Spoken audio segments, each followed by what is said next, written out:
Kijk, nou zijn we alweer live.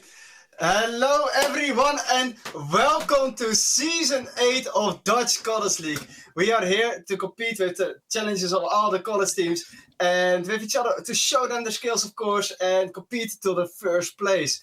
Now, first of all, welcome everyone. We are finally back. It is Season 9 now.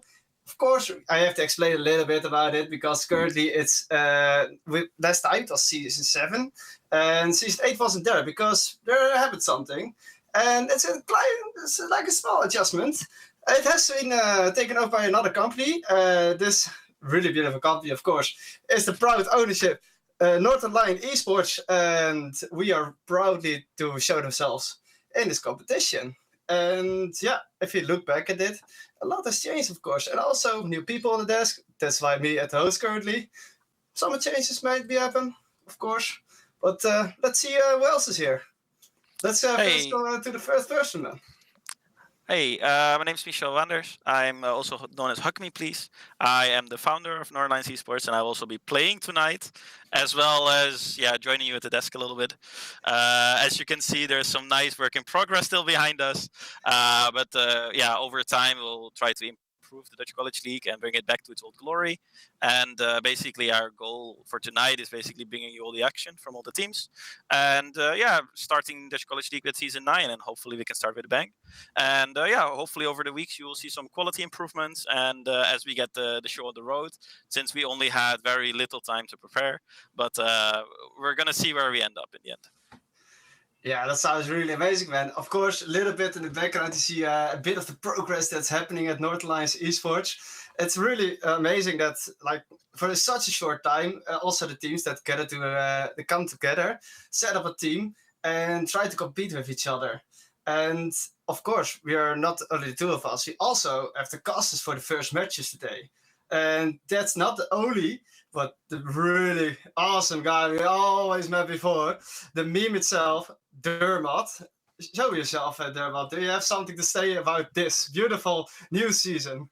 Oh, we also instantly get put into the stream. Yeah, well, hello. I'm really glad to be back. It's, of course, a big change for us as casters as well, because we are used to doing this in Dutch, and right now it's an English stream again. But I think we can make it a really fun stream, make it a blast like you've said it yourself as well. And there are a lot of new teams competing, or at least a lot of new players in the team that we've seen last season already. So, yeah, I'm just hoping they can show us a really nice beginning of the new season.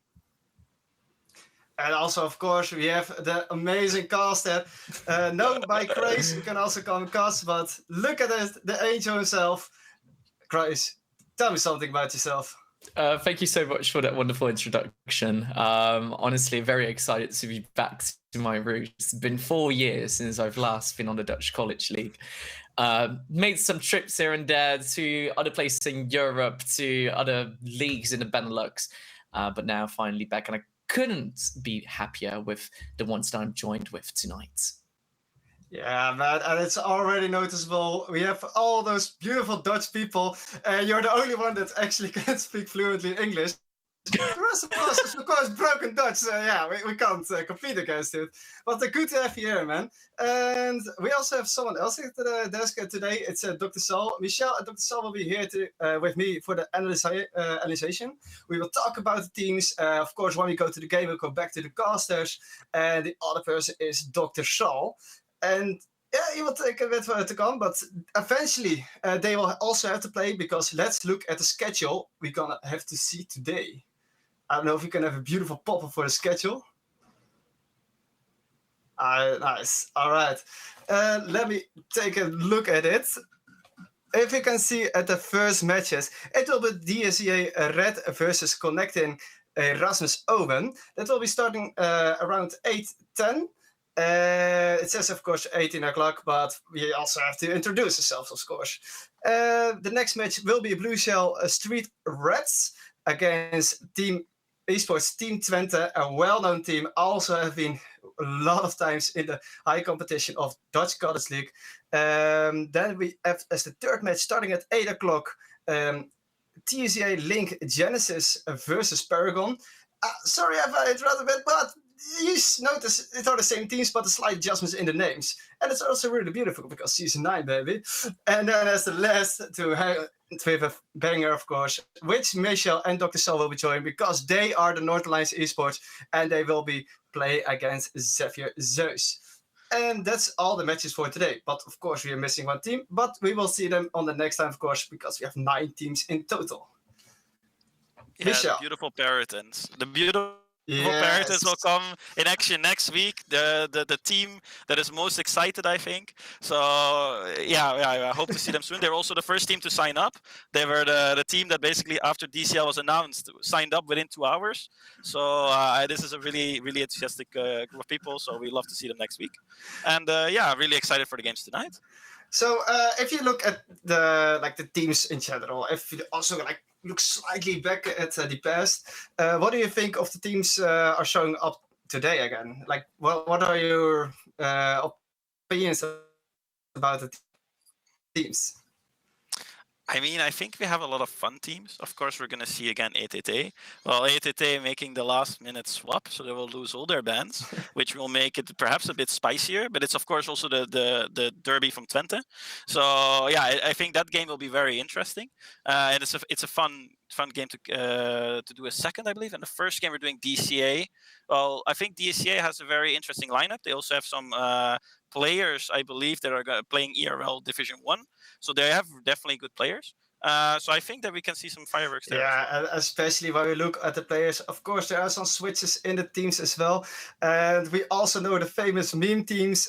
We always have the Paragon in the teams. We have the QTK team, which is also known. He will also be playing today. Let's have a slightly look maybe at the first game we're going to have at the members that's going to play. So the first players that will be playing today for DCA Red will be Mayuk in the top lane. So by them, Pikachu in the jungle. Rookie at Hope at the mid lane. 1804 at the AD carry, and as the support, Son of Fiber. When we go to Erasmus Esports, we will see the Trit at the top lane, Grantham at the jungle, and then Zoric XL. Of course, at mid lane, we'll be playing against the Rookie at Home. Will be an interesting matchup, of course. At bot lane, a well-known face, Ali playing, one of the most stable but also unstable AD carries. And as a support, Kibakun 3. A really nice support for Ali playing. So I need to disappoint you here though, because Erasmus has done a last-minute submission and have put in Blissful Fire on the ADC position because Ali Plane sadly could not play. So, oh no! Yeah, so that makes this match a whole lot spicier, I would say. Yeah. So because I think, yeah, like you said, the most stable player in Erasmus is not playing right now. So yeah, that can cause some trouble. True. But if I look at the back time, the history of both of the teams, we have Erasmus Esports, always a steady lineup, knowing what they have to do, always having strong players, and mostly their skill, their win con is having strong players. And when we look at DCA Red, they are always the underdogs. They are now known for the underdogs, and that's what's really awesome about the team. And really curious how it goes up against these two teams, because if I remember, they beat them not before, and maybe they want revenge. Yes. Yeah, I definitely think so. Also, while Mr. Saw comes in, our giant analyst, he will be warmed up now quickly so he can also cast. And of course, he has way more insight on Erasmus since he has also played for them before and then knows actually all the players. So we will get him soon in for some extra insights. But basically, I think, yeah, you're completely right. Erasmus has all the experience. They also have the older players. They're the orc that was always the one that has to fight ETT, right? ETT number 1, Erasmus 2. And basically, yeah, if they go out swinging this game, they can definitely challenge ETT for the front spot. So, yeah, I think that's what they're going to try to do. And I think as well, because we have to touch on the format, we're going to go play best of ones, basically.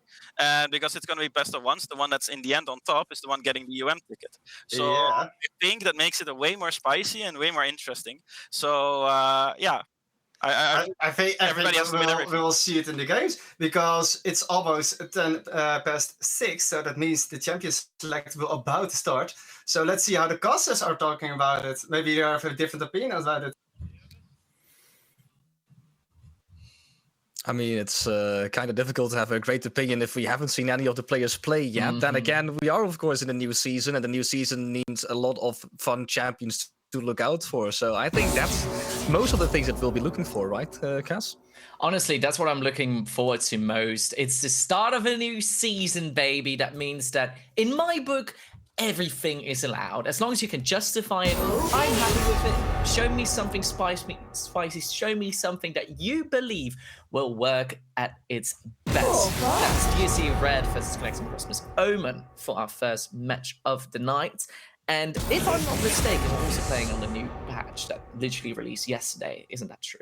It actually released today in the morning, so I don't think anyone has a lot of practice yet, and therefore it is going to be really difficult to have a great grasp of what the meta is going to be. Like, you can go to a couple of the stats sites already, where you can see stuff that, for some reason, Maokai has a really high win rate because we're playing on the new patch. Rise and Kassadin have spiked with the changes to Rod of Ages and Archangel Staff, so therefore I think there might be a high priority in those champions that have showed today already in a really low sample size that they have a decent win rate. Like Rise having even just an above 50% win rate should be illegal. Currently he's sitting on 52. So that's why I'm expecting that champion to be picked up as well. But apart from that, of course, new season, new players, new stuff everywhere. I just want to be surprised by what the players will do in the end with this draft. Well, we already see the first picks coming in. We see the K'Sante, the newest champion on the League of Legends roster, being picked up by the DCL. And meanwhile, that gets answered immediately by that Gangplank. Most likely going to be that top lane matchup. I'm not jumping to conclusions tonight so far. The Syndra gets locked in as well, along with that Gangplank. Also, saw some major changes in the preseason. Yeah, I believe that Syndra, when she was released with her mid-scope update, like during the preseason, she was one of the most popular mid laners at that current patch. Right, it was so fun to play, by the way. Yeah, true. And she dealt a lot of damage. Let's just give her that. She dealt a really lot of damage. But the thing is, they kind of nerfed her. They took some damage away from her E. They took some damage away from her W. So her ultimate still is a really big threat because she now, of course, has the scaling part where if you reach a certain amount of shards, your ultimate can execute as well, which is kind of yikes if that happens to you as a squishy or even as a tank, because you build a lot of resistances. You think like, there's no way this Syndra will kill me, and now your health threshold is barely enough to be killed, and she will take that kill with her, like gladly. On the other side, I also want to talk about the K'Sante, also kind of a new champion, since I don't think we've seen him in competitive play yet, because he was released at the end of the World Championships. So therefore, I don't even know if anyone properly knows what he does yet, even though he has been out for a couple of months. But if you only watch professional play, you don't play the game yourself, it can be difficult. But this champion is something else. Okay, because we'll dive a little bit deeper into that once we get into the game, because we're already so many picks further. We see the Varus with the Xerath as an answer from DCL Red. I see so much poke, and then full AP Varus can shred your tanks for velvet. They are gone off the map. Honestly, I've been playing a lot of top lane in the preseason, and when you're playing set, for example, abusing Heartsteel, you get so much HP. All of a sudden, you're playing against the Varus, and you're just gone for. You're done. You're dead immediately. What do you mean HP? So I'm looking forward to see what route we'll see the Varus build go towards and what damage it can do. Meanwhile, Erasmus, they closed out the first pick phase with that. I'm a little bit engaged there, but overall, I don't see a general theme in the draft of Erasmus just yet. It feels like just some random puzzle pieces for now. Maybe in a way, when we're looking at, and now I have to take a quick look at who's on which side, because we of course switched the overlay because the other overlay wasn't working properly. I'm quite sure that on the right side it's Erasmus because they lost the ban. Yeah, that is true. I do believe they want to have a combination of pick-off and team fighting, because both GP and Rakan really like that team fighting, and Syndra, well, if you want to start a fight, what different way do you want to do that than just hit some someone with an orb, stun them, and make sure that the rest of the team can collapse. So I really like that with GP as well. And on the other side, like the theme currently, Cassante is just a really solid pick. And whilst we were talking a lot about Varus builds, if it is going to be the case that this Varus will be paired with the Xerath on the bot lane, you probably want some more poke next to it as well. There aren't a lot of tanky champions as like available on the other side in the current rotation, unless they pick a really, really tanky jungler. So in that situation, poke Varus, poke Xerath can be a really difficult lane to deal with for this version of Erasmus. So annoying to play against. So you might want some mobility down there, and that is what's being done in the form of the Tristana. Can also provide with some very dangerous engage, but if Tristana jumps in, a Rakan can easily follow suit. And that is what we see at the side of Erasmus. They're still looking for a jungler, unless there's like a game-playing jungle meta that I missed out on, but I'm quite sure that that hasn't hit the Rift just yet. Tahm Kench being picked up now for DCA. I think that means that the Xerath will move towards the mid lane. Yeah, I do completely agree with you on that one. I don't instantly see AP Tahm Kench being played on the mid lane. Why not? Make it happen. Let's make it a thing. I do want to say that there are some cases where you can play AP Kench because they did buff his AP ratios for a reason at the start of preseason. So for that, I would love to see it. I just don't think that these players will play it. So from that point of view, we're actually just going back to Xerath probably being the poke mage in the mid lane. Now Varus maybe switching over to more of an on-hit build, of more of a traditional ADC build with the safety of a Tahm Kench, which it has been played before, so it wouldn't surprise me if they were to go for that. I've seen Annie, and I'm quite sure that that's a placeholder. 9 to 10 times that will be the case, yeah.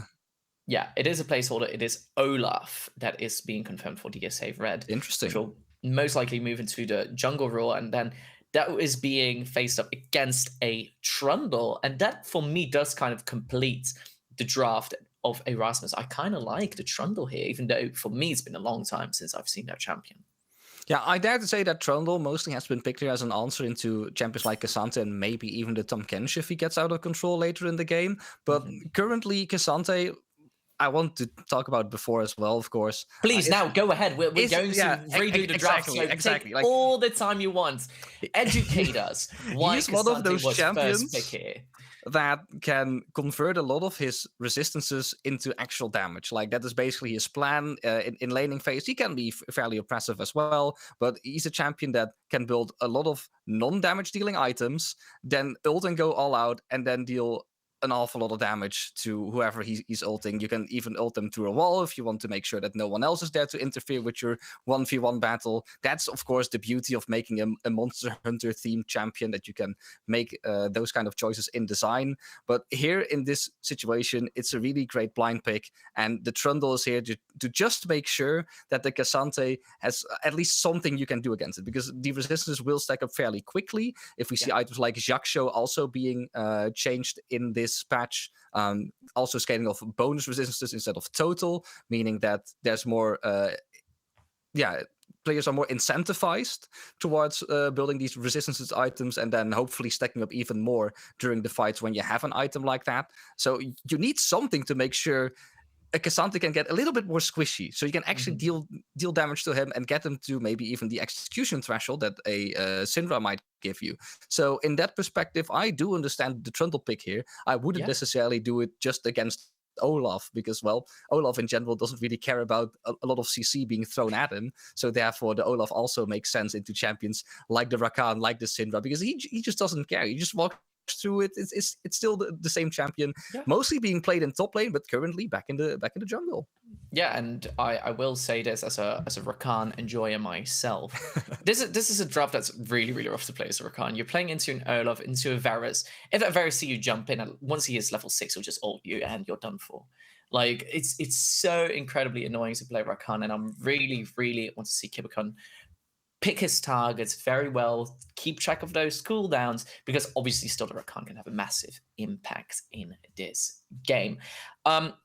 Now, something that also caught my attention on the side of DSA Red was that Varus together with the Xerath. That says a lot of poke. Erasmus, they're going to have to answer that by just going all out, just going all in. And they don't really have the tools like the likes of an Ornn, where they can just, throw an ultimate, a point and click CC. They don't really have that. So I'm thinking, DCL Red, they have a lot of tools, and Erasmus, they might struggle a little bit. Yeah, you'd probably say that. Then again, if you're Erasmus and you can play the game patiently, there is a lot of counterplay being induced. Like when the Cassante goes in and you can play around with him a bit, making sure that your main target of the Cassante doesn't die, and you can make sure that you can basically waltz around the plan that DCA Red is making for you. You still have options like the Gangplank ult, the Rakan re-engage as tools to make sure that even if the fight started before you didn't want to fight it by then, you can stall for enough time to make a situation happen that you do want to fight, and then you have the tools. You've baited out everything from the other side already. You can instantly recollapse on your enemy, and there hopefully that way win a fight. But that also has to do with how greedy DCA wants to play their game. Like if they're not greedy, then you're basically waiting until the game's over. That can be really frustrating to play against. Like sometimes you will probably have to pull the trigger yourself. But I believe that this version of Erasmus probably can play patient enough. And knowing DCA, they like to be greedy from time to time. So there will be windows of punishment coming up. And I hope that Erasmus takes full advantage of that, and they have put their dancing shoes on to dance around those skill shots that will inevitably be thrown at them in this game. Now, Dermot, I'm going to ask you a very important question. And some people, some of my colleagues enjoy this question thoroughly. Others despise me for asking it so many times. It's the classic question from a play-by-play caster to a colleague caster. Who won draft? Who won draft? Who will win this game?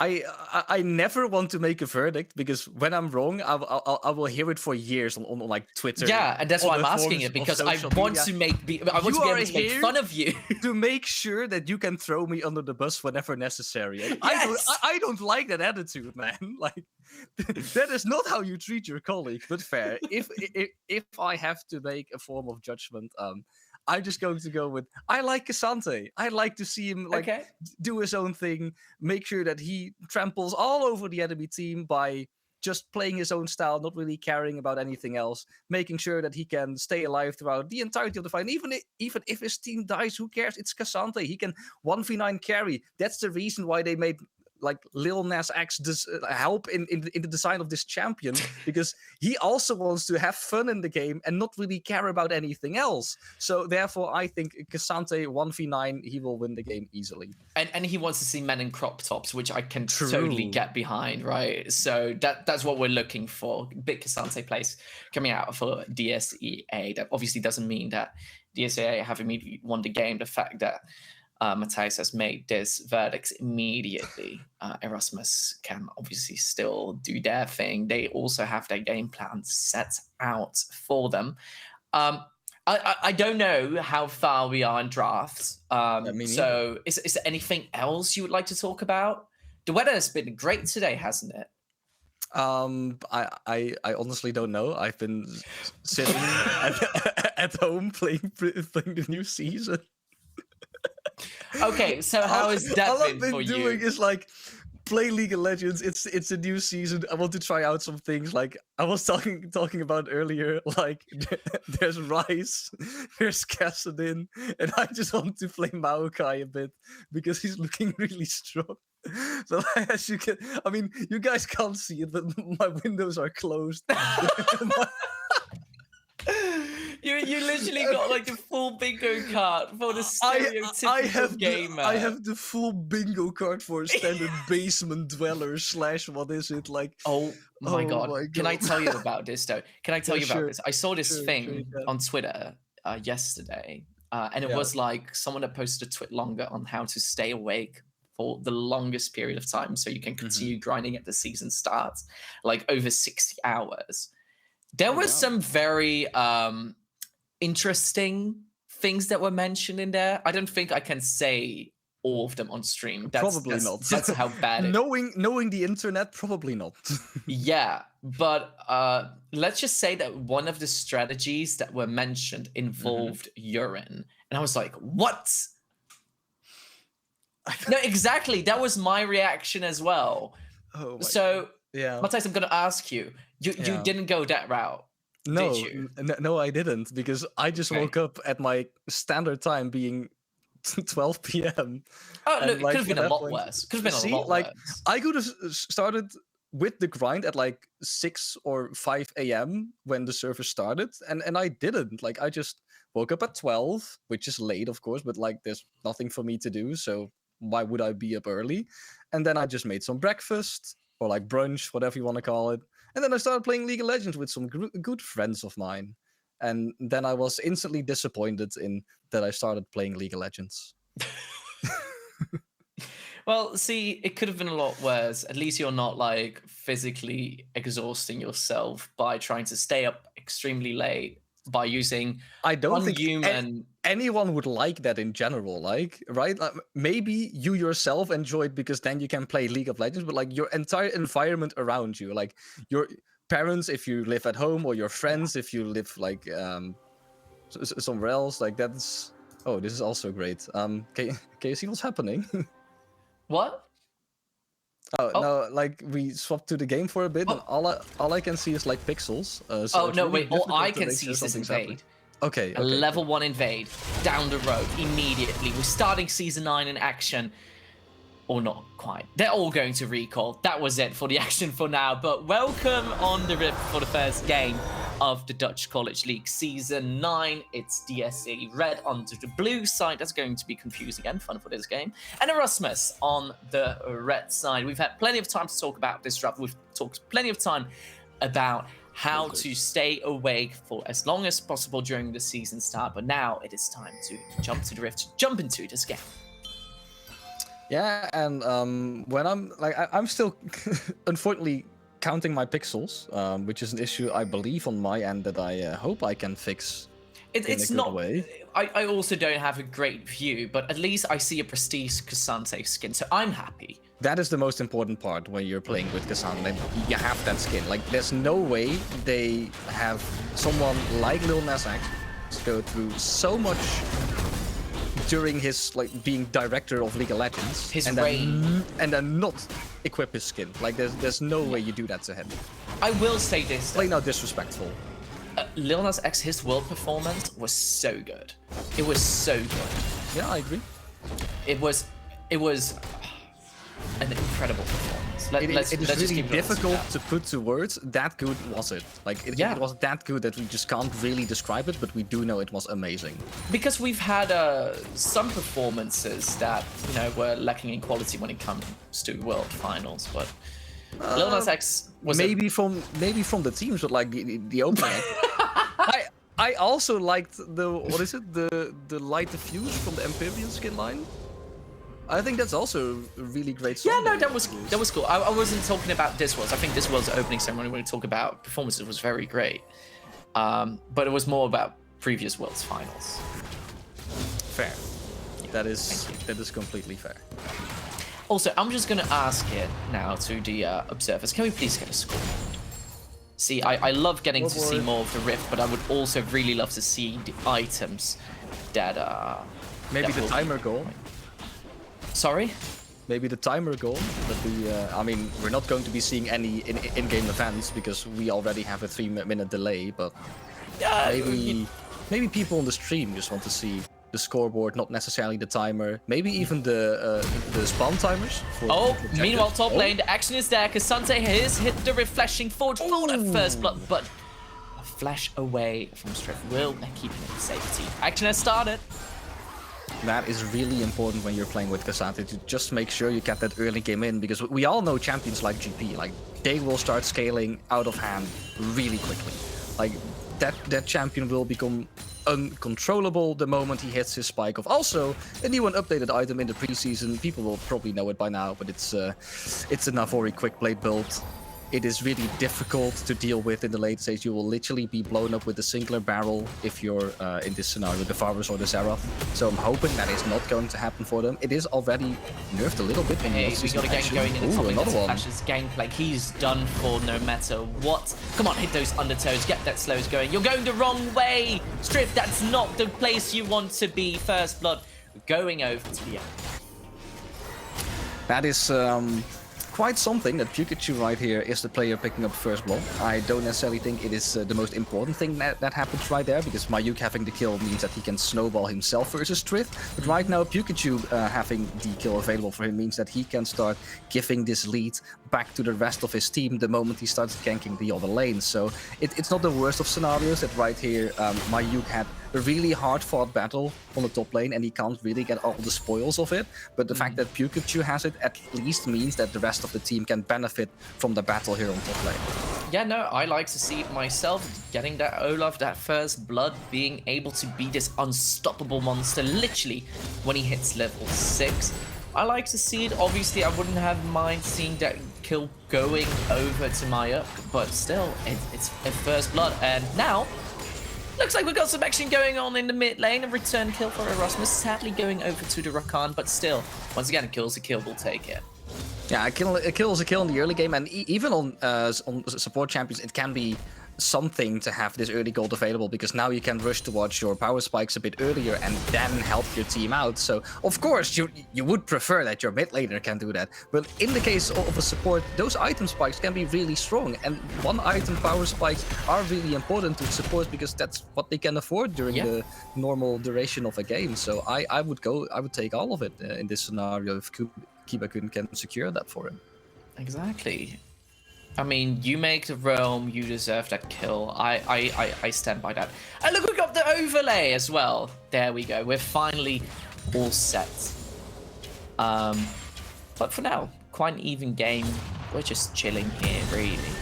And we're waiting for the champions to hit level 6. And while I say that, we do see Cassandra hitting level 6. And he's been bullying this Gangplank up there in the top lane. Double the CS he already got. So he must be feeling really confident right now. Yeah, he's making a lot of great use of his early game on a champion like Cassandra, and to think that this champion skills even better when he gets his resistances going is a really nightmarish thing to think about. But Strith is still playing GP. If he can get some CS in the later stage, even if he has to seize his tower or at least give the tower over to Mayuk, there is a possibility for him to farm up. Since he's GP, he can get more gold out of minions because Silver Serpents are really good use for that. And in that way, he can still come back into the game. It is just looking really tough for him this early, already being behind this far. Yeah, and once he hit level 6, he can also impact fights from the top lane with his ultimate. So he shouldn't really be all that worried for now. Oh no! Did they just... They stole it! That was a piercing arrow through the dragon to steal the Drake away. I was like, this is Erasmus's moment to come back in. But no, MRHB doing a great job already. I'm guessing nothing has changed, Craze, because we were just talking about World Finals. Yes. And what happened in World Finals? It was Gumayushi on the Varus taking multiple objectives of Pyoship. And this is just the same thing all over again. Yeah. Like, it's once again a Varus stealing an objective, so some things just never change. Meanwhile, in the mid lane, we saw a little bit of action. We are seeing a little bit of action, both junglers being dead. Trundle moving on forward, but Rookie staying calm, cool, collected, just casually walks away. Yeah, really important to at least keep your calm right there in the mid lane. I believe that Simon at this point can be mildly infuriated by what happened. Yeah, and look at it. He's going to try to get something in return, namely this red buff. Very deep invades already on this spawn, but very good way to make a little bit of the comeback for yourself. Obviously, overgot that first blood. Meanwhile, top lane, we see Cassandra getting that dash in. Holding my breath there. I thought he was going for it. I mean, he did go for it because he also had his ultimate, but barely was short of the wall, so he didn't have the distance for Strith to be taken all over it. That also would have meant that he got extra damage in, and while Strith being really lucky right there, surviving by the skin of his teeth, because in every other scenario, if he would have gone through that wall, I don't think there would have been any other outcome than death for him. Yeah.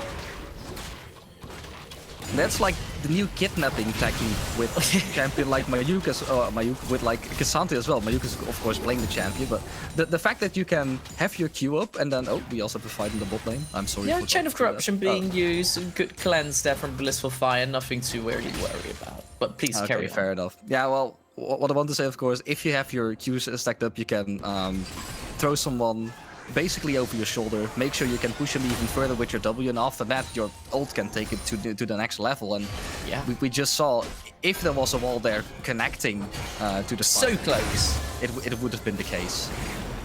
Well, Trump looking for a little bit of action. Granif looking for it, but there goes the Ragnarok, and he just runs away altogether with the Ghost, being all safe and sound. But I will say this, Simon, being able to get something in return in this jungle matchup, really applying some pressure right now. Sadly, it's not really showing so far in the CS differential, but the way he's been playing, I like it. Yeah, and I like it as well. And when we just look at the general state of the game right now, it is going fairly even. Of course, the first dragon went over to the side of DCA with a great snipe coming out from Mr. HB. Got snatched. And now the second objective is slowly... well, there it is. It already has been taken by Erasmus, so at least they get something back. And I have a real difficult time saying like who would outskill who at this point, because I really like champions like Xerath, Cassante and Varus in their late game scaling potential. But on the other side you have basically the same thing. I don't think I would have ever guessed that I would say it about Syndra when we see, of course, this top lane fight. Is it going to be enough? Nope. Barely not. Got a grasp proc, yes. It is at the very least something he gets out of it. But yeah, the Syndra right now being a scaling champion instead of an early game bully is something I don't think any of us would have ever thought that we have those words in our mouths. And right now, Tristana normally for their early game aggression. Viper might be in some trouble right here. Has used the flash, but there comes the Rakan. Viper still being alive, but there is the reset. Blissful Fire looking for that kill. The second one for Erasmus, and there you go. Buster shot to secure it. Yeah, and this was basically really important, because what I just want to say is that in general, Tristana has that early game aggression. You really want to make use of that. But right now, you could also make an argument for Tristana with the scaling. Not done yet. Blissful Fire and his support, Kibikon, going even further in. But action isn't done yet. We see the Olaf in the top lane. What can he do here? Has activated the ultimate, but there's also the Gangplank ultimate going for it. Can he kill it? Cassante forced away, barely survives right there. Pikachu secures the kill for DCA. That was also almost a dive that went fairly badly for DSCA right there, but since I saw it happening. That one turret shot could have changed everything in that top lane. Yeah, but they played it out correctly. It is a clean dive, therefore. It is well played by DSCA, making sure they survive there. And this is also something they need, because they just gave away that kill on the bot lane towards a Blissful Fire. And that means that you want to get some tempo back yourself. A really great cross map from their side. Really great when, well, once again MRHB going to do it again. Is he Oh, going to do it no. again? Still another break? No. Ooh, Way he too tried. soon this time around. But still a nice Tentaxic Drake going over to Erasmus. Their second objective could have been third, but sadly not this the case for now. They still got that Rift Herald in the back pocket of a Granite Simon. We'll see how he will use it, as he's now also invading this might be chickens. dangerous. Yeah, Rookie's not having any of that, but the smite will secure at least a big one. Gets slowed. Rookie, at the end of the day, will not go for much more. Trading out a little bit. It is kind of an awkward situation that you also had the flank being set up by Son of a Viper. Was maybe hoping that he could do something with the Tahm Kench, but he didn't. When once again, well, the top lane is just non-stop action at this point, right? Exactly. Is it going to be enough? Just waiting. Perhaps Cassante will go right back into it, but we've seen Essence Reaver in the back pocket of the Gangplank.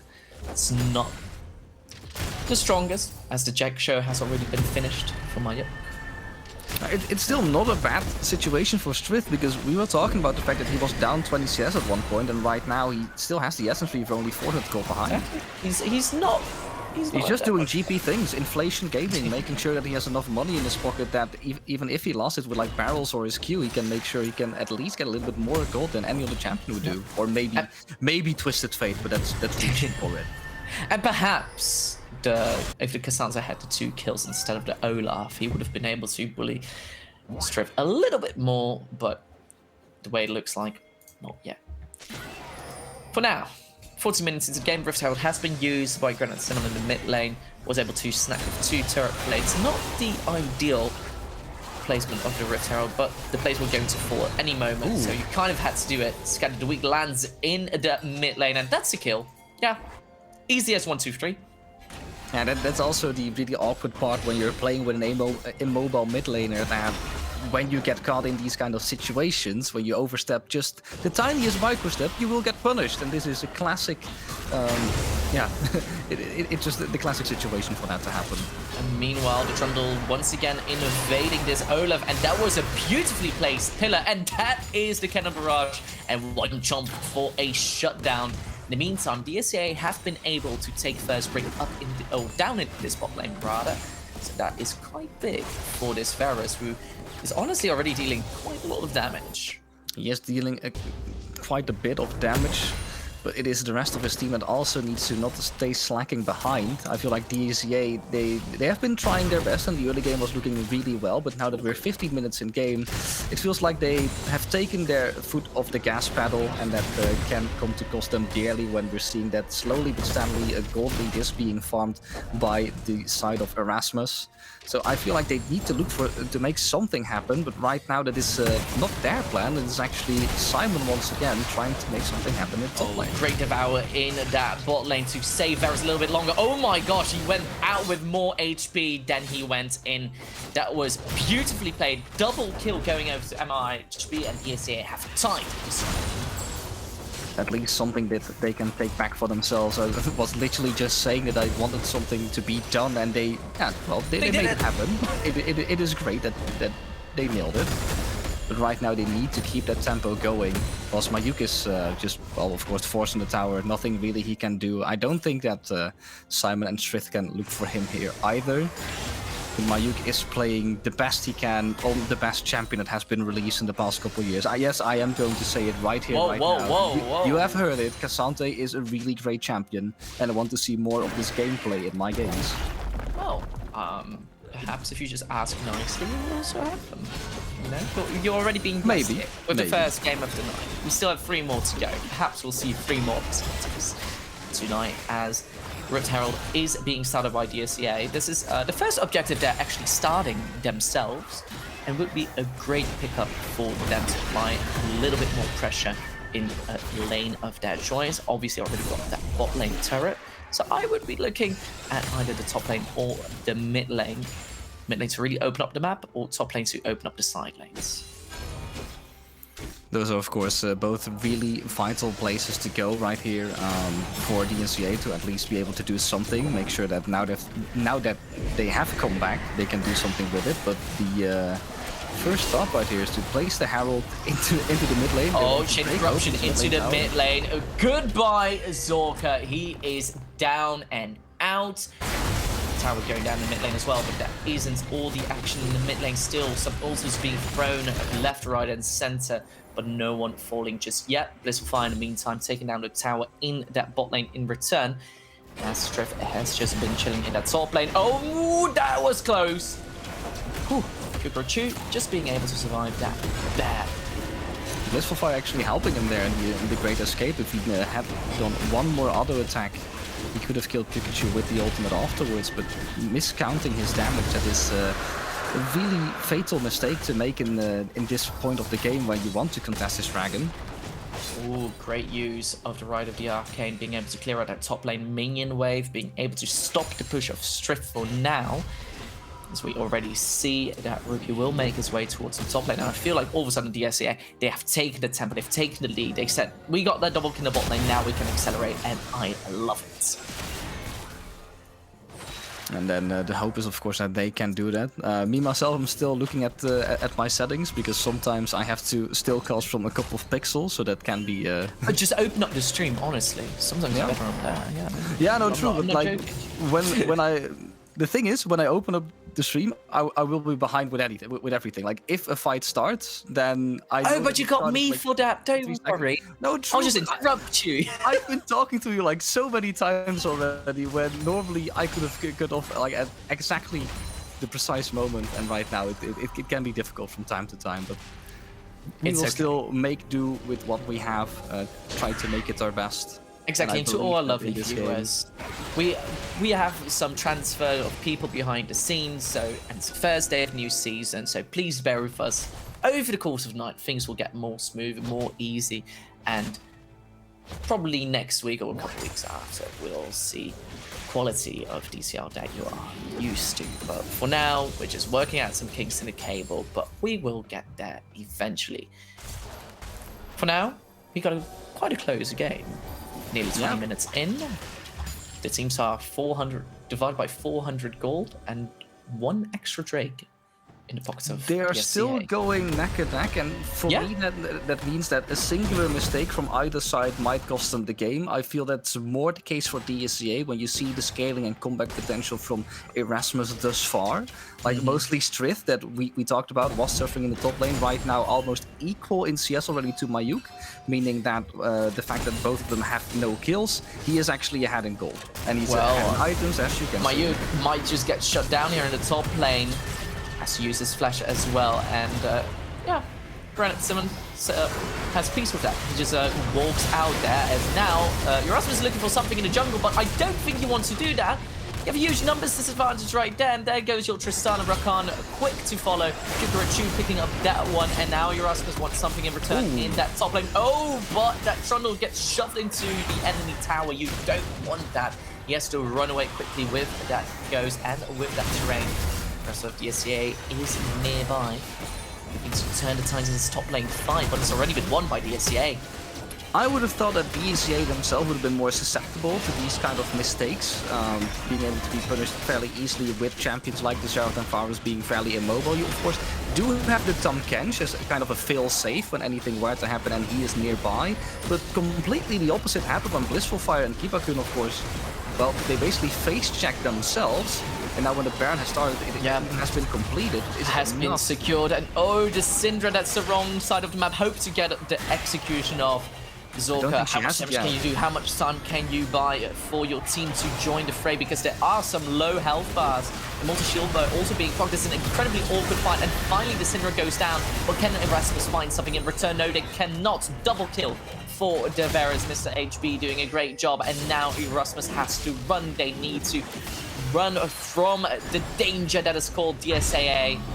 They're able to survive now. Erasmus, they want something in return. They want Vibe. They want the Tom Kench, and they'll jump on him. And DSAA, they make peace with that. They make peace with the fact that Viper will fall in return for this Baron, but it's a kill going over to Blissful Fire. So you're basically trading a singular Baron buff for a lot of kills, and the fact that you have secured Barons, so a lot of gold once again available for DSCA right now with their, I believe it's around 3.5k gold lead, almost 4k, depending on how they will use this Baron. But they haven't been able to use it yet, and of course with the counter pushes incoming from Erasmus as well, with the fact that they have to kill on Viper and an extra tower on the top lane, I believe they are making still a decent comeback. They just have to be careful right now of what DSCA is planning to do with this Baron buff, because they want to be sieging, and they have the composition for that with the Varus available, with the Xerath there to make sure that you can't defend tower longer than maybe 5-10 seconds. You will get poked down by this champion. So it is all up to Erasmus and how they want to take the fight towards DSCA, since they can basically sit back, enjoy themselves, and make sure that the siege will continue for as long as they want it. I mean, Erasmus is playing better than I expected in these team fights. They're still quite close at times, and now DSCA looking for that dragon. The second Ocean Drake could put them on sore point. Very easy, pushing out the waves in that mid lane. No one is allowed to enter this Drake pit on the side of Erasmus. But they have taken control over the mid lane. You might just look for something, but it is still very, very dangerous with DSCA playing this well. Yeah, and that is of course what they need to be careful of. We can also see the gold differences per lane a bit, and then you can see that the gold deficit has completely shifted in the top lane, where we had a small 400 gold lead before from Mayuk. It right now is all in the hands of Strith, and that's what the GP can do for you. And I said it already before, with the Nahori quick blade build, it has been completed. 2 cloaks, making sure you can reach that 60% crit chance to make sure it deals more damage. This can be a really messy fight when Strith has taken his reset and probably is going to be trying to be there with his team. We see a siege in the mid lane, tier 2 taken down, Gangplank still up in that top lane. So that means that DCL feel very comfortable just pushing this out, going further and further into the base of Erasmus, and hopefully eventually with the towards the Nexus, spending some of that sweet, sweet gold they just picked up by that push, and they're looking scary. And that is, I believe, that is Stoneplate second for the Cassante. Yep, that's exactly what we've been talking about before with this champion. Skills really well on resistances, and what item gives the most resistances of all? They don't. Yeah, there you go. Doesn't give any health.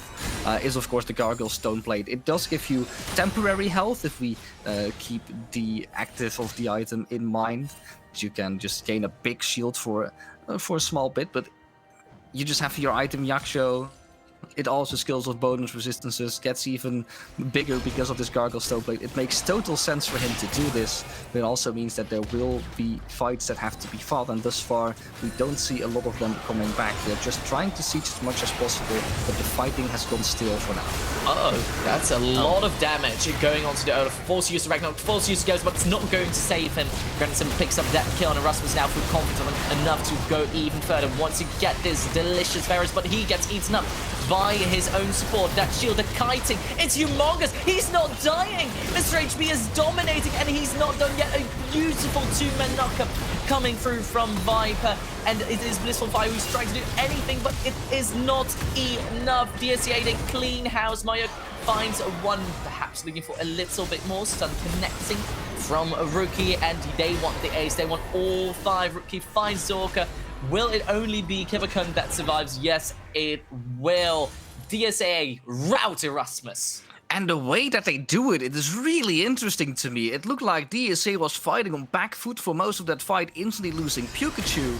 But the fact that they are able to keep Mr. HB alive for that long, with the assistance of Viper and a really great teleport coming in all of the middle of Mayuk, just it blows my mind that they can get away with this. It is just insane. 5k gold lead, they just keep extending it, and even with the Baron buff by now having expired, it looks like they can still continue sieging, and for now keep getting away with the most illegal of things that I've seen in a while. Mr. HB 6-0 in 4 on this Varus. Having an incredible team fight just now. I absolutely love it. He's playing really great. The synergy with the support is on point. Son of a Viper on the Tom Kench doing a great job providing that peel for the otherwise immobile Varus. And it's really, really paying off. DSAA, they are looking to close their first game of the DCL out. And this can be the deciding one. We don't see Nash. I mean, we now see Nash on the map, so we have been battling for it for quite a bit. But it can be really difficult to contest when everyone's here. And Erasmus, we've talked about it before, if they can catch DSCA with a little bit of greediness, they can look to enter the re-engage. And even with last fight, it went kind of south after the catch of Pikachu. There is still a lot of potential in their fighting if they're just a little bit less greedy for Pikachu, and maybe can find the pick on Mr. HB. But for some reason, Baron's not important enough. Right now, we're instantly moving towards Dragon, because there's also a soul point being able to be picked up by DSCA, and that is maybe an option for DSCA, like something they have going for them. You can play kind of a weird gambit where you're forcing the enemy to make a choice, and then go for the other one yourself, because you have all the freedom and all the control over the game right now. Yeah, they can choose what they want to put their priority on, and it's honestly such a nice position to be in. Whenever you're playing, you want to get that soul point, you want to be able to have the Baron up at the same time, be able to rout the enemy as well, and just collapse on them. Because you know you're stronger right now, and DSA, they're definitely aware of that fact. They start with the Ocean Soul will be so incredibly careful in the bush.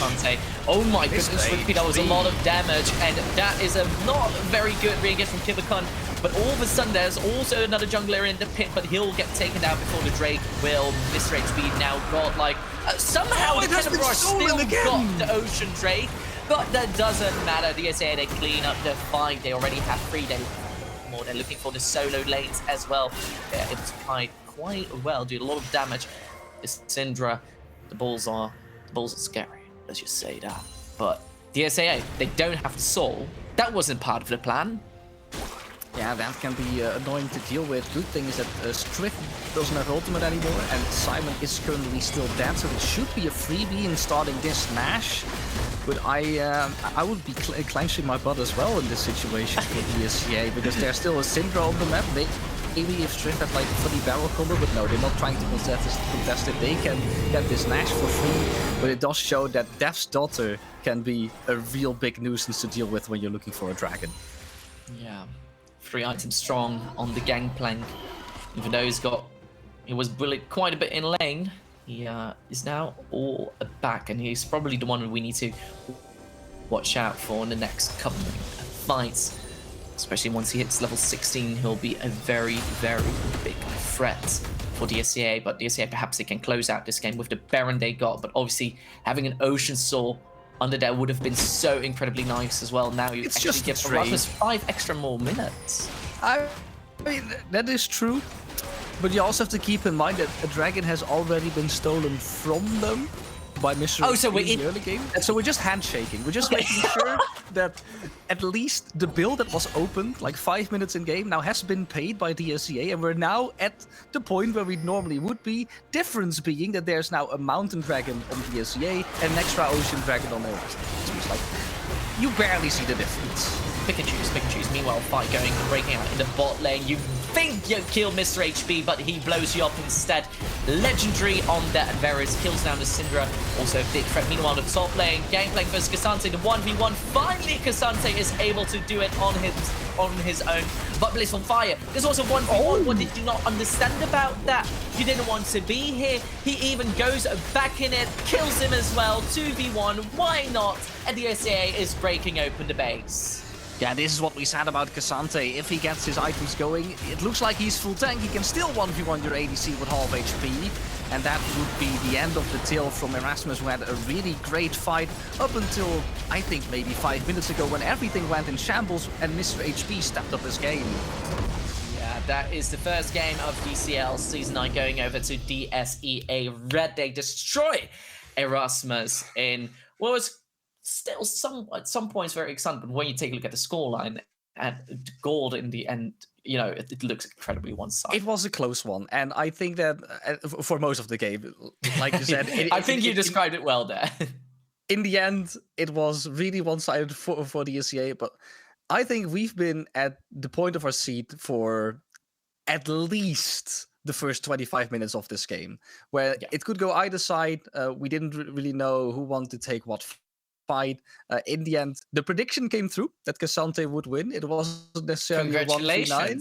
But should I now praise you for the rest of your career for like, maybe. Oh my god, remember in 2023, first game of DCL, you knew everything so well. I think we just have to wait what's going to happen next game, because we all know that you're going to be asking exactly the same question, hopefully with the same result, but only the future can tell that. Yeah, exactly. DSA Red, a great showing. I'm mainly impressed by Mr. HB. That Varus performance was extraordinary. Any MVP shoutouts you want to give before we head back to the desk, Matt? Mr. HB 100% had a really great Dragon Steal in the early game. It's unfortunate that they weren't able to secure the Dragon Soul, but the rest of his performance, like, I don't want to say that he took the team on his back, because Cassante also had a really great factor, and I think the jungler was also having pressure on exactly the right points. But Mr. HB did show what he could do during this game, and that is always great to see. Yeah, and with that is the first game done of the split. And now let's send it back to Sunder and the boys on the analyst desk. Welcome back at the desk. It is not only me, Blarstorm, but also together with Dr. Saul now. We looked at a beautiful game through the isolated pixels, and what is your first opinion when you saw this game, Dr. Saul? When I first saw this game, I was actually surprised, because I thought there would be a clean sweep for Erasmus. Might have been a bit way too biased just because of the past seasons where Erasmus was just a lot more dominating.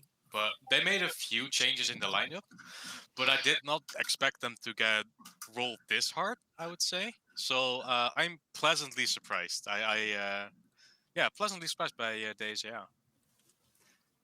And of course, Michelle, we have seen some beautiful engages in the first time. Top lane being roam owned by the Xante, a hard champion to deal with. And meanwhile, at the bot lane, you see some struggles from Erasmus to focus on it.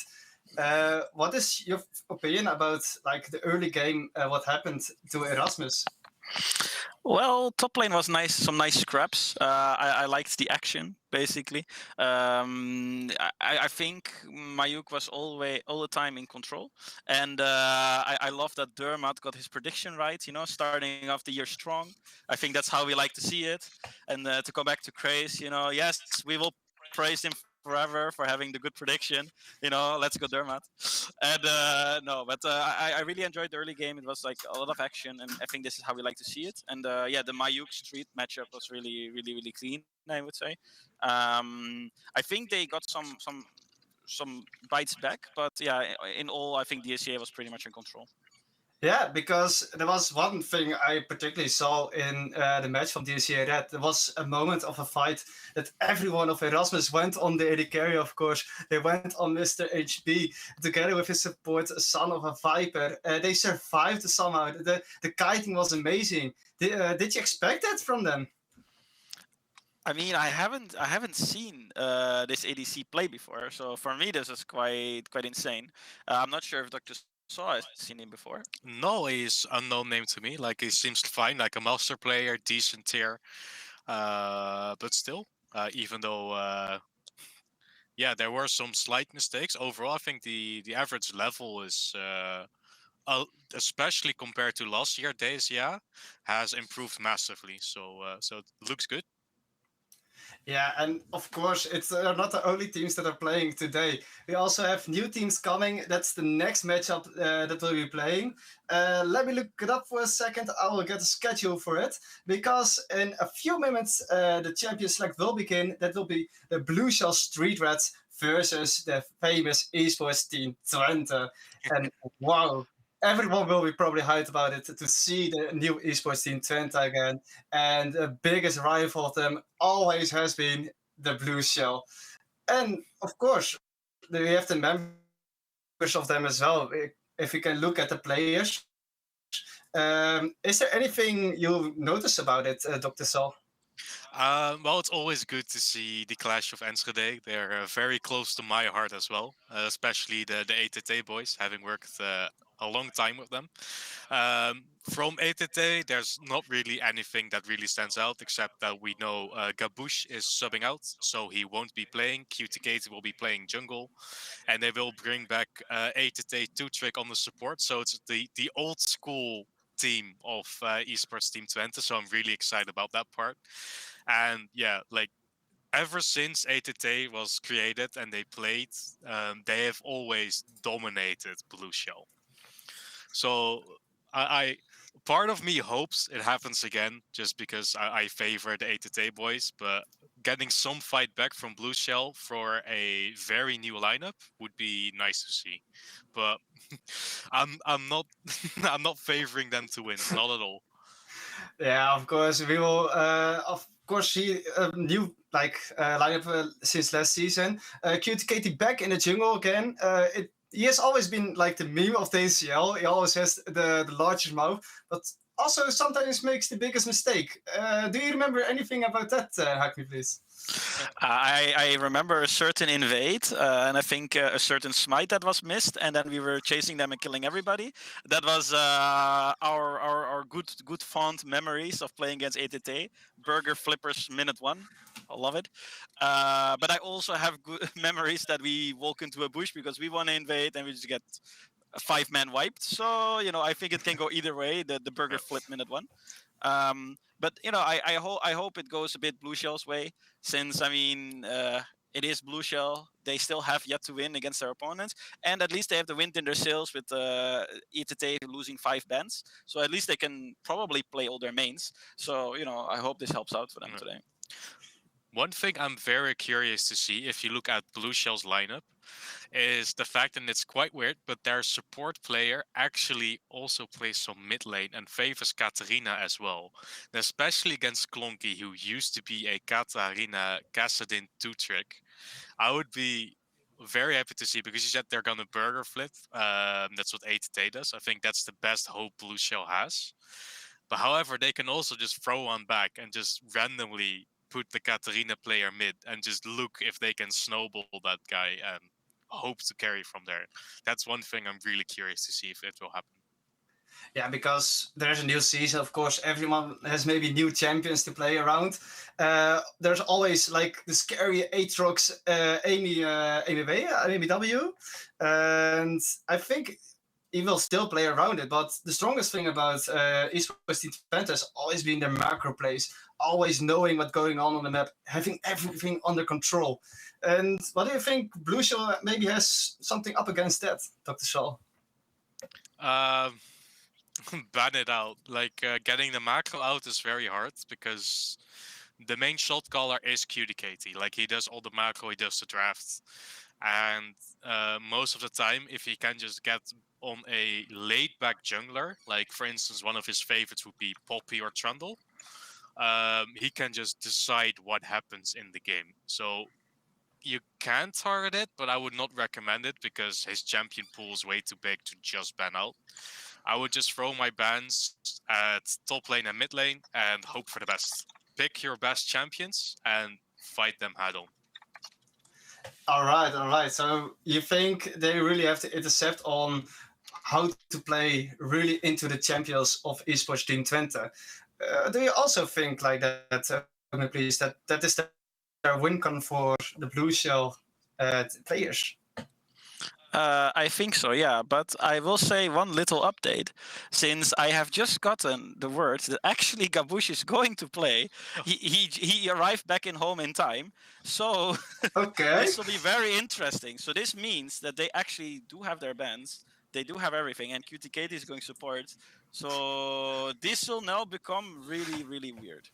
So Because we have never had this before. Like a player that gets swapped out and back in 10 minutes before. yeah, it is really like last moment. They probably run like really fast home to just play the match. I mean, it's the first match of Dutch College League. Who doesn't want to be there? So I think we're going into the champion select in a few minutes. What is maybe your prediction on like kind of picks maybe? Do you have like some prediction about it? I hope not the Xante, so Dermot gets cast out of this game, but maybe something else. Dr. Shelf, what is your thing about it? Well, I did some stalking on all of the players, and there's not really anything that stands out as one trick that has been played today, right? Because it's a new patch. There's been, I think, some Zillion from Blue Shell in support, so that might be nice to see. That can disrupt the lane really hard, but there's not really one tricky. However, as you saw last game, Xante is still way too strong, so it might just be Xante or Mundo for top lane, get a carry jungle, and play around that part. So you're still hoping for the Xante to see again in the game, like the second game of this show. Yeah, he's a big bully. We've seen it before. And yeah, I think the casters also have a really big opinion about what's about to happen. Maybe a few last words, Agni, please? I want to say good luck to them. I hope for an action-packed game, especially because it is the derby. And show us something nice, show us something cool, and maybe something, since it's the first day of the season, show us like a good entrance to the season. Yeah, well, we will see it. Let's find out the opinions about the casters. They have been thinking about their opinions, about what they're going to pick, and let's hear about what they say of the champion select. Yes, thank you very much, Blaster and the voice, for that pre-game analysis. We're already in the picks and the bans for the second game of the night. My name's Crazy. I'm still joined by the one and only Dormat. Hello. The incredible Dormat. How do you say that? Because in Dutch, obviously, it's like Dermat. I think you just say doormat. It's literally just a direct doormat translation, and you just hope that it works for people. I mean, I could say like a scuffed English version of your yes, name. Please try. You'd get like I'd like it. Doormats, right? Because they don't know like the EU sign. Doormat maybe. Doormat. Sure. Anyway, let's take a look at these bands. I don't see all the bands. That is so upsetting. Yeah, that's the overlay. I missed them as well. I was way too fascinated by your name. Fair. I do know that Cassandra has been banned, so even though we did have an analyst test that was asking for big burly man slapping meat, we're not getting that in the top lane right now.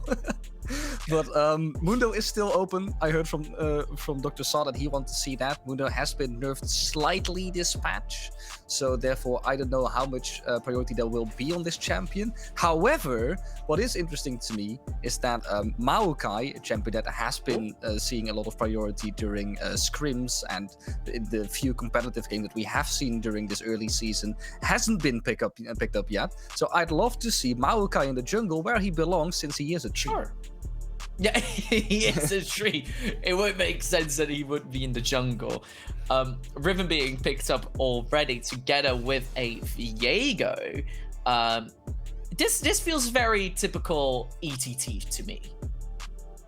Yeah, like the thing is, it is ETT, and now I'm almost forgetting it as well. I don't know if you knew, Craze, but the thing is that ETT, we should have had like a way bigger welcome for them, because they are the current reigning champions of not just DCL, but they also managed to win the University Esports Masters last year. So how can we not be super hyped about them returning to this competition, only to show us how small we are in comparison to like their greatness? The fact that they won everything in Europe and we're just sitting here like, we are currently doing the Scottish League again. Yeah, no, don't worry. I'll give them a warm welcome once we've hit the rifts. There we go. Now we can also see the bands that have come through. We see Cassandra, the Seraphim, and the Kindred on ETT side, and on Blue Shell side we see the Yone, the Shaco, and the Kassadin. The Kassadin especially have given some praise earlier on the day. Meanwhile, loads of team fighting tools that I'm already seeing on the side of Blue Shell with the Wukong, the Lulu, and the Sejuani, but also some disengage on the side of ETT in the form of a Sinner who can just scatter the weak. I do appreciate from ETT that they are currently drafting in order, so we don't have to swap champions anymore when they're done. But like you said, indeed, Syndra is a champion I really look forward to being played by someone like Atlas. Atlas before Klonky Krijger also played champions like the Castin, and also Yone was one of his playoffs probably best champions, so it's not like he is really a two-trick. We know that his Falcos is really good, but in current meta, when you want to play a champion that can do stuff like Syndra, have a decent laning phase, but mostly scaling toward that later point, I do understand they want to give it to him. And also the fact that there hasn't been an AD carry being picked currently for ATT. And the thing is, for me, at the very least, Mechanics is probably one of the best ADCs we've seen in DCL thus far. Also goes for University Esports Masters, by the way. Like, he was one of the, if not the best AD carry in that league. So I'm hoping to see ETT have a lot of freedom in the champions and give him like one of his great champions. I do believe Caitlyn is one of them. Honestly, Caitlyn can do so much work. It seems like such a simple champion, but if you can place the traps right, if you can use the 90 caliber net to your advantage and time that with a great Piltover Peacemaker, you can do so much work. And I'm excited to see what kind of support will join that Caitlyn, because there's still Morgana open, there's still a Lux open. Even if you want the classic really, really annoying combo. Yeah, and that also instantly makes us look to the other side for the answer when the Jinx is being paired with the Lulu. Is going to be fairly difficult in contention, because you will be having to use a lot of your mana resources to try and keep this Caitlyn at bay to at least match her in range. And Jinx, of course, also having a lot of nerfs already in the past. So this bot lane matchup can be really volatile. And the interesting part for me is that, okay, they are still going with the Annie, which is probably going to be a placeholder pick. Yeah. But the fact that they were hovering Lux in the hope that they could flex it to mid and deny it from the enemy team would have been a really big brain move from the other side for their opponents. Yeah, we're waiting for confirmation of what that Annie really is. The Fresh. That is, I love this combo so much, Fresh Caitlyn, because I kind of defaulted into what's right, the Caitlyn together with a Morgana with a Lux because of the roots, but a Fresh, I think it's just so much more diverse and also can do a lot more when it comes to team play. A little bit more engaged, that is perhaps a little bit more flashier, more playmaking, and a lot more exciting, in my opinion, and also can provide kind of a little bit of extra appeal rather than just that 90 caliber net. A great way, in my opinion, to close out this comp for ETT. I do completely agree with you on that one. When you're looking at a champion like the Morgana, that's like a classic pairing with a champion like Caitlyn. Yeah. It might be fairly difficult to pilot into a Lulu when Lulu can abuse you from a little bit of longer range. It is nice that you can Q her back and hopefully get a combo on, but it feels like you're not doing a lot when Lulu can just poke everything out of you, maybe force your black shield early when you don't know for sure whether an animation is actually her W polymorph or is just a regular auto attack with picks behind it. So it can be difficult to truly play a champion like Morgana into that.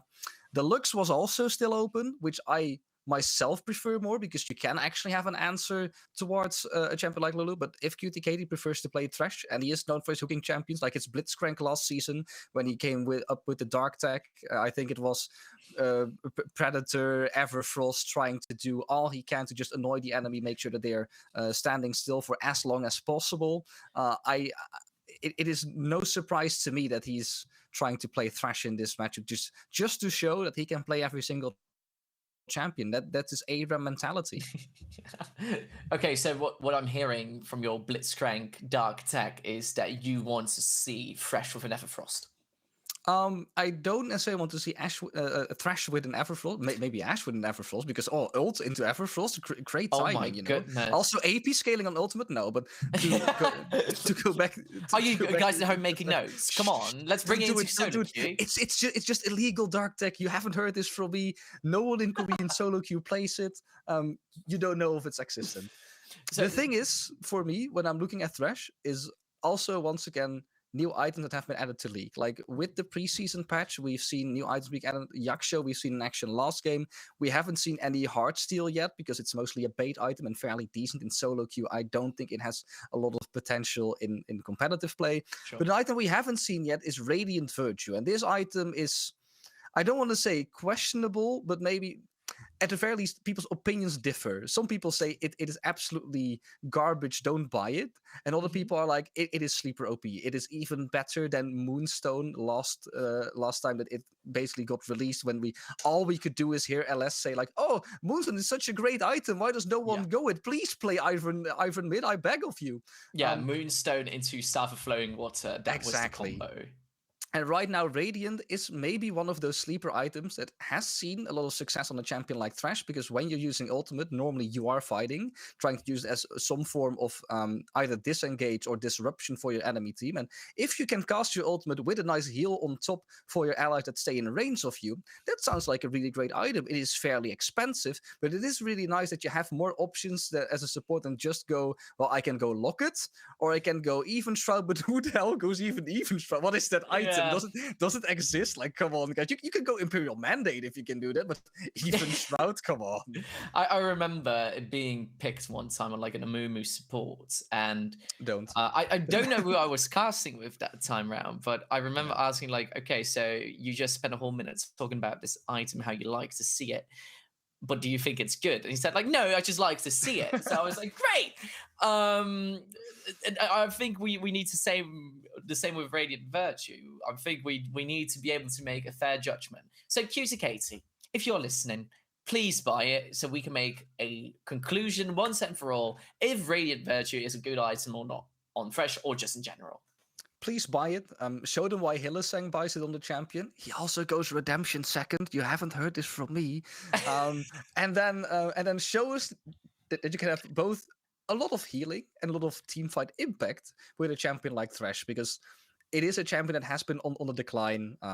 It is one of the more flashy supports, but in the last couple of weeks, or maybe even months, we've all found out that enchanters aren't necessarily girly champions. Like it are champions that can do a lot for your team, make sure that your ADC is super safe, and there is no gender bound to being able to play an enchanter, because it's just really strong.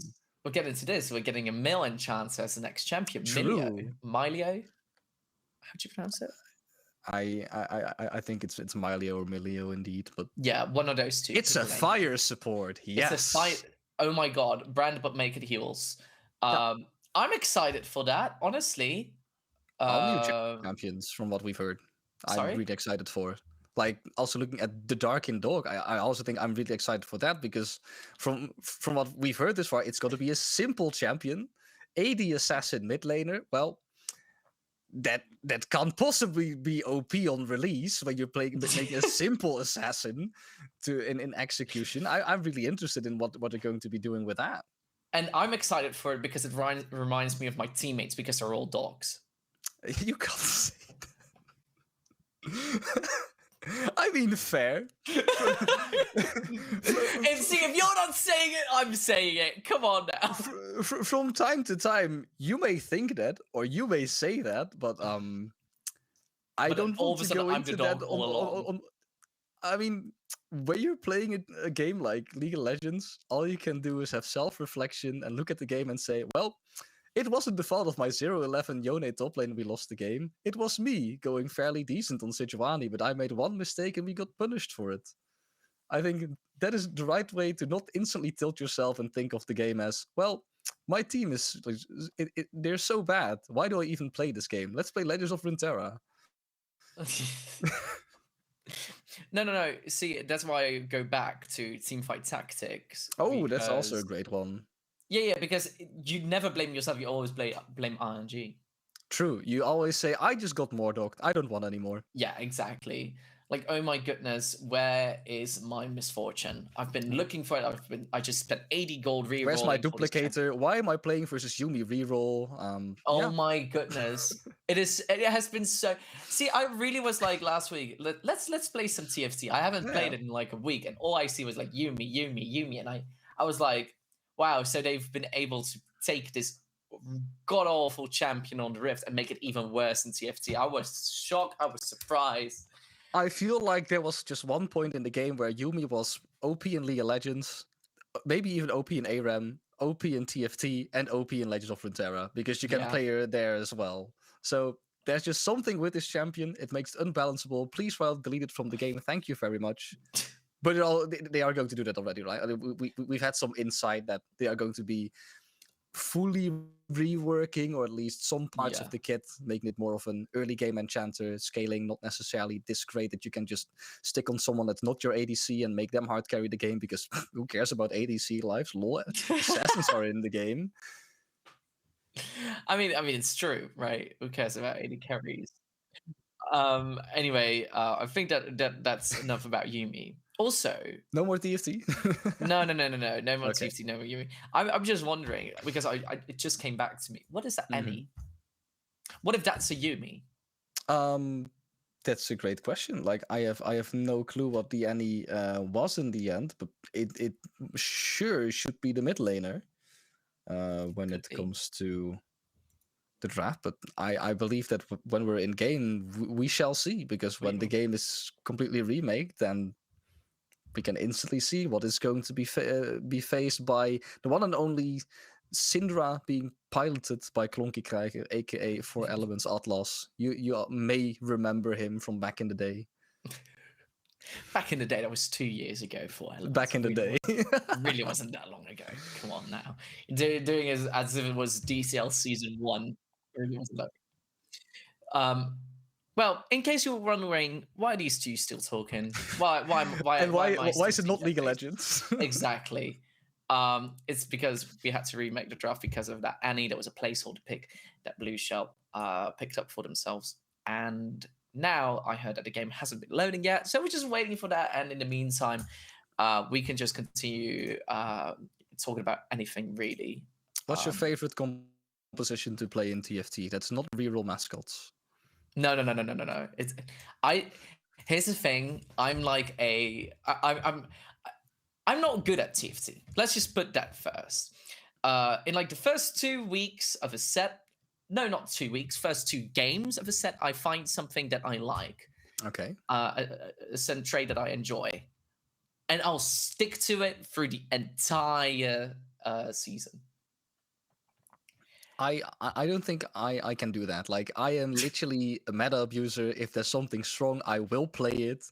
And currently, I've only played 3 games of regular ranked TFT. I placed first in all of them. The first one I played double trouble with Vayne and Kai'Sa, and I got first. And the other 2 are just Yumi reroll. So please don't hate me for it. Wait, you played Yumi reroll? Yeah, because I also played season 2 of TFT, so I know how to properly play donkey roll strats. So some people don't know how to properly play the strat, but I do because I played like a Kog'Maw reroll when it was like season 2 of TFT. And after that, I started playing double up with a friend of mine, and I dare to say like 50% of my games are still reroll Yumi, and the other ones are just like random stuff that are really good at that point, like build different with Samira carry and 3 aces, or something like Talia Spellslinger, or maybe even Star Guardian Nunu. No, I've been a big fan of the Anima Squad. I mean, they've been buffed today, so you might. Yeah, be no, in luck. like I saw the patch notes and I was like, let's go. We got, what was it? The Jinx, the Silas, and the Vayne all got buffed. That Yep. was really, really nice. Can't wait to play it. You also, what I can't wait for. I think it's the actual game we've been It's the waiting for actual all game. this time. It's the actual game, and I've heard from reliable sources That that we we'll might be be on our jumping way. into it. We are in it, Ooh. actually. Second game of the day, it's Blue Shell. And they are standing across the very best that the DCL has ever seen. The best team that has ever represented the Netherlands on the University Esports Masters. It's Esports Team 20. They are back in form. They try to defend their title. It's not only just this game, it's the glory, it's everything that they'll be playing for tonight. Now, Glory of DCL and Glory of Enschede, because know that both of Yeah. these are student organizations from the University of Enschede. Enschede? Yeah. Please don't tell me how I have to like properly translate it. Like, Don't worry, I said Let me Netherlands, be. so like we're even now. It's fine. Honestly, I'm excited to see it. Wasn't it last split? And I please fill me in on this one because I'm gonna be honest, haven't really watched a lot of DCL in the past couple of years. how But dare you? oh, I'm sorry. Someone else put me on the blacklist, not me. So ETT, weren't they like a little bit throwing at the start of last year's regular season, like the first couple of weeks? Completely correct. And right now they might start it instantly by this Yeah, relay that's the invade. play, and that should be a Wukong down. He's dead. That is it. That's first block for ETT, not even 1.5 minutes into the game. Yep. This is disaster. Instant disaster. And Gabush is not taking any hostages here. He also knows that he instantly needs to take as many camps as possible away from his enemy jungle, Ruig and Richard. And that is going to be a really difficult early game for a champion like Wukong, who mostly, I don't want to say he needs to have it from his early game, but late game he's mostly just that My ultimate bot. goodness. Gabush immediately going for It that doesn't gank stop. mid lane. That's a flash. And knowing Gabush, he will instantly pass No, the next. no, Oh, no. no. Okay. Please have mercy, but he is still going. He's just No, looking it's for going. him. Oh, he can't even finish off the blue buff. Ruig Oh, Richard is poor is Richard. getting checked out by Gabush from every single side. Yeah, he's still going. Conqueror fully stacked. We even see MEW joining him right There's there. nothing he can do. Onto the Sejuani they go, and it's Blue Shell. This is worst case scenario for them. This is literally awful. On the plus side, Wukong still has Flash. on the negative side, he doesn't have anything else. No He has to back resources. again. He bought a potion and a control ward.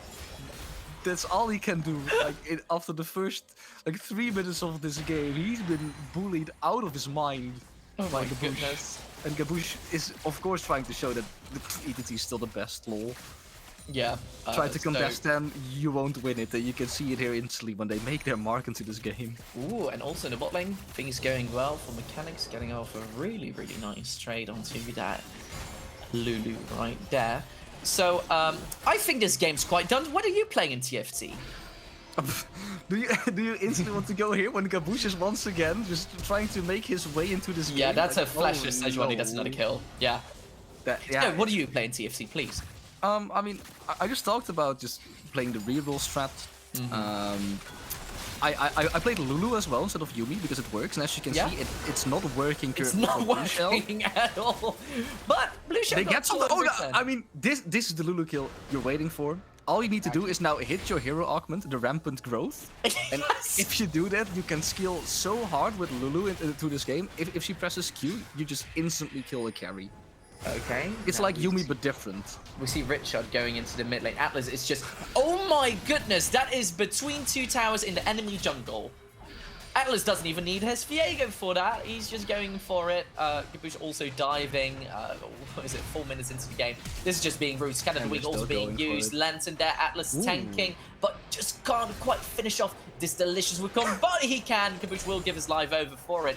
Not even a shutdown going to Richard right there. Yeah. I mean, he has 12 CS and a kill now. So he's on the board, trying to chase whatever it is Gabush is trying to do. No matter what's going on. That is what Wunder was asking when he was opening the notepad on his screen, right? No, that was what is happening. Yeah, that is... And that is exactly the same question I'm asking during this game.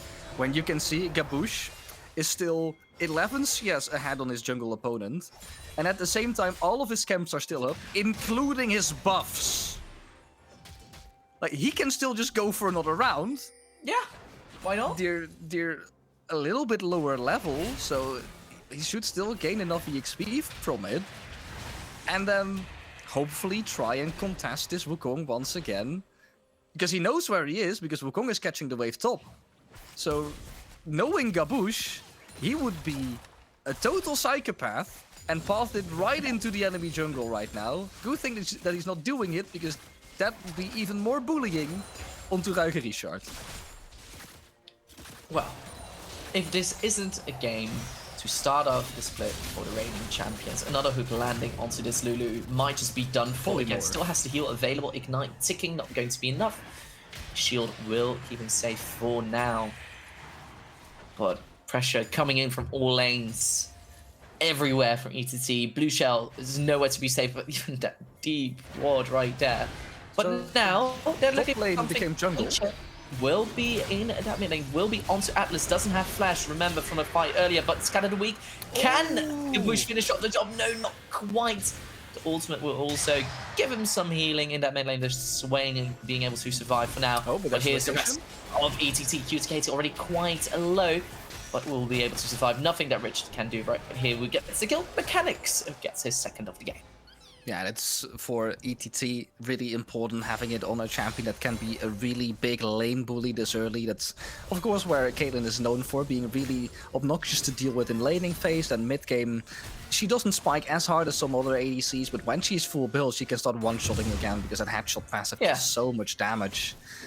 And well, since ETT is already in full control of the game, having a 3,000 gold lead, 7 minutes in the game, it wouldn't surprise me that it would get out of hand even more, because you see right here, it's now in the fog of war with both QTK and Gabush are here, and they're looking for another fight. Gabush quite low though, got himself a dark passage to get him out of there.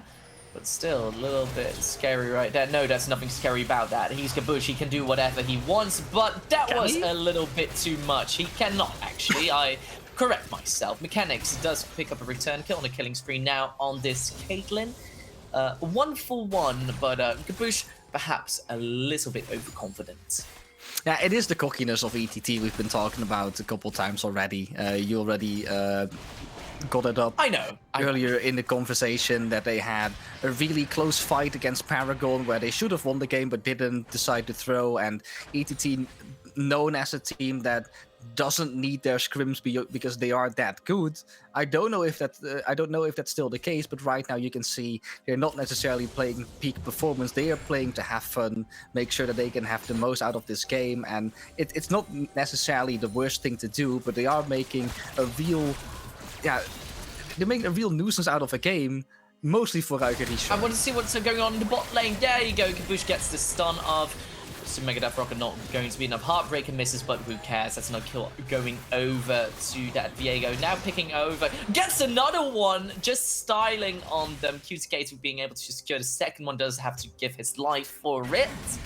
But ETT full on dominance so far, but I feel like if they can continue giving away kills for free like that, it won't be as quick of a game as they might want. Gabush just taking the quick reset. He knows that if he respawns right there, he instantly gets home guard. He doesn't have to wait until 20 minutes when Atlas is on an adventure right here. looking for the Wukong. Is it going to be enough? MBOs used as well. Atlas, you're a little bit of a pickle right there. That's not the ideal position. Gabush also on the way. To your death. ABW wants to get Richard, but just can't quite get it. Gabush on the wrong side. Well, just flashes over.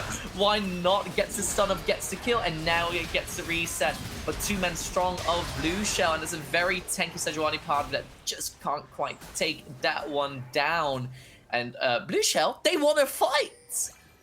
Yeah, it's the classic don't care angle from ETT, and finally it blasts back into their own faces when QTKT, well, he tries to have that little bit of a loft tap onto the shoulder of the Lulu in Aino Reynaren. I haven't looked at the name yet, but yeah, he's just trying to give him a little bit of mental support with that hook. There was no one right there to help it because everyone has given their life in the fight for a Herald, and the Herald is still on the map, so nothing gained, only losses thus far for ETT, and that is not something you'd expect from them after that really explosive early game. Yeah, which literally started at level 1. ETT obviously still very comfortably in the lead. QTKT hack slash forward. Oh, that was a gorgeous hook. Very well done. We're able to take him down. Mechanics on a rampage now. This Caitlyn might just be the actual threat. We were all thinking that it would be Gabush, but now that Mechanics has already 4 kills and 3 assists on the board, I think that will be the one that will do all the carrying at the end of the game. Gabush being able to secure that Rift Herald, be able to secure his own life against this Sejuani. Taking time for now. The healing there as well, and there comes his mid laner Atlas being there with the unleashed power to save his jungler and get another kill for ETT. Everything's going back as according to plan.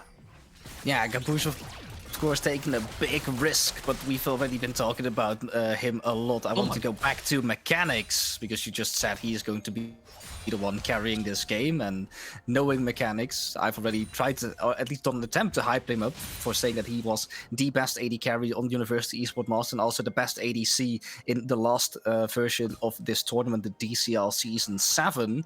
And he's once again showing that he can do that he can be that ADC that is really obnoxious to deal with. The fact that he has the positioning that I have never seen from another ADC should say enough, and he can show that in teamfights so well.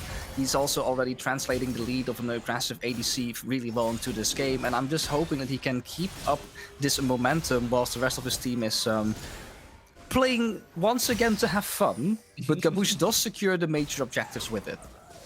Yeah, that is very important for the long run. Rift Herald in his back pocket. Nobody cares about this dragon. No one has even touched it so far. Are we going to be seeing 2 Heralds before a single dragon is taken? Yeah, no, it's quite impressive. As Gabush now with his bot lane trying to snowball it even further. As Atlas, however, gets killed by Blue Shell in that mid lane. And ETT, they should be able to clean dive this. And never mind, that's everything but clean. However, this Caitlyn will make it right, hopefully. Please, come on. This shouldn't be happening. It should just be clean. All but clean? Yeah, all but clean. I think QTKT knows that he has Hex Flash later on anyway. Can just use the flash for that to make sure that he gets out. I don't believe he has a shutdown on him currently, so there's not a lot that he can give away, but nice to see that he can use it that way. We've been talking a lot about ETT. We haven't been talking a lot about Blue Shell, and I do think that the first thing that we need to say is that Ruige Richard must have the strongest mental that I've ever seen during one of these games. Oh, yeah. Because he was not allowed to play the game for at least 4 minutes, and yet he is still trying to look for every possibility or opportunity that shows to get a kill for his team. And it worked a couple times on mid lane already with the help of Sugar Sky or Shiger Sky. Sure. On the mid lane, it had Swain. Yeah, Swain, of course. Cyclone still has a lot of impact, but it only needs to show that they can that mental can translate itself into a victory. And for now, that is really difficult with ETT. Once again, having a strong showing is what I wanted to say, but it's AMW getting contested by Sejuani. Almost got hit by that slow there. While you were saying all that, he picks up the mid lane turret with the help of the Rift Herald, finally takes down this dragon, tower also secured in that bot lane. Mechanics doing what Caitlyn does so well, and when we thought AMW was struggling, he was actually just baiting us as he solo kills Jhin in that top lane. Waiting for that blade to be reforged and then cutting down the Sejuani with raw strength. I would say that right now ETT's plan should be to swap the bot lane. Oh, there you go. That's a lantern to safety. Should be all good. No forced swap. Richard did have ultimate. He could have interrupted the lantern midway, and that could have secured another kill, which is fairly important for Blue Shell if they want to keep themselves into the race. But I'd say that ETT should look for an opportunity to, well then, right now make something happen in the bot lane, make sure that they can't be contested on their resets. And when Mechanics takes his place into either the bot lane or maybe even the top lane to make sure that they can seize tier 1 tower, they are slowly but steadily making sure that the gold lead is big enough that they can make these kind of meme plays during the ETT time that we've seen on multiple occasions from them. So they can at least throw a little bit, but have fun in the process and make sure that they have enough of a lead to still win the game in the end. Yeah, good luck, have fun. So Blue Shell. That should be their. That should be their motto, or like their way of life. Just their slogan. Good luck, have fun. That is ETT. Good luck, have fun. I like it. Yeah. You should pitch this to them. Exactly. Put it on a social media. I'd buy it. You're welcome, ETT. Gabush, once again invading, securing that blue buff, and now wanting to secure Richard, but there's also a sweaty Jinx over that wall. Ooh, that could have been a lollipop for the ages if that landed. Yeah, that death sentence would have hit me if I were yes, Jinx. Meanwhile, Mechanics is cleaning up 2 kills. Somehow solo killed the Sejuani. Yes, well. two AD carry items on 60 minutes. Wait, what? That man is so incredibly fed. QTKT missing a death sentence, landing the Flay, wanting to get that Lulu down as well. Ace in the hole, we will get it. The ace in the hole is enough. Gabush going to the wrong side. What can Sweat do? He can get hooked. Oh. Just get a shutdown onto that Caitlyn. If that hook landed just like 2 milliseconds later, it could have completely turned around. I also believe a slight miscommunication then from ETT, because that could have been a tower shot taken by QDKT, but, well, good luck, have fun, once again. Go back to base, get free home guard, and apparently ETT doesn't care. They're just playing their own way with a 10k gold lead, 11k even. Oh, Richard, do you think you can take your Grom? Yes, How might. awfully optimistic of you. Oh, AEW no. just zoning him away. Don't do that. Must be called towards it as well. That's my miss. I was like, oh no, can he even not pick up that ROM for himself? But no, he can. He's allowed.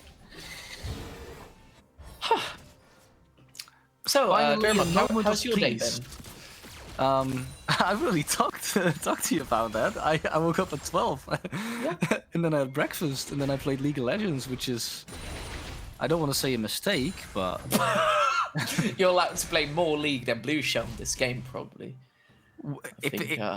When I play Maokai, indeed, I can just, I can literally stand still in the bush, and Gabush would think, okay, it's a tree in the jungle. Like, this can't be Maokai, this can't be Icon. And I mean, that's with the new Nico, right? You can transform into anything. Oh yeah, true. You can actually, like, we can actually play prop hunt in League of Legends soon. I am honestly looking forward to that so much. You have no idea. Like, every time there's a rotation of the Alpha 1 game mode, you should just pick Nico and play prop hunt. Yeah. At least once. Yeah. Gabush going into that bot lane. Richard being able to do a lot of damage on a Cyclone. Unleash power, not enough to kill him. Gabush will have to do the job. He does get the kill in the end. And now it's Shy Sky all by himself. Doesn't have an ultimate available. All he can do is buy time, but Mechanics gets himself yet another kill. The 10th of the game for him. And now ECT with a minion wave stronger looking to crack open the base of Blue Shell. Oh my goodness, Gabush just flashing forward. Heartbreak deals so much damage. Gets that kill, double kill going over to AMW, who secures them all except for the one on Sejuani. That one's going over to Mechanics. I'm just going to end here with the Rift Herald. It's 18 minutes in. It's a really strong Rift Herald. It's at least level 12, so it should seize more than half HP of a tower if it manages to hit. Oh my And then goodness, on the death other time is side- low. What can Blue Shell do? That's Nexus Tower number It's one. literally a nuclear missile just planting itself into the towers. Yeah, and that is Nexus Tower number 2. Can we see a dancing Shelly in the second game of DCL Season 9? ETT, you need to be careful. Health bars are going low. MEW force to flash away. No! Also, with the lantern away, no dancing Shelly for this game, as he does get smited down. And now everyone else from ETT on the run. This is a lovely time for Jinx to just go and get those kills. That's one. However, one in return. There is a... Oh my goodness. ETT, they're just doing it. They even say like, oh yeah, you can get our bot lane, we'll take your base in return. They win the fight, double kill going over to Kabush, and now they're just having their eyes set on the Nexus. Pre-20 minutes would be insane. They have just a couple of seconds left, but I think they want to go for the KD aces. Please, chat, do it. Did he actually get it? Did he get his first stacks on the Heartsteel? Yes, he actually got his first 30 stacks on Heartsteel. He's been sitting on his item for 3 minutes. There was nothing he was able to do during that entire time. And now finally, at the very least, there's like a mental victory coming over for them. They can get at least the stacks on the Sejuani's Blue Shell got, while Chit got his first stack on Heartsteel, Esports Team Twente got their first win of DCL Season 9. An extraordinarily dominant performance from start to end. I want to say flawless, but they were just playing around at some point, and they just gave away kills everywhere. And why not? They're ETT. They can do anything. They're the best team that the DCL has ever seen. Exactly. And in my opinion, it was mostly Richard just being bullied all over the place. That minute one play was really devastating for them. And even with a lot of decent plays to get them slightly back into the game, I dare to say that ETT is a team that knows their limits. They know that they can meme around a bit for most of the game, but the moments they need to take serious and they can take, as you can see in the ending of the game, they will do it. They will just make sure that there's not unnecessary suffering for the enemy team being taken hostage in a game that normally would last 18 minutes, but because, oh, we're ATT, we can do everything. It's 30 minutes. They're not that kind of a team, and that is good to see, because that'd be really tragic if that were to happen right now in the first game for them in this series. Is he so incredibly dominant? And I saw it as well in chat, like people love seeing this team play, and I can totally see why.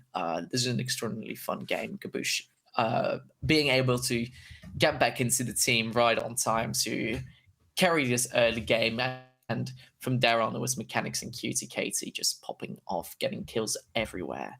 And ETT might just be looking for another title this split. Yeah, and with that, of course, the end of this game, I also need to say that this will be the last game for you today, Carl. So maybe a quick... how was it for you? Like, did you enjoy your time back, or was it like prefer to stay away next time?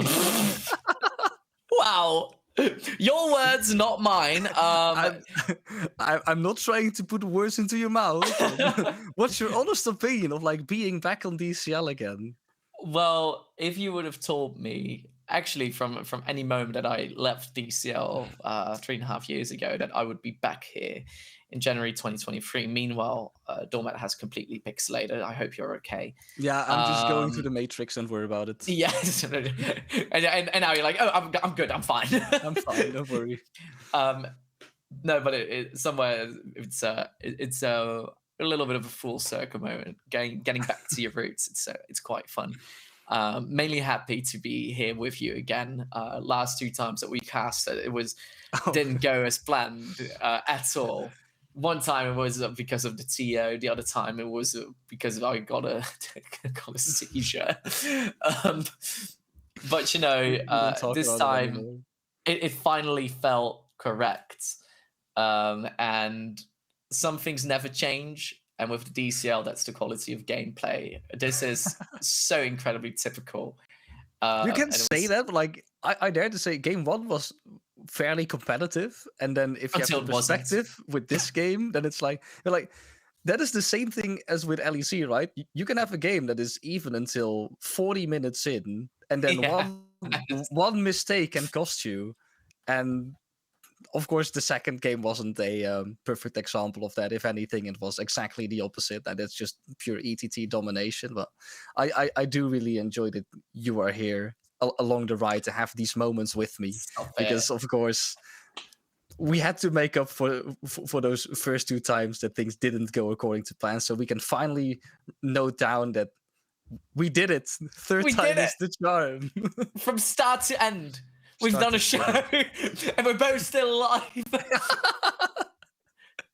All right. Well, that will be it for me tonight on the cast. Desk ETT with an extremely dominant game. It's a great start to their split as well. Very curious to see what the analyst desk has to say about it, even though I'm quite sure there's not much to say about it. ETT, they're doing ETT things. Good luck, have fun. Well, thank you, Grace, for the beautiful cast, and I hope to see you later on in future casting as well. Of course, Dermot will be sticking around for the next game, and let's discuss what happened in this game. Like, whoa, what happened here? First, we have Caboose, was already running late, almost didn't show up in this game, and then he went straight to, okay, guys, I'm here, and let's just go into the jungle, just make Blue Shell regret this game. What is your opinion about it? Hug me, please.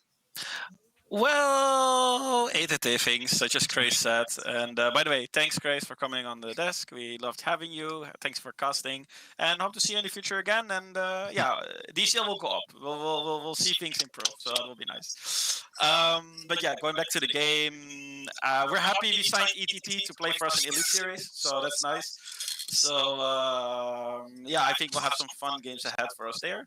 And in this game, it was just pure action, entertainment. I think, yeah. Yeah, it was quite the entertainment. A lot of action. Of course, ETT had the whole game in end, and they actually quite overextended. I mean, we have seen a lot of just kills given away by ETT to Blue Shell, and I mean, it's possible because there's such elite in it. What did you think about that, Dr. Shaw? Well, yeah, just ETT doing ETT things. They throw a bit, they clown a bit, but in the end, they go for the end. They know how they want to end. They clown it out a bit. They almost throw it away at the Nexus, but in the end, they turn it around. Like, it's something they have always done, and they will always do, because it's just who they are as players. A bit big of an ego, but they do deserve it, at least for the DCL part. Do you think, like, this is their first game in DCL, of course? We will be able to see more of these kind of games of Esports Team 20?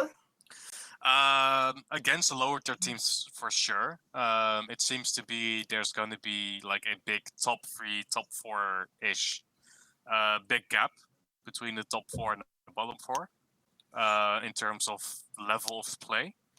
But that can change. Like, we're still in week 1. Okay, but they can improve. Yeah, but those are big words. I mean, you can say there's like a top 4 and below 5-4, but I mean, go more in details.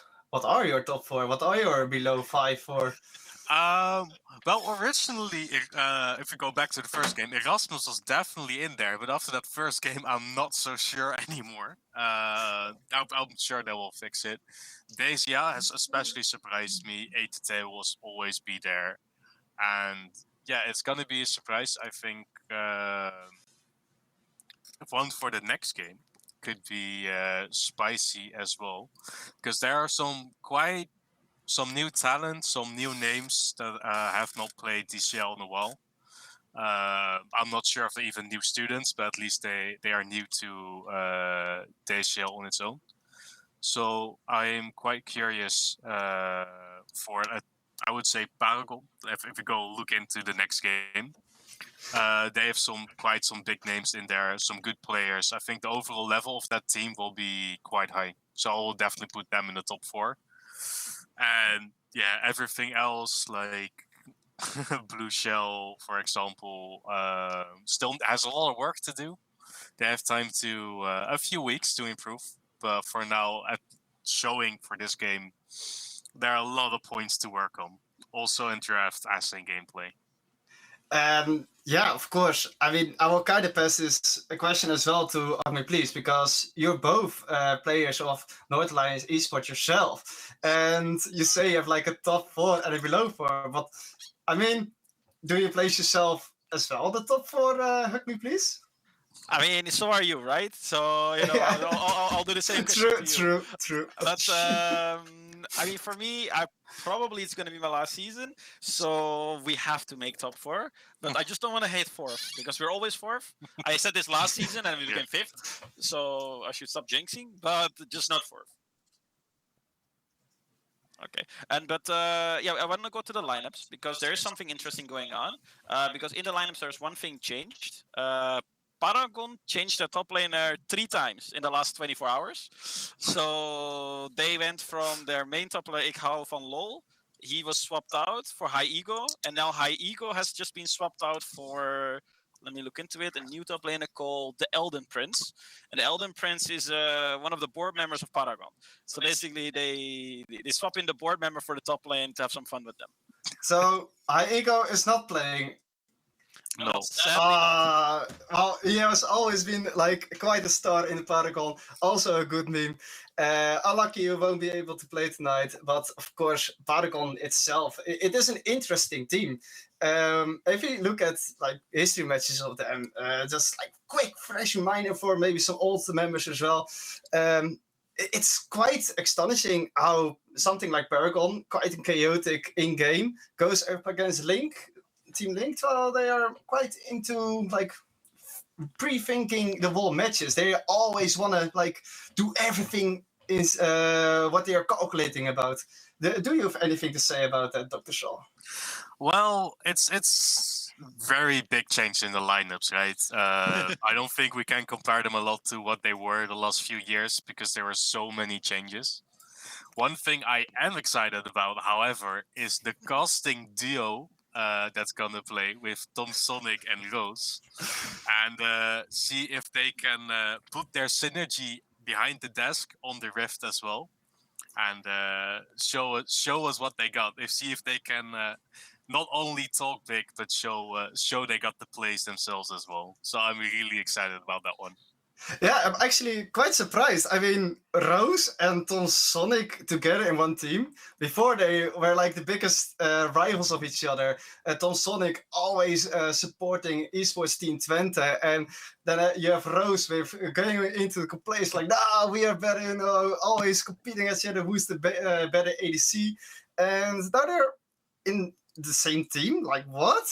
I mean, explain, Hakim, please. I mean, I guess the synergy on camera turned into the playing together. They have played in DSL Division 2, and I believe they have promoted to Division 1, actually, from what I can tell. And yeah, they're going to play with the same team here. I'm excited to see what they can do. I will have a challenge for them, however. You know, like if they get beaten, maybe sub 30 minutes, they can also come and cast next time or help us out on the desk or something, you know, and we can swap it, you know, we will play, they can come sit here, maybe, you know, we can make something like that arrangement. So yeah, that would be really nice. But yeah, I have faith in them. I hope they're going to show us some, you know, entertaining gameplay, and yeah, maybe they can entertain us as well behind the camera as in front of the camera. True.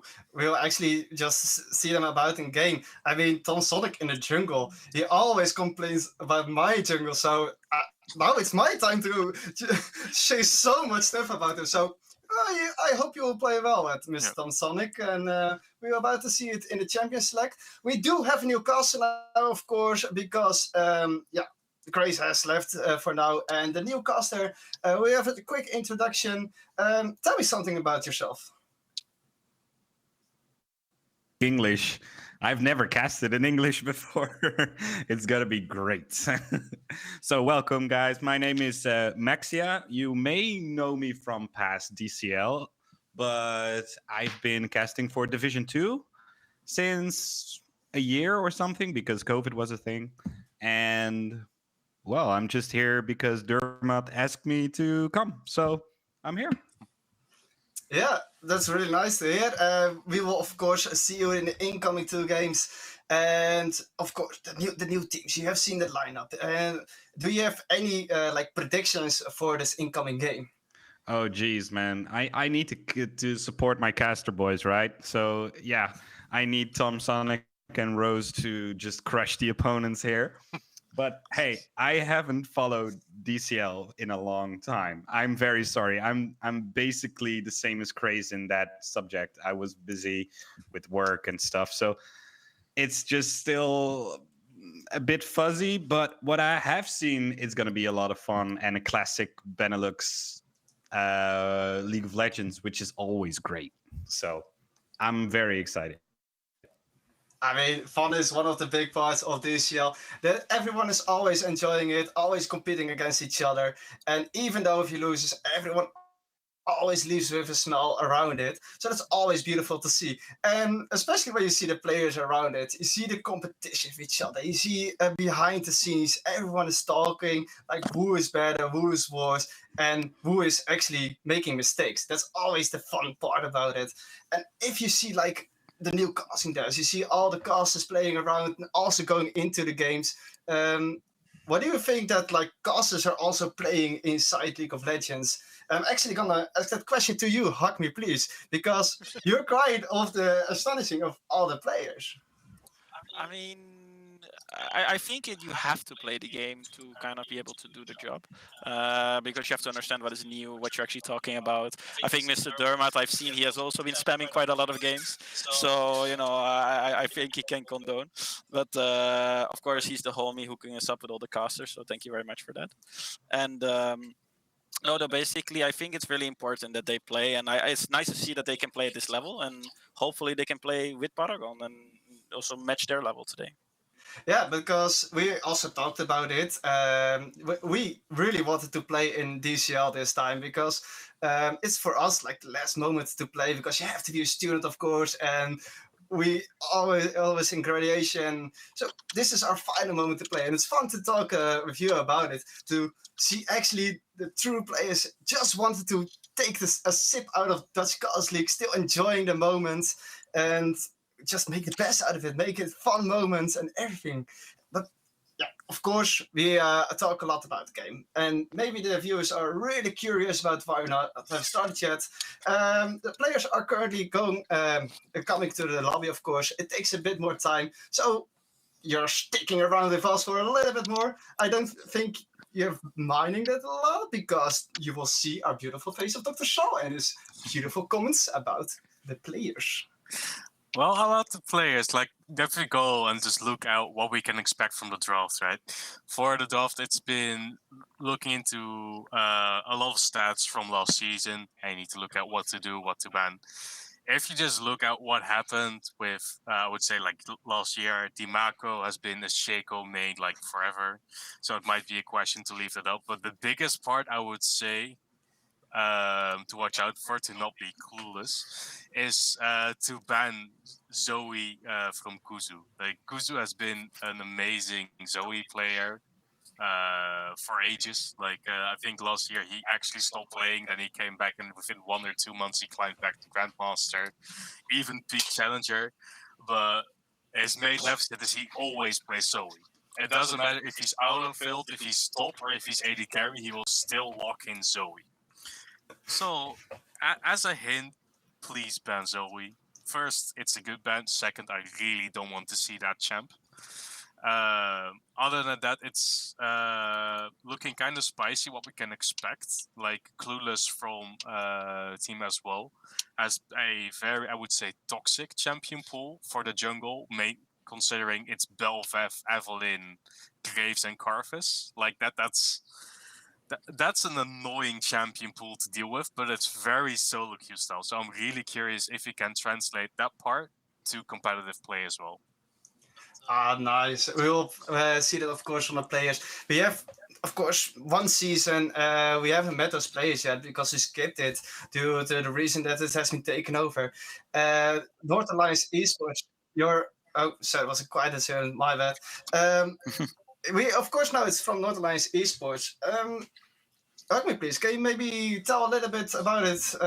How Northern Lions Esports came in contact with why it took over DCL? Sure. Well, basically, we have a lot of students that want to do internships in esports. I will maybe round it up really quickly, and then the players are ready, so we're going to go that. But basically, we have a lot of people that want to do their internships in esports, and we were kind of thinking like, well, maybe we can work together with DCL. Then DCL, we didn't hear anything from it, and we have some people that want to do production here. They want to learn from production. So we asked DCL, are you going to continue, or maybe can we help in any way, shape, or form? And they actually wanted to stop. And then we were like, oh, well, can we maybe take it over and bring it to our location? And yeah, after some time we had a deal, and that's how we took over DCL. And all the organizations were really happy with that and stepped in. So that's why we have 9 teams. So yeah, we hope to make it a really nice season. Nice, man. I'm really curious how to go. For now, my opinion is really, it's such a good setup. I love it how the people have still come together in such a long time.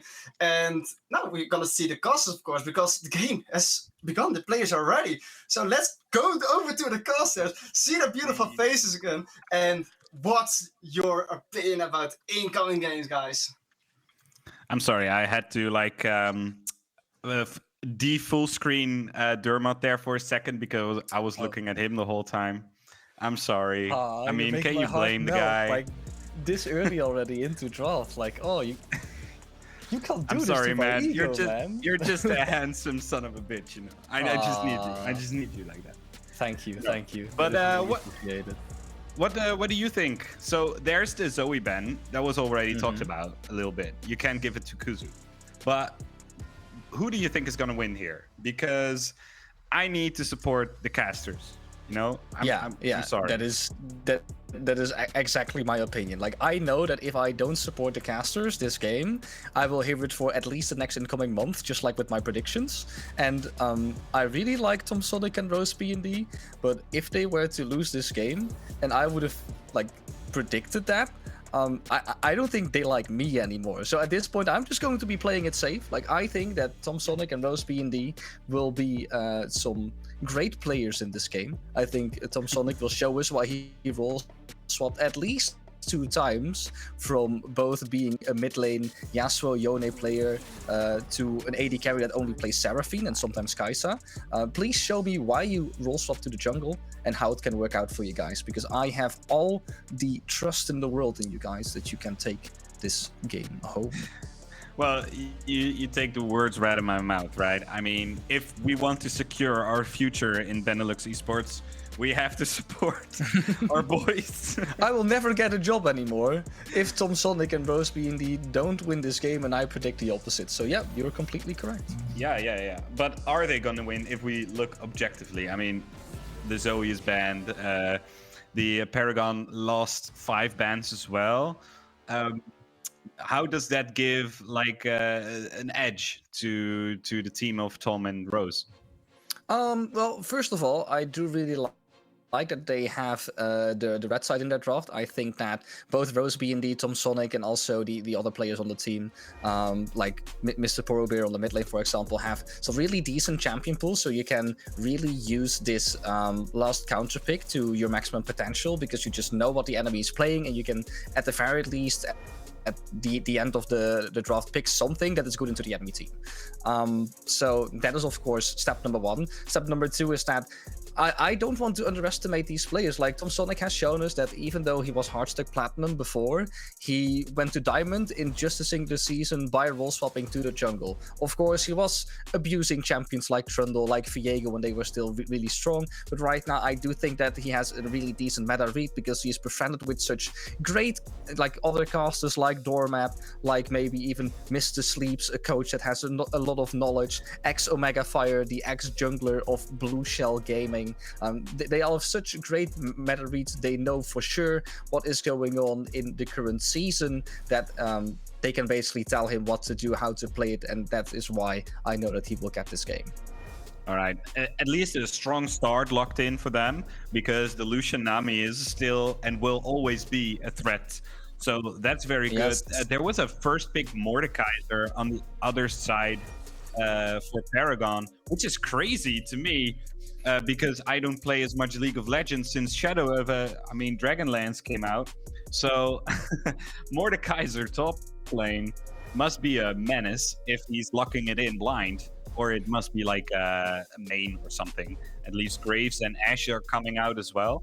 So we're looking for a support and a potential mid laner if Mordekaiser doesn't go top lane, doesn't go mid lane, which would probably be the case. Yeah. I believe that a good thing with Mordekaiser is that he's still fairly flexible. He can be played in the top lane, he can be played in the jungle, and he can be played in the mid lane. Jungle, he's been a bit less. He has received a couple nerfs because he was really strong, and he's basically able to make sure that major disruption does not hit his team because he just banishes them to Death Realm during major team fights. And I did like the flexibility until we saw the Graves, who can also be played in all of these roles, but most notably will be played into the jungle because, well, we just heard that their jungler plays this champion, so I wouldn't guess any other way that it would go over there. And then I was intrigued by the Heimerdinger hover in first instance by Kuzu going into the support role, because Heimerdinger gives you the option to go either Ashe or Varus next to it. But they've also noticed that if they pick Heimerdinger now and Ashe and Varus both get banned in second rotation, they don't really know how to go next. So it wouldn't surprise me right here if a Heimerdinger ban would come out from TSEA, because that is a lane that is kind of difficult to play at Lucian Nami. The good thing is that it's still Lucian Nami. If they get an edge in the lane, they will always just snowball over it. There's so much damage output with Lucian getting buffed by the Nami, getting some extra damage off his passive that has like by now been reworked 1.5 years ago, but it's still so relevant to see him instantly like 100-0ing a single champion by just dashing out of Fog of War, instantly going in with Gale Force, and yeah, a rune like First Strike just makes sure that the Dawn is sealed, or like the deed is sealed the moment he uses his ultimate to gun down the enemy. Well, most of the time is Squishy or ADC trying to farm the mid lane. All right, we saw the Maokai coming in right before we went into the second ban phase, which deleted Syndra and Vex. So really focusing on that mid lane, make sure Kuzu is out of his element, I would say. Hard-hitting mages are probably his thing. So what's left for him right now? I mean, there's a hover here for the team of... is this a... There's little I'm left. blanking here on the name, Cassante. Jeez. Yes. It was even in the screen. I'm not sure why I blanked on that, but I had like a brain fart. It happens, man. It happens. So the thing for me is that right now on TSEA's side, I only see really strong champions. Like Maokai is rocking an amazing 54% win rate in the jungle right now, and it was also my guess at go-to since he can still be played in both support and top lane. Cassante, we've seen him game number 1, what he can do, and then the Lucian Nami combination is probably still one of the strongest bot lane combinations we have. And with all of that said and done for them, they also secured themselves a counter pick into Kuzu, who we've heard on the analyst desk is one of the biggest threats here for TSEA. So they've completely dominated draft thus far. It's just going to be execution that's going to be, in my opinion, the difference maker. And I'm just waiting to see what they will lock in for their mid laner, and that is going to be the Karma then. Okay, I didn't expect a lot more support. There are, of course, possibilities of Karma building more damage oriented, but I do really like this approach from TSEA, having a really great team fight composition with engage, disengage, a lot of helpful resources with both Karma and Nami, and then Maokai and Cassante being the big burly man being the front line. And then on the other side, well, Mordekaiser is going to have a real difficult time singling out a singular champion that is good enough to take away to the Death Realm. 9 to 10 times you could consider Lucian, but if he 1v1s you, that's also going to be game, set, and match. And then the next options on their team, Graves, we do see him every now and then, but in my opinion, still more of a solo queue option. Victor is really strong, but the question is how good can he abuse a lane like the Karma lane? And Ashe Lulu, they are going to have a really bad time on that bot lane because, well, Lucian Nami, once again, lane second to none. The only 2 lanes that can skill check this are either Caitlyn Lux, if you play it correctly, or maybe Heimerdinger Ashe, if you can have all the pressure in the world to make sure that Nami does not have the freedom to walk up to poke every single now and then with ebb and flow level 1. it is going to be a tough cookie. That is all I'm going to be calling. I do have 100% trust in this TCA lineup, and I still have maintained that through this draft, because what they've shown thus far is just a really nice draft without any leaks or cracks on the side. I just want to touch a little bit upon the Karma pick, because that is such a smart pick if you think about it. So not only do you support the rest of your team with shields, with a massive AoE shield, with slows and stuff, and she's really hard to kill, especially with RW. It's also a very clean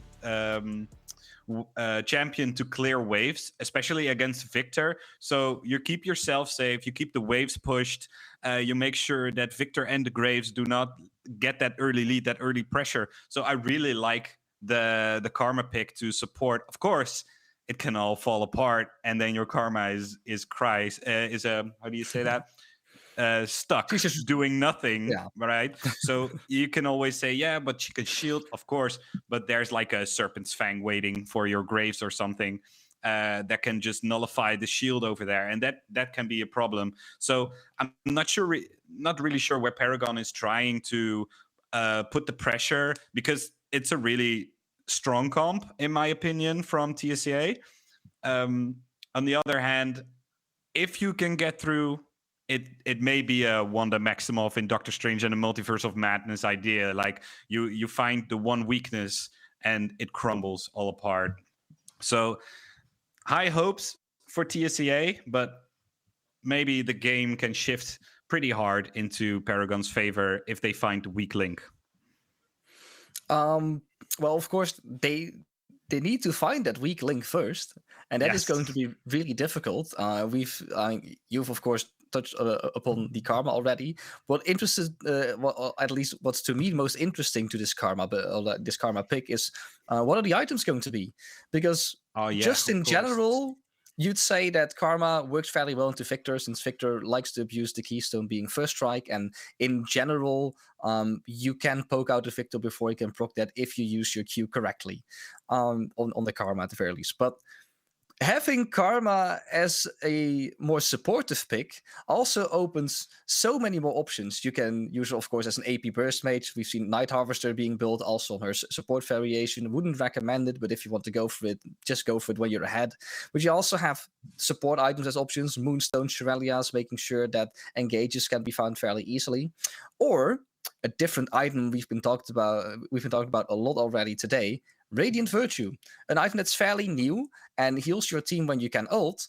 And if you combine that with a certain rune being Ingenious Hunter, we already have like some form of a spammable ultimate on Karma. If you can abuse that even harder because you can reduce the cooldown with a rune like Ingenious Hunter, this can be a really interesting game for that to happen. But then also the question would be, what's the rest of the team gonna build? Because, well, basically everyone can build this item by now, right? I think you make a really good point. I also want to throw an idea over here. Let's call it Tank Karma.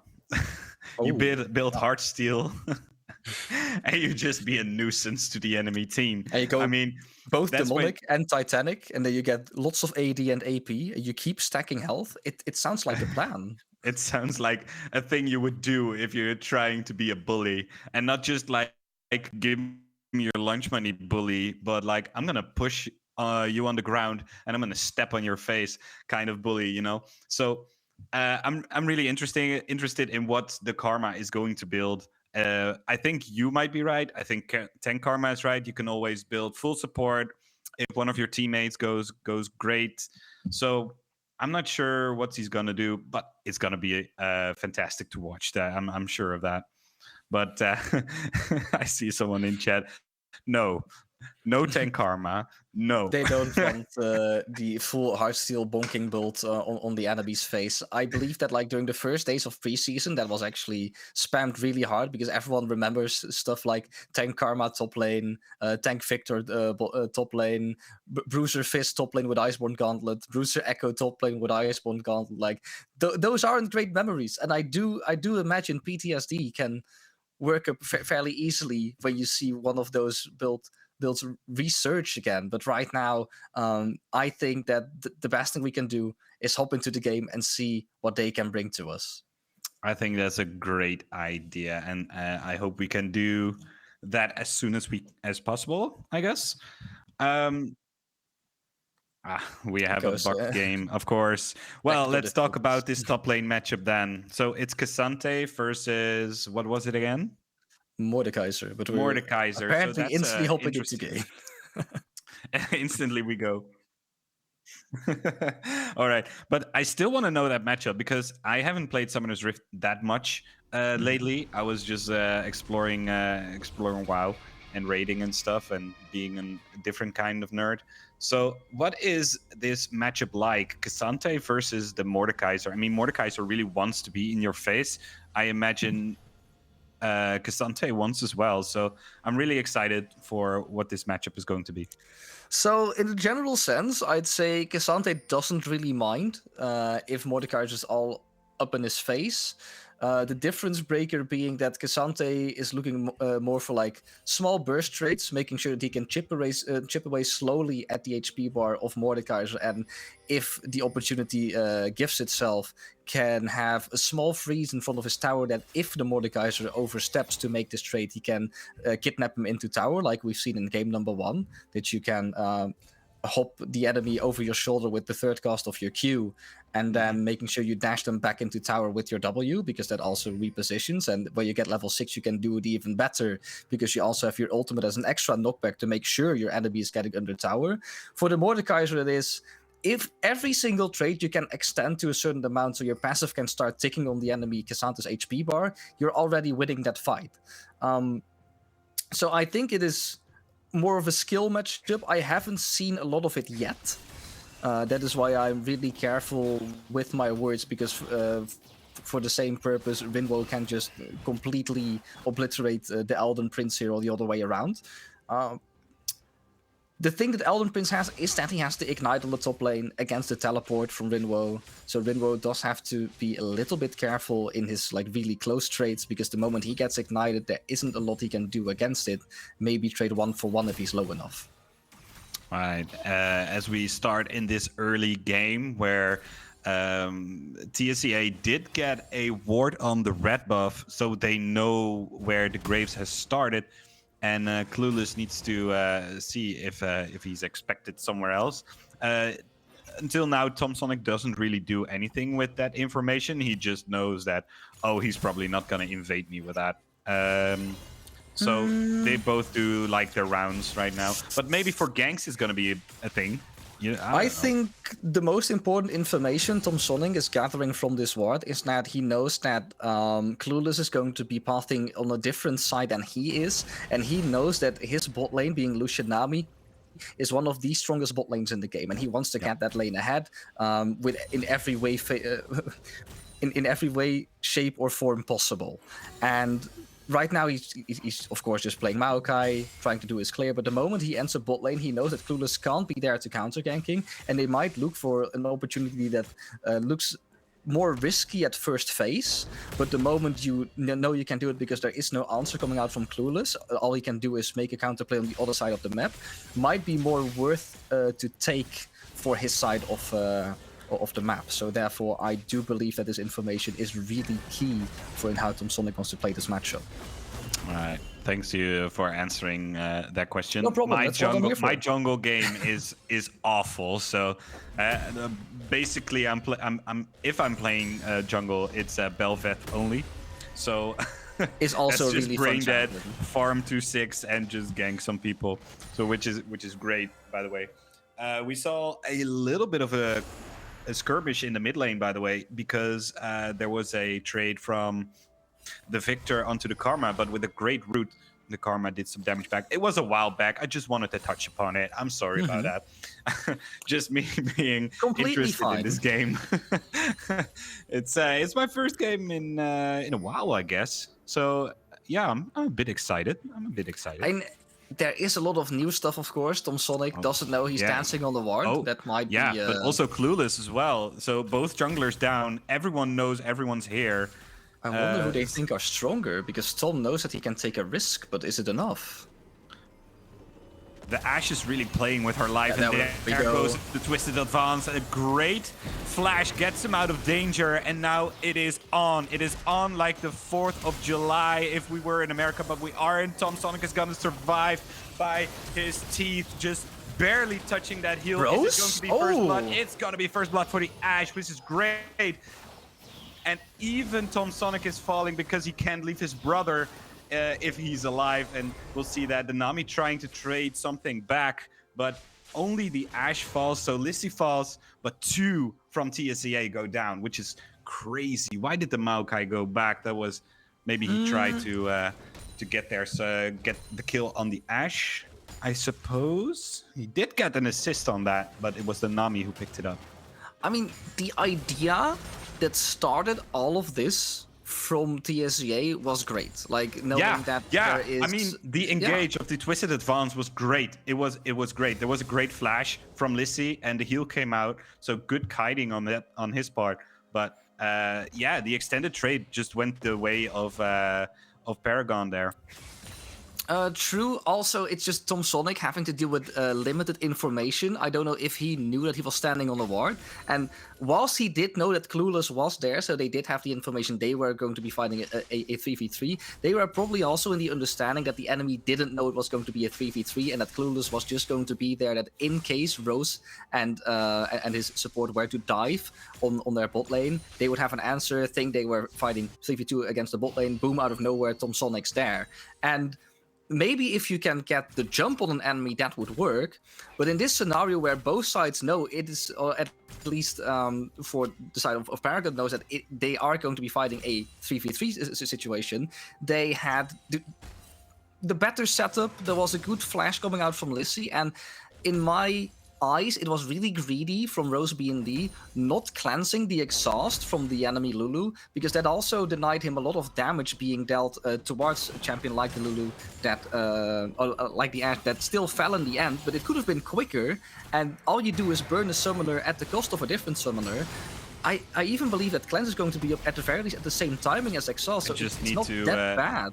I just need to say that Cassante here is getting ganked, but he's doing Cassante things, and with a flash, he gets himself to safety with his ultimate. So he gets out of there, but no summoners except for the teleport, which he's probably going to use to get back top lane. And meanwhile, the Tom Sonic and Rose and Demaco was like, well, if you're top lane, we can take Drake. I'm sorry. No, I was at the same time and also trying to reach chat a bit, and I just saw that Lissy is a female player, so I'm trying to excuse myself for accidentally.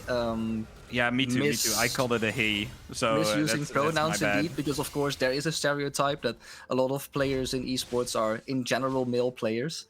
So if we misgendered you, I'm sorry for that. We're trying to keep it in mind for now. But once again, back to the game. It is a decent cross map being made by TSEA. They do secure themselves a dragon that is at least one step towards a soul. We don't know what it's going to be yet, but it is a way to play the game. On the other side, we do see the counter jungle. Oh, the flash into the Maokai. Oh, this is problematic here. The Karma Q is going to land, and it's Tom Sonic picking it up with a Twisted Advance. So also really good important gank, because Victor used his ult on the minion wave, so he tried to delay with the gravity field, but it didn't work. He still died. So and I'm back to the game. Indeed, back to the game. I do want to touch upon the fact that Tom Sonic, of course, is playing Maokai. We haven't seen him yet today, but just this singular gank, when there's also an engage to the bot lane. Damage over there. Great bubble, by the way. Yeah, that is the first strike Lucian. If he had the full rotation of culling, didn't get polymorphed, I think Lissy would have been forced back to the fountain, which is not nice in this matchup when the Lucian can only snowball out of control. But they are going to receive some help from their jungler, who's trying to path around fairly sneakily. To hopefully help his bot lane. Spotted, by the way. Great. Is it enough? Smoke screen. Oh, the instant cleanse on the Lucian from the Ashe ult. So that was great. Everyone gets out. Only a couple summoners used over there, which is good, but they need to play safe, especially this Nami now. Yeah, and I still want the dive. to... The dive is coming. Here it is. That's the Nami down. Is the Lucian going down as well? He gets polymorphed, and the kill goes over to the Lulu. Yunche also on the board with 2 kills right now. This Lulu popping off. Yeah, and some great impact from Clueless already, being 0-0-4 on the field. Yeah, Zoombrool Glaive already completed, making sure that fight could even work. I'm hoping that Tom is going to have his own impact here in the top lane. He's trying to get it to help his Cassante. Excuse me, what is this damage? But here is the passive of the Mordekaiser, but with Tom Sonic, it's gotta be a kill. No, it's the counter kill. The Elden Prince is taking down this Cassante, and it is Tom Sonic with his 2nd kill of the game right now. Very well played, but a little bit too late. This can be rather annoying for TSEA with all the kills on Tom Sonic. I do know that there are multiple ways to play this Maokai build. I want to touch upon that earlier with the fact that you always rush Demonic, but in team play I'd say Radiant has more value, but in solo queue we do see this Maokai being built full AP, and currently with all the kills being on Tom Sonic, I don't think he's going to have like a different choice than to become the carry that his team needs him to be. That can be an iffy situation when on the other side we see 2 kills on the Ashe, which can kite a Maokai, not necessarily easily, but if the positioning is correct, it is really difficult for the Maokai to get upon this Ashe. And we also see some struggling in the top lane as well. There is a 30 CS lead for the Cassante, but there's also that singular kill being found on Elden Prince, who maybe is the key right here for Paragon to make sure that Tom Sonic cannot even join the fight when he's stuck in the death realm with him. Yeah, so Tom Sonic becomes a really easy target right now because he's always in the front line, even though he's supposed to be a tanky champion. Great flash from the Lulu. Ults himself, instant exhaust, and they go in. It's Clueless picking up the kill here on Rose, but here is Tom Sonic. He uses a great ulti, and he is on the board again. 3 kills going to this Maokai. Great counter engage. It's an ADC for a jungler, and with a dragon coming up soon, I guess, that is a great trade. For now, it looks like it is. They don't have a lot of DPS to do the dragon currently, but the moment Rose respawns and he is going to make his way to the bot lane, they might look to find themselves that opportunity. It is just really difficult to work with everything TSEA has made for themselves right now. Like, in theory, they are ahead by 300 gold, or like in practicality, but there are so many answers already given by Paragon. Is there going to be another one present with the next dragon fight? Right, let's see if this Cassandra can solo this Mordekaiser right now. He is in the death realm, I think. Oh, yes, but he's using his ult there. But there is a lot of damage coming out of this guy. This Hunter is trying to get the Iron Revenant, and he does. He kills the Mordekaiser in his own realm. Jeez, if that isn't a Giga Chat move, I don't know what is. Yeah, I was kind of flabbergasted by this move from Rinvo, because he also should know that his resistances are reduced and being stolen by Mordekaiser in his ultimate, so he's also gaining less damage when he's going all out. Red team, and the fight is continuing here. Was there, and is Rose maybe in a bit of trouble? He needs to get over the wall, and he gets blown up by Kuzu. Tried to pick off that Lucian before dashing over the wall, or maybe he didn't see. Or it was on cooldown, because level 1 and 2 of the dash of the Lucian are so ridiculously high. High cooldown, there's still resources, like on level 5 it's free. You can just dash without spending mana, so there's no reason not to dash, but right now that can be something that caps your champion, which is difficult to work with.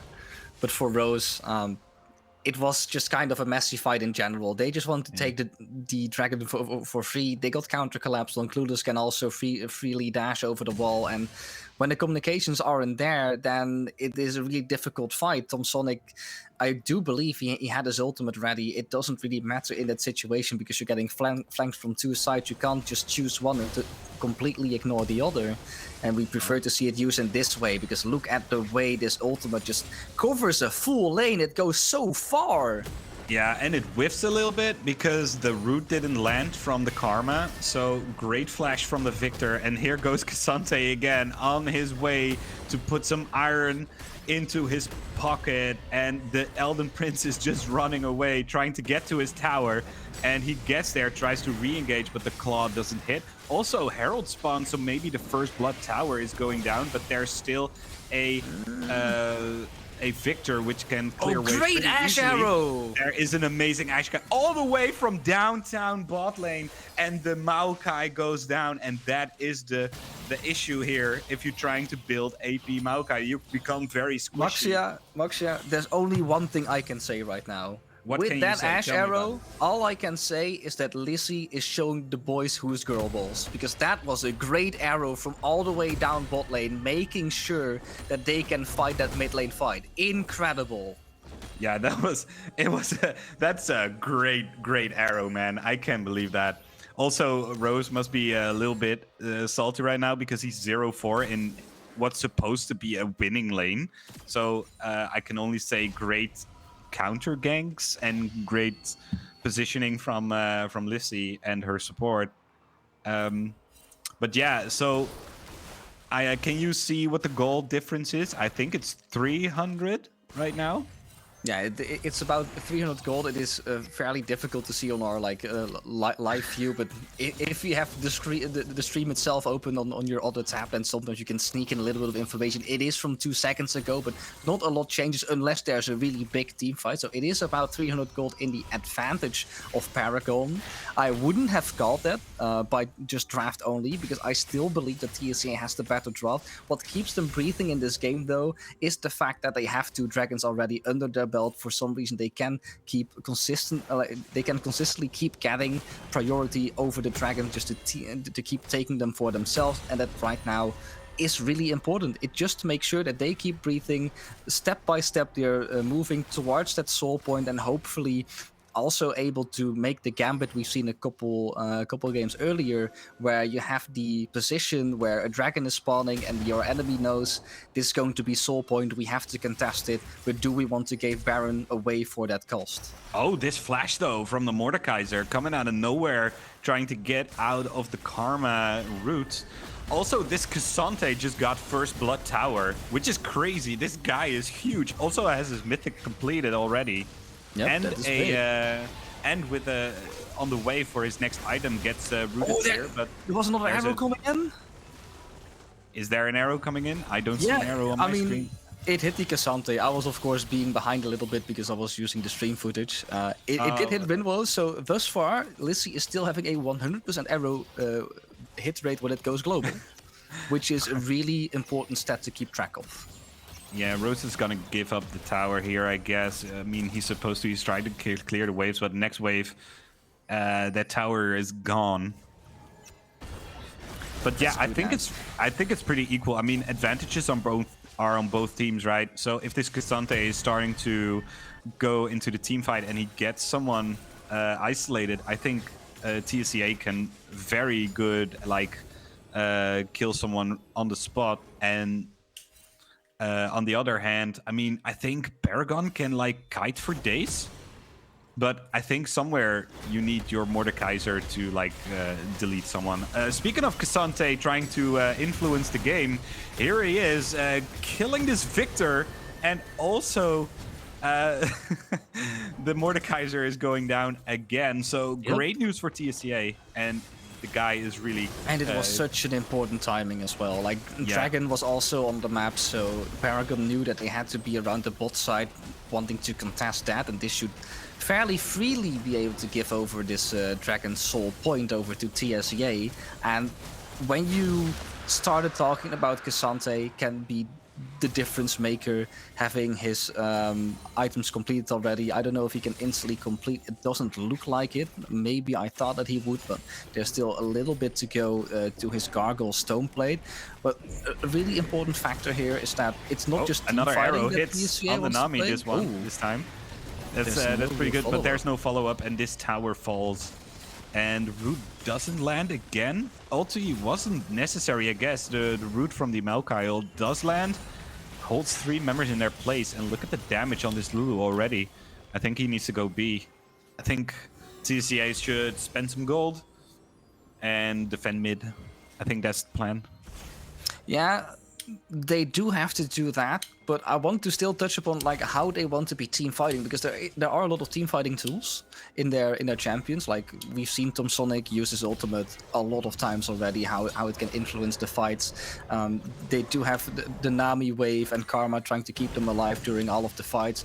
But this Cassante, we've just seen it on mid lane. He can just isolate targets freely, and making sure the first pick has been made so you can fight an advantageous fight is so important to TCA's game plan that it's not necessarily a miracle, but it is all according to plan that this Cassante got this out of hand already, and is only going to keep on scaling when you see the really great CS difference being built up by him. 170 against 94. He's still gonna try it though. Yeah, he gets half the stats from this Cassante, but I'm not sure if it's going to be enough. The rest of the team is here, by the way, so maybe they can finally kill this Hunter of Hunters. It's going to be looking like that, but not before the Iron Revenant is going down. No, he does go down. And to the Mordekaiser, which is great, but here comes the rest of TSCA, and the Lulu gets blown up instantly. There is the Maokai ult. Is it going to catch someone? Yes, it does. It catches the Maokai, but the rest of Paragon is still here. And the Maokai does slay the Mordekaiser, but goes down to Clueless. And now it is just chaos. And just as I was looking for the word chaos, order struck. And we got a 2 for 2 in this delayed team fight. It is interesting how TSCA is trying to keep themselves ahead in their own respective way, because they are still 1,000 gold ahead, but all the fights we've seen thus far, it doesn't look like they're that far ahead, and that's mostly because the real difference maker for TSCA is the gold advantage in top lane. We see an 8,200 gold being on the Cassante against the 5,700 on the Mordecai, so that's a full item of a difference when we're looking in AD carry perspectives. Insane. But all of the other lanes are currently still in favor, except for maybe slightly bot lane, where the overhand's going to Rose B and D over Lissy. The rest is still in favor for Paragon, so there's still a lot to be done with the combination Clueless and Kuzu. And if they were to be able to abuse that power a little bit, making sure that Elden Prince maybe takes Tom Sonic out of the equation, and then Kuzu and Clueless going all fire and all hellfire and like whatever you want to call it on Rose B and D. Rinwo is going to be difficult, but at least take Rose B and D out. That should be enough to secure them another fight and maybe take an objective for once. Yeah, that could be. I mean, if you look at the objectives right now, there's only one tower down on the side of TCA, so there's still 2 outer towers just waiting to be demolished, which is just a floating sack of gold, right? So if there's a chance to just get a tower here, get a tower there, I mean, that changes the gold lead dramatically. If Cassante just has to run another great arrow, gets him here, and now it's supposed to be watching what is going to on here. There is a great ulti from Cassante. Everyone's gone. It's like a hex gate, but better. And now it's the Graves who has to run for it. Gets supported by his team, by the way, and they dissolve the fight. So that was a great Cassante ult. Jeez, I haven't seen one of those in a long time. I could almost say that Clueless is really lucky for the fact that he's playing Graves, because that auto attack on Cassante made sure that Cassante also got over the map by blasting cone in the AoE of his auto attack. Every other champion that would have auto attacked Cassante there right after coming out of his ultimate would have at least buffered one more auto attack to make sure that you can proc the blasting cone, and by then Cassante might once again be in your face and be able to completely obliterate you before even able to respond. Also, this Karma just got out of a massive fight. No just sweat. Everyone collapsing on the Karma, No and sweat. he teleports out. I mean, that's just the Giga Balls over there. And now the fight over this Drake. Like you said, this is the 4th Drake. So we need to fight over this. That's the plan of Paragon, and how are they going to do it? It's also such a great one if they get the soul on TCA with all the ultimates together, but they have to show for it first. Yeah, they have to show for it. So Dragon is halfway down for Paragon right now. Is Tom Sonic going in for the smite fight or gonna fight? There is almost a dead Lucian over there in the, Revenant. the Mordekaiser, I'm sorry.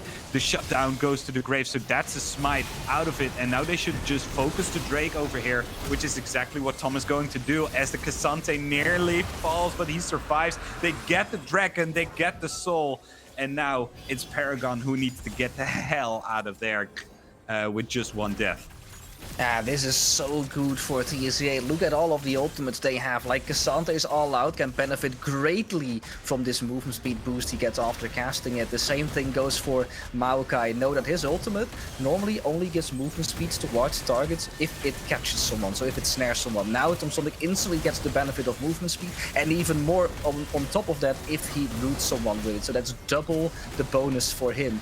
Karma can abuse it fairly easily with her low cooldown ultimate. Even though there is a small cooldown on this dragon, she can use it to her advantage as well. And then Nami, Lucian, you know you want to sprint it down with the culling when you're playing Lucian. And looking at Rose KDA being 1 and 4, sprinting it down is what he's doing this game. So getting even more movement speed with that culling might help him in that quest as well.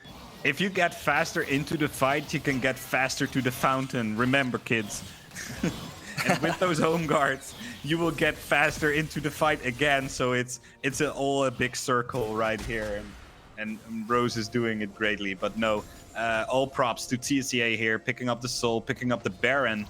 This Cassante being a monster, Tom carrying this game very hard, and Karma being a nuisance, and the Nami just playing very good. So yeah, what's the game plan here? What should Paragon do? Because they seem to be like focusing pretty hard on this Cassante again, by the way. There we go. In the Death Realm, now out of the Death Realm. The ultimate goes wide here from the Ashe and the flash over the wall. Jeez, this champ is so slippery. Like, he is really mobile when you get the All Out. Like, when I played Cassante for the first time, he felt really clunky. Like, his initial dash on E when he's not ulting. Oh, is he getting caught? Is he getting caught right here? I mean, he pops the gargoyles, but there's 3 AD people. I mean, if you don't count the Mordekaiser. But finally, Elden Prince slays this Cassante, but it comes at the cost of the inner tower on the bot lane, and also the inhibitor tower. And now even the inhib is going down, so you commit 3 people to this Cassante, and you lose 2 towers and an inhib. That is not worth it. Okay, so when you asked me what the plan was going to be for Paragon, my answer right now will be not that. Not what they just did. Thank you, Captain Hines. It is fun that you can get an extra kill on the Cassante, because he is really difficult to deal with. But sacrificing a full inhibitor just for that kill, whilst Cassante wasn't exerting that much pressure, is beyond me. I do understand that tunnel vision is a thing, and that's also why Elden Prince has mostly been ulting Ringo out of the fight, because he thinks that Ringo is bringing the most disruption. But if I were Elden Prince here, I would also look for Tom Sonic, from what I've been saying a couple times already. Like, Tom Sonic's ultimate can bring so much more disruption to a fight than what Ringo can when he just basically walks into the team, and Ringo isn't even there half the time. He's just on the side lane for a bit. That it is kind of beyond me that we are at the point where we are in this game, where TSCA was struggling in the early game, having some really great counter ganks from Clueless. Right now, 4,000 gold ahead, still 1 kill behind, but they also have the Dragon Soul. And by now, I'd almost say that Paragon must be hoping for an Elder Flip. Oh no. Oh, great use of the ultimate there by the Graves. Just gets out. No problem. Loses a quarter of his health. But yeah, I see what you mean, man. I understand that what they need to do is try to get one of these vital people out of there, and someone who you can kill probably faster than this very tanky, hunky man over here on your screen.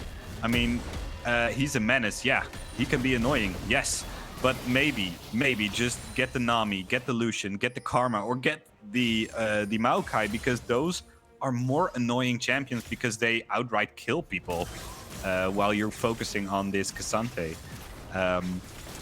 But yeah, pushing the top lane right now, TSCA has a strict game plan. You can see it. 3 people on the top side, 1 in the jungle for support, 1 on the mid lane. It's great, and now they try to collapse on this Victor. He gets out by the skin of his teeth, but here's a twisted advance in from Tom Sonic. Gets out with the speed of a fudging motorbike. and they're limping away. But meanwhile, Cassante is on the Nexus towers. What is going on over here? So they're trying to do like we set them to do, and Cassante is just trying to kill Nexus towers right now. Elden Prince a little bit of trouble, but yeah, I think Paragon doesn't know what to do right now. Yeah, they've basically completely lost it, and it isn't them to blame for that, because it is really difficult to work against this Cassante on the side lane, constantly having to make the decision who is going to stay behind, trying to hold this Cassante, which is basically undoable. And maybe we can flip it if we win the 4v5, but we've just seen that the 4v5 can be fairly easily survived by TSEA by making use of that Dragon Soul they've collected throughout the rest of the game. So yeah, Paragon, they need to look for that one miracle fight. We are basically waiting for Elder Dragon to spawn, and then maybe there's a 1% chance that Paragon can turn it around if Clueless gets the miracle steal, if Lissy can snipe it with her crystal arrow from across the map, or maybe Kuzu with a singular laser beam. That is just for the future to know, but it is going to be the deciding factor when we're looking at that Elder Dragon and TSEA standing next to it.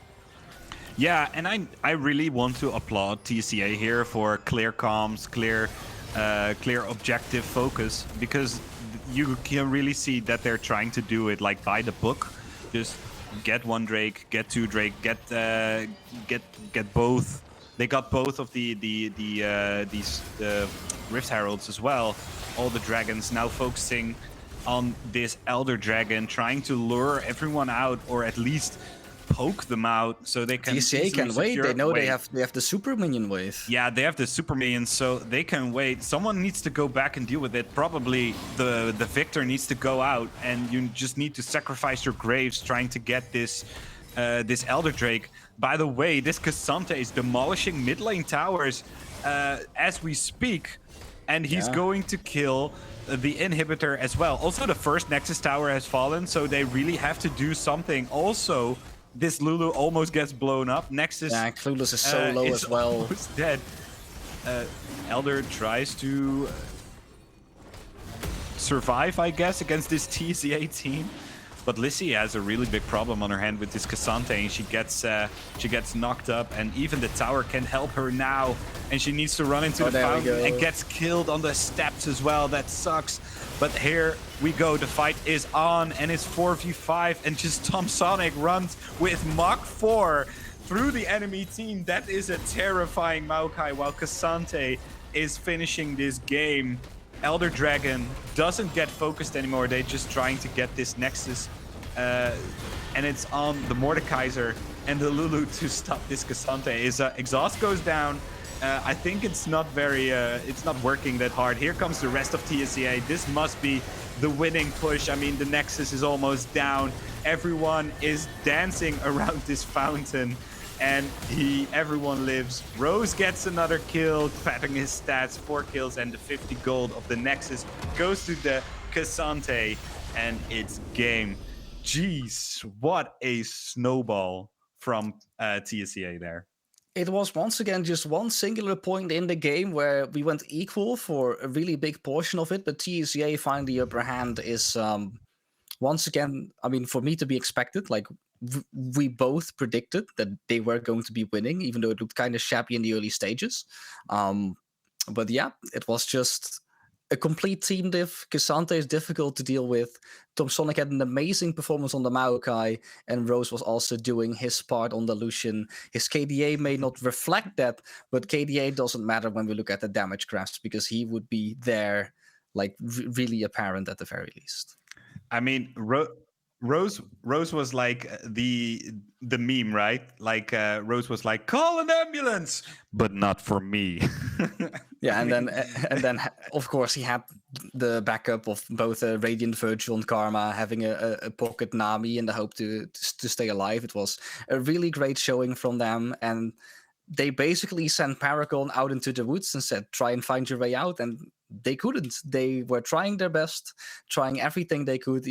Was it only singling out the Cassante, or was it trying to fight them 5v4? It was not enough to stop this train of TSEA. And I'm looking to the future with a great smile on my face, looking forward to what they can bring in the rest of the weeks.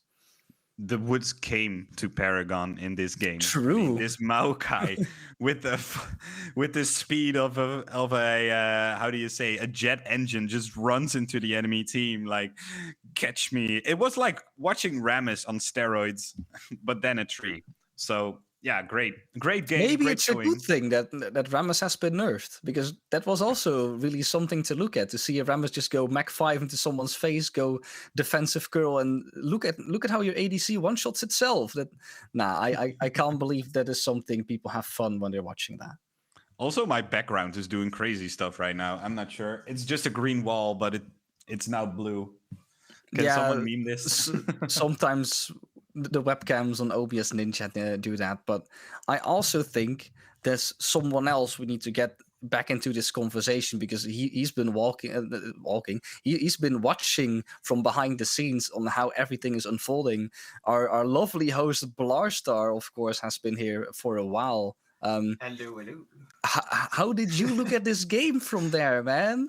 Well, I think you've probably been clenching your butt for at least the first 20 minutes, looking at your caster friends. of course, it was quite an interesting game, and my eye was especially on how Rose and Tom Sonic would mess up at some point. But it was actually quite a controlled game. From, of course, both sides. You saw in the beginning how it went on bot lane. It went more profitable for Paragon, but there was so much map control from TCA, which made so much advantage for them. Even at like 30 minutes, there were only like 20 kills made, like 10 kills for both teams. But still, the whole game was into TCA's hands. So that made them win the game. And looking back at that game then, we've always been memeing like among casters, like who's also the better player, and you now have a new contestant in your own main role with your Rek'Sai shenanigans that we see from time to time. Are you, first of all, impressed by Tom Sonic's experience, how he brought it to the table with his Maokai? And secondly, do you see him now as real competition in the jungle game, as just between casters? Yes, definitely, for sure. I would say he has been done a really great job as a jungler, especially on the Maokai, how he did the things. And it's also fun to see that Tom Sonic just laughing at Rose, like, where are your kills now? I want to see like a future match, hoping that I will be competing against Tom Sonic, jungle against jungle. Let's see who is the better jungler out there. I will challenge you in there, Mr. Tom Sonic. But open challenge? It's an open challenge. Tom yeah, Sonic? It's an open challenge. Do you hear that? Blarstar wants to go hype. 1v1 on the map in his main role, and now also your main role. So please answer that soon. And we'll, of course, as DCL, also see if we can make it happen. Would be a He fun says one. in chat, let's go, easy dub. All right.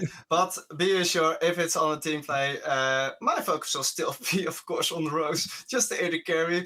Good luck, mate.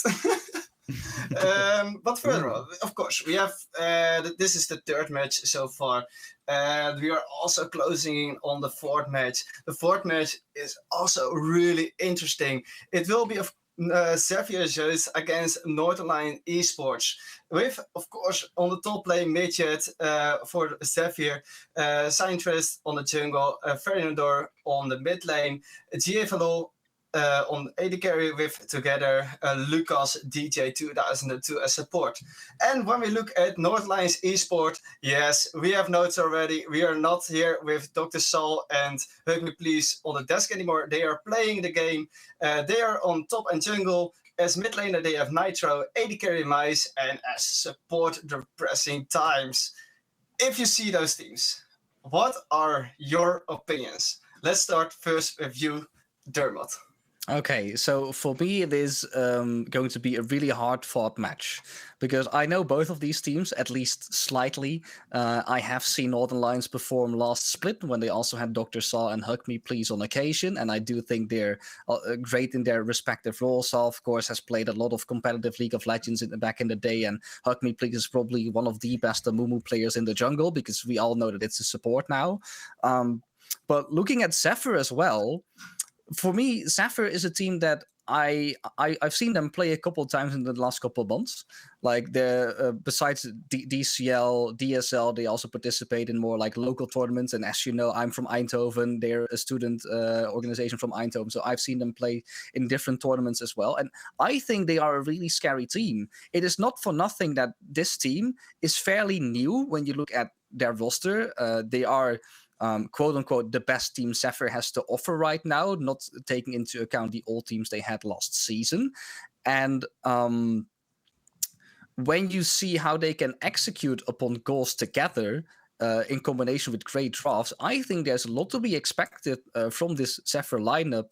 Also, of course, ending third, if I'm correct, or even second in the regular split of DSL Division 1, which is not something to just shove off just in general. Like it is going to be easy to walk over them. So I'm hoping that Northern Lions has prepared the best, because I am a big fan of JFA and his AD carry style. Yeah, and it's actually like Xavier also the season before, they always have an impressive lineup. They come quite far always into like the matches.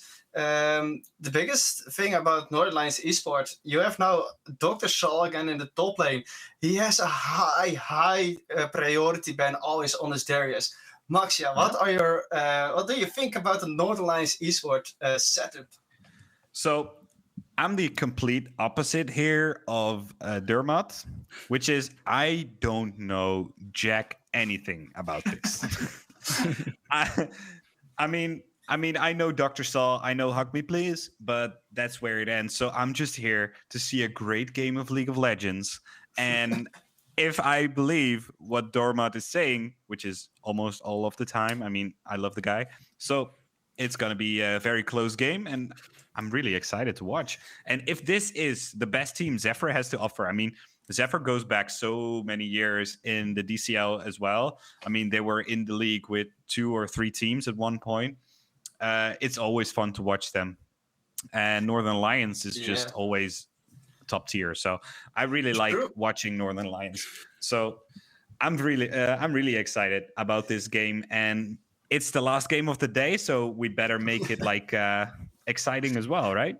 True, and you don't have to wait because the players are ready. So we will go to the champion select and see what kind of champions they will pick. I hope they will have some interesting plays again. Xante will hopefully be banned, and maybe some interesting else will be happening at the lanes. We will go at the casters. Standing here, you two together, the final game. Good luck. Thanks, man. See Thank you for the send-off soon. indeed. So, picks and bans. What are we gonna see, Dermot? Well, I think before we instantly go into picks and bans, I can talk you a little bit through the history of Zephyr as far as I know, or at least how they work in current state. Because I just said that Zephyr Zeus, or Zeus, I prefer to say Zeus because of course that really great player from Korea is pronounced like that, is in theory the best team that Zephyr has to offer. And they still have 9 teams below that. You have teams like Zephyr Aether, Zephyr Manticore, just a lot of Zephyr teams. But the thing is, even though they are the best team on paper, I have also seen them sometimes drop some games against the quote-unquote lesser teams that are available within Zephyr. Zephyr Manticore is a team that on paper is lower ranked and therefore is seen as less than Zephyr Zeus, but you have to keep in mind that team has been playing together for 3 years. So right now the big question is going to be, how long has Northern Lions been playing together, or how quick can they adapt to each other in comparison to a Zephyr Zeus, who are a fairly recently formed team, have had some great results but also some deep downs when things don't fit. All right. Well, what do you think? I think you said it's going to be a close game, right? So this team we have here from Zephyr, is it good enough to take on the likes of an NLE team? Oh, most definitely. In my perception, if you can end up second place in DSL Division 1, that means you are a top team.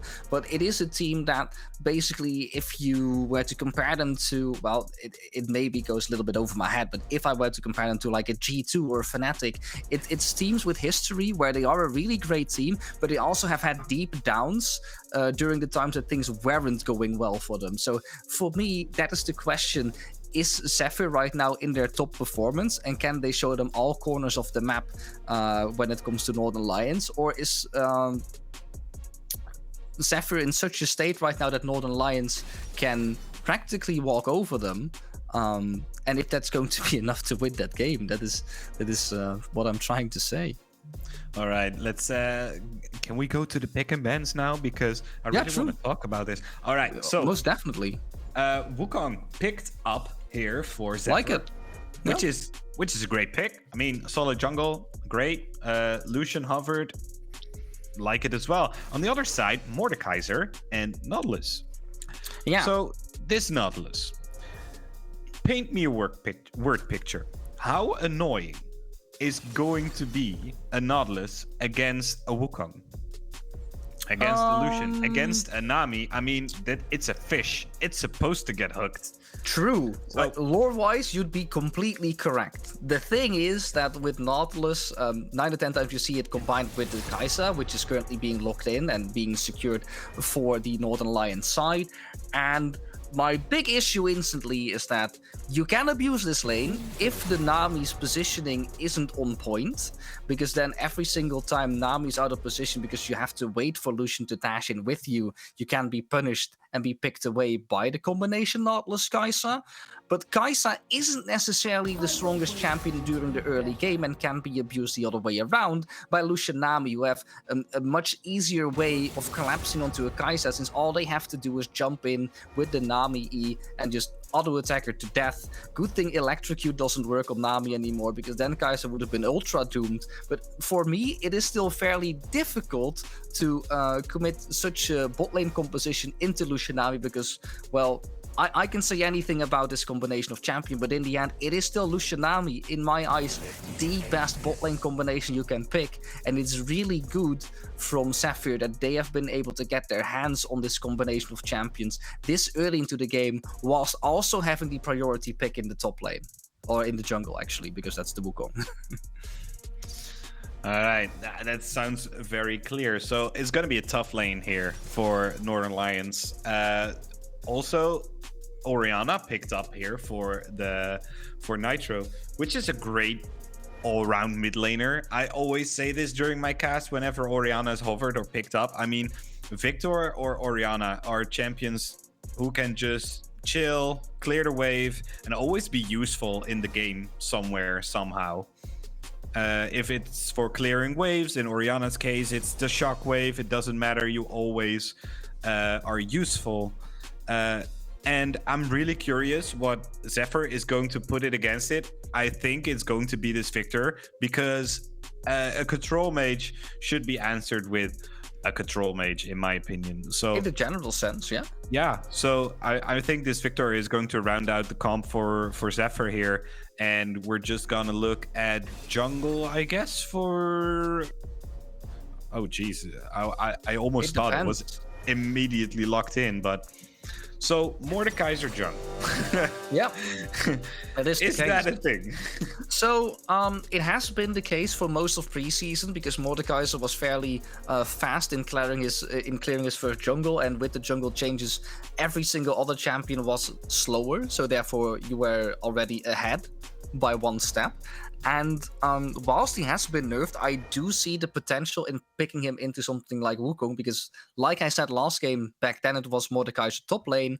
It is a champion that can, and then I'm of course looking for the word again, isolate target champions that can bring major disruption to your own form of team fighting.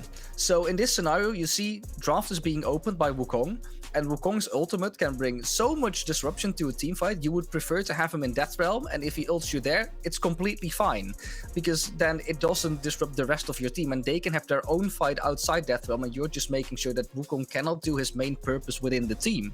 So I do understand as a counterpick. I don't know how strong it is currently with the nerfs, but it also, of course, leaves open the possibility to pick up this Jax. And I don't know if you've read the patch notes. I believe not, because you said you were out of the game for a bit.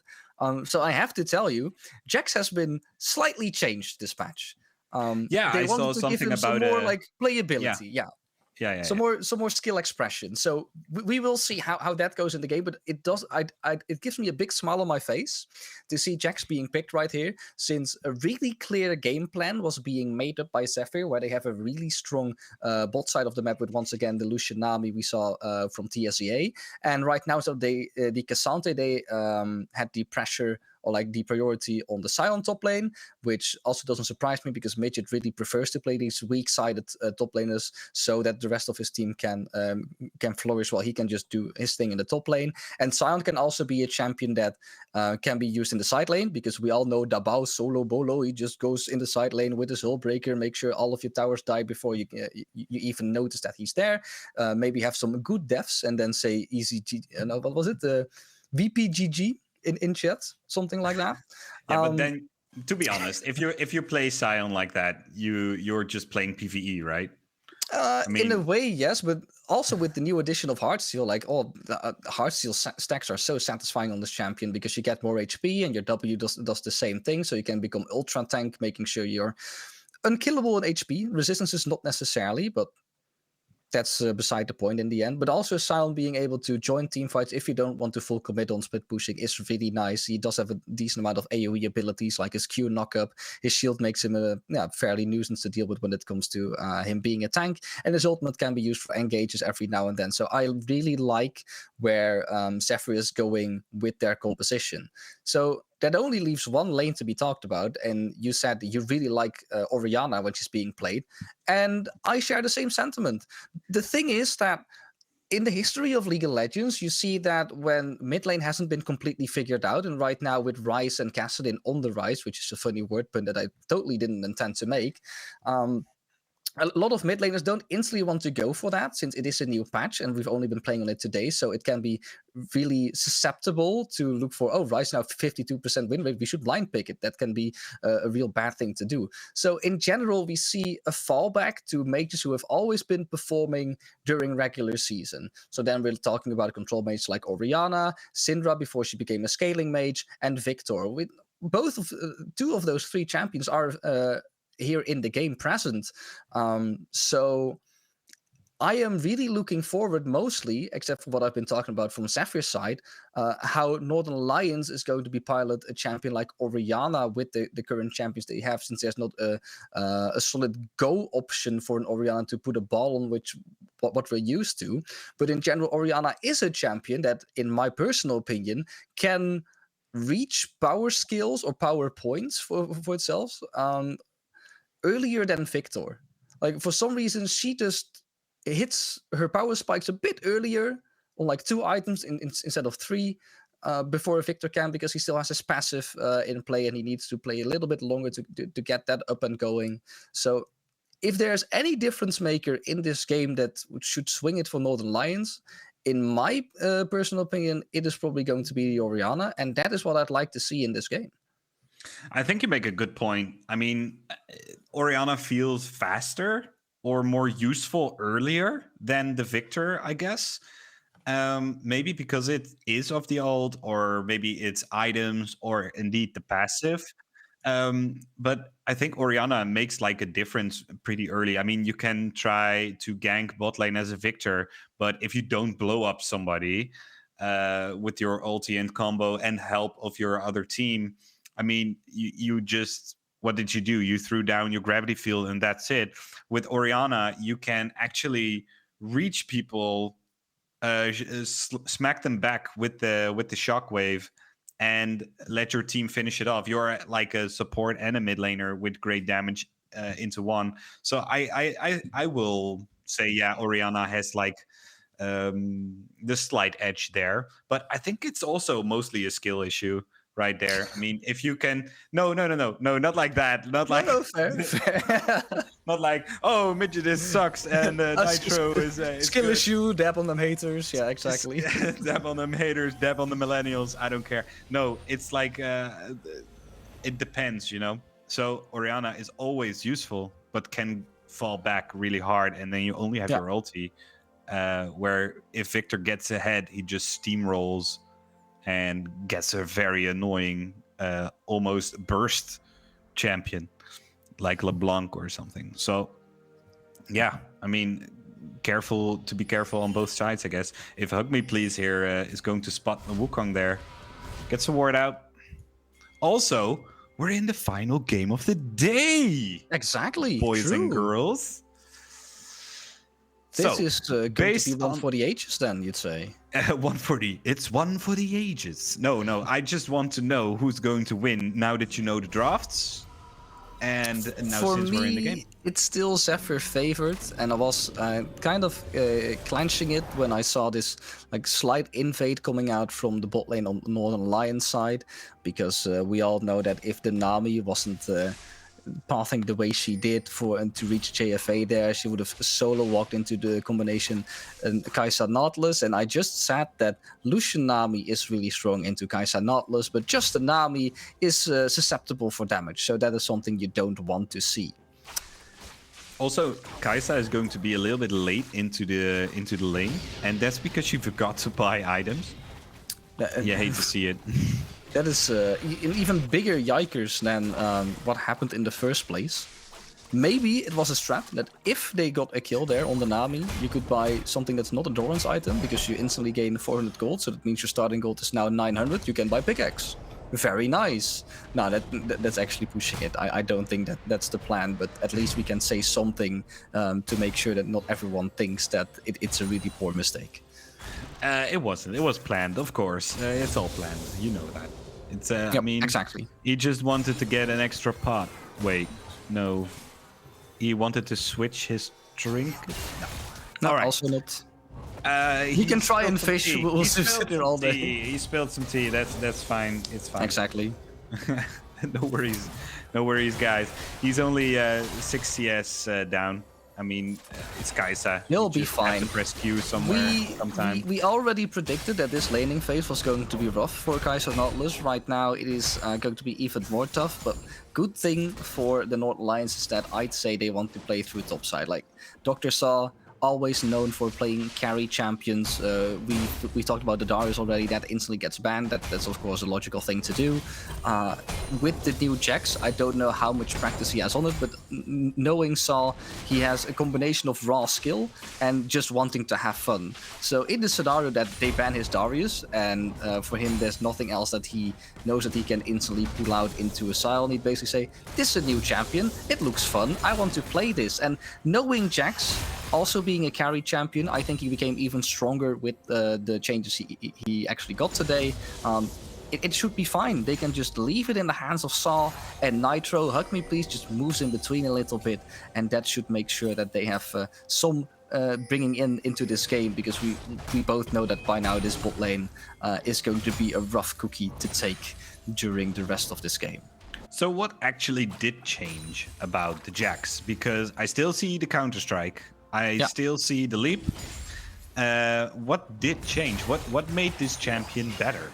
Well, it's mostly scalings that they've changed. Like they've added some AP scalings on abilities that didn't have it before. They lowered a couple of other AP scalings, but not necessarily too great. And the biggest change of them all, or like the biggest changes, I should probably say, are that his Counter-Strike's damage right now is also depending on enemies' max HP, which can be really annoying to deal with when you're a Sion who likes to deal a lot of max HP. It's only 4%, but it's max HP nonetheless.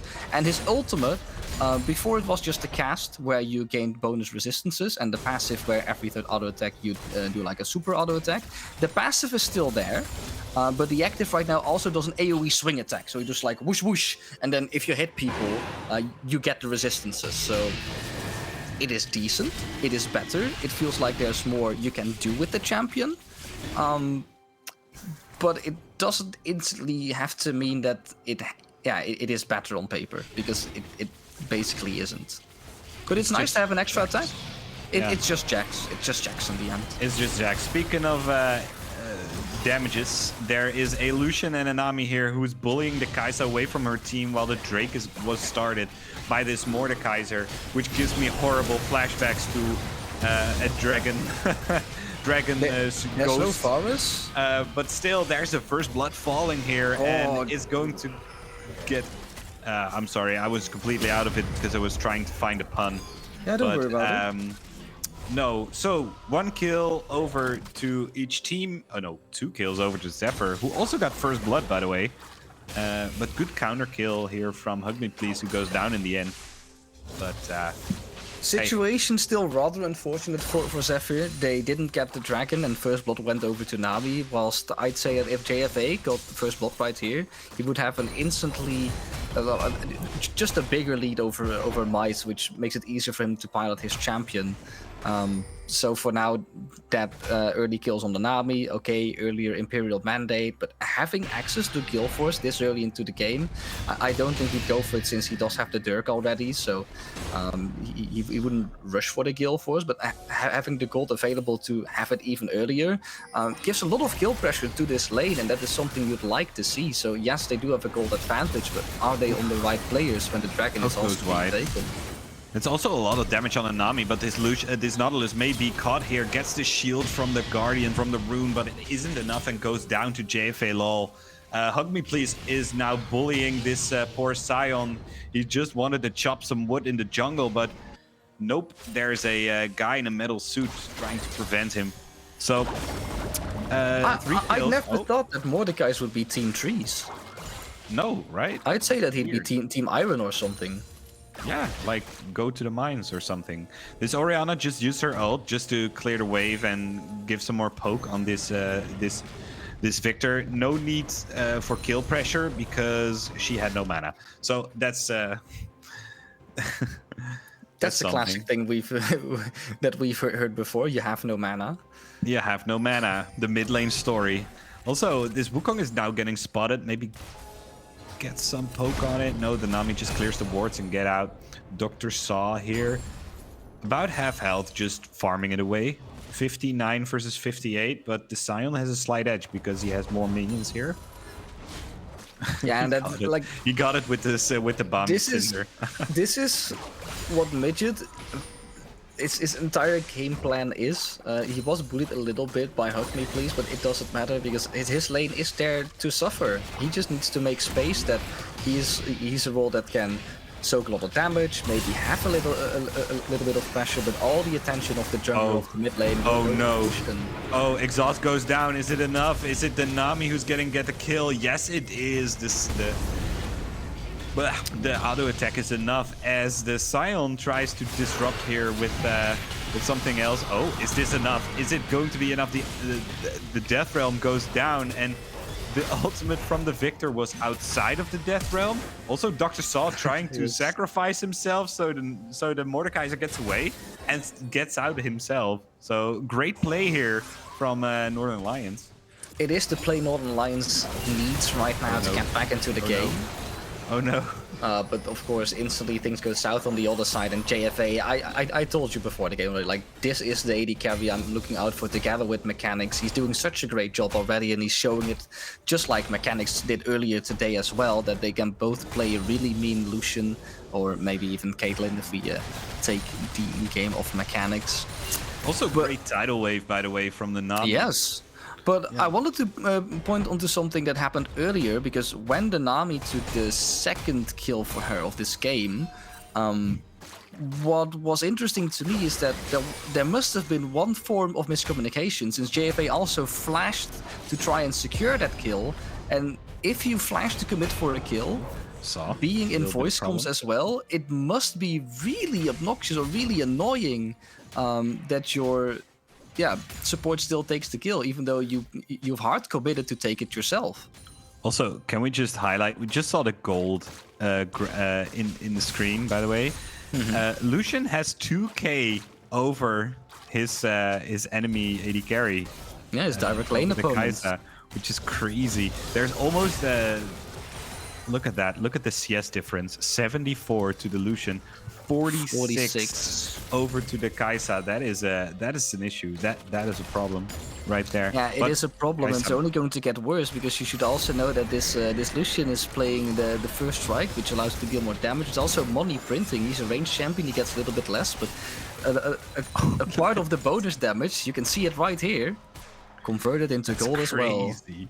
This Nautilus has nothing on this Lucian. And this Lucian is just printing gold with the second, only getting stronger.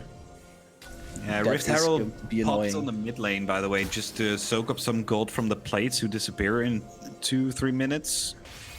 That's fine. It's good. It's solid. It's a solid investment to get the Herald early there. Also makes room for a little bit of pressure on the mid lane. I believe that Hug Me Please want to look to do something here at the Dragon, but knowing that there's no priority from the bot lane, there's nothing he can really do. But he is going to try and do it anyway. Yeah, Hug Me Please, Culling goes no down. fear. No fear, but he needs to get out. And Drake goes over to Zephyr. One Drake each. Also opposing Drakes, which is really funny for me for somehow. Hextech and I see the Chemtech. irony here, like Hextech versus Chemtech. Nice. Aren't we glad that Chemtech's back? On some, I didn't really miss it. In a more balanced version. To be fair, yeah, balanced indeed. Oh wait, there's an engage here. The flash comes out, counter flashes come in, tidal wave there. The Nami goes in with the killer instinct, but the ignite gets the kill here. That's too bad because the Kai'Sa really wanted that gold. But yeah. Speaking about the Chemtech Drake, right? I actually forgot it existed for a while.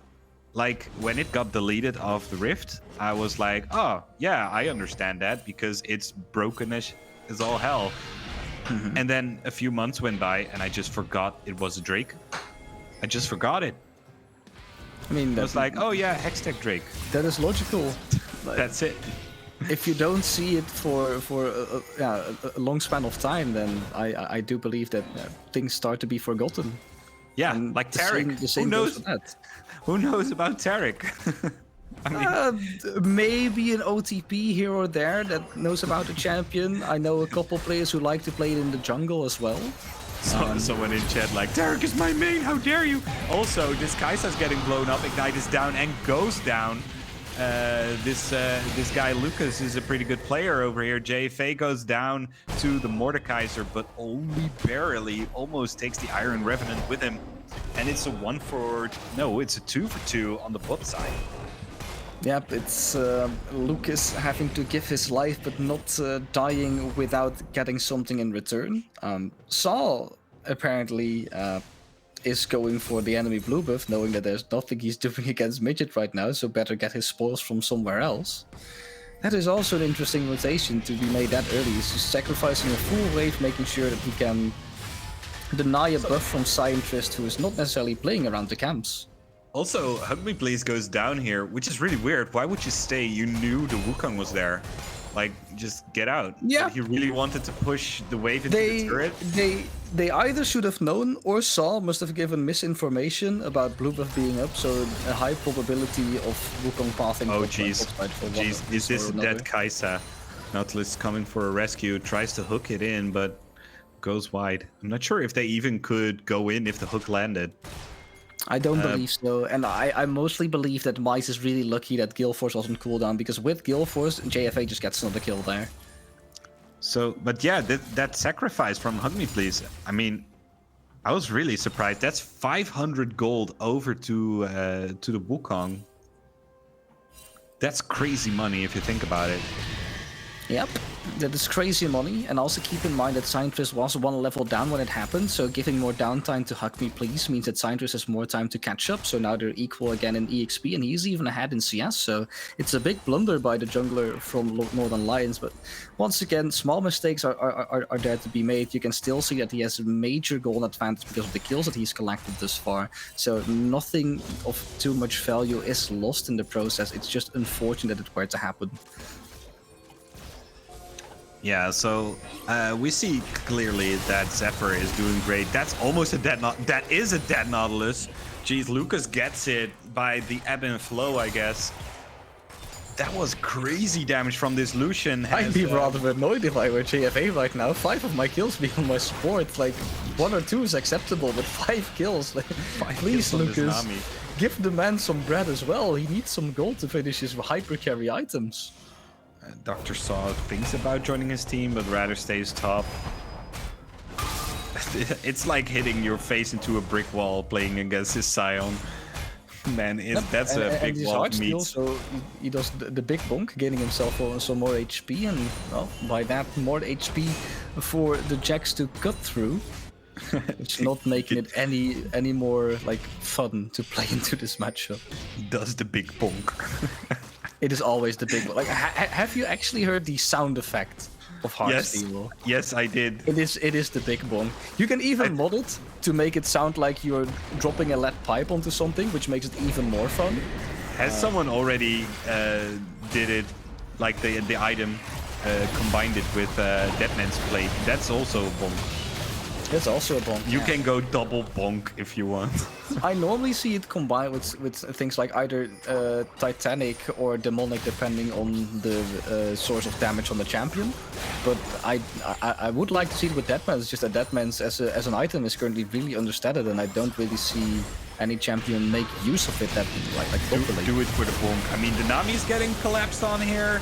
Good kill for the Orianna as well, but here is Nautilus, almost gets blown up again, and now into the Death Realm because he needed to survive, and he got the Scion. He tries to run away. I'm not sure if he's gonna make it. No, Dr. Saw gets that kill, and now the Nautilus finally falls, and GFA finally gets his 3rd kill after 5 assists. But this is Northern Lions looking for Drake. Yeah, and they should have the man advantage. Now they've taken care of both Midget and Lucas.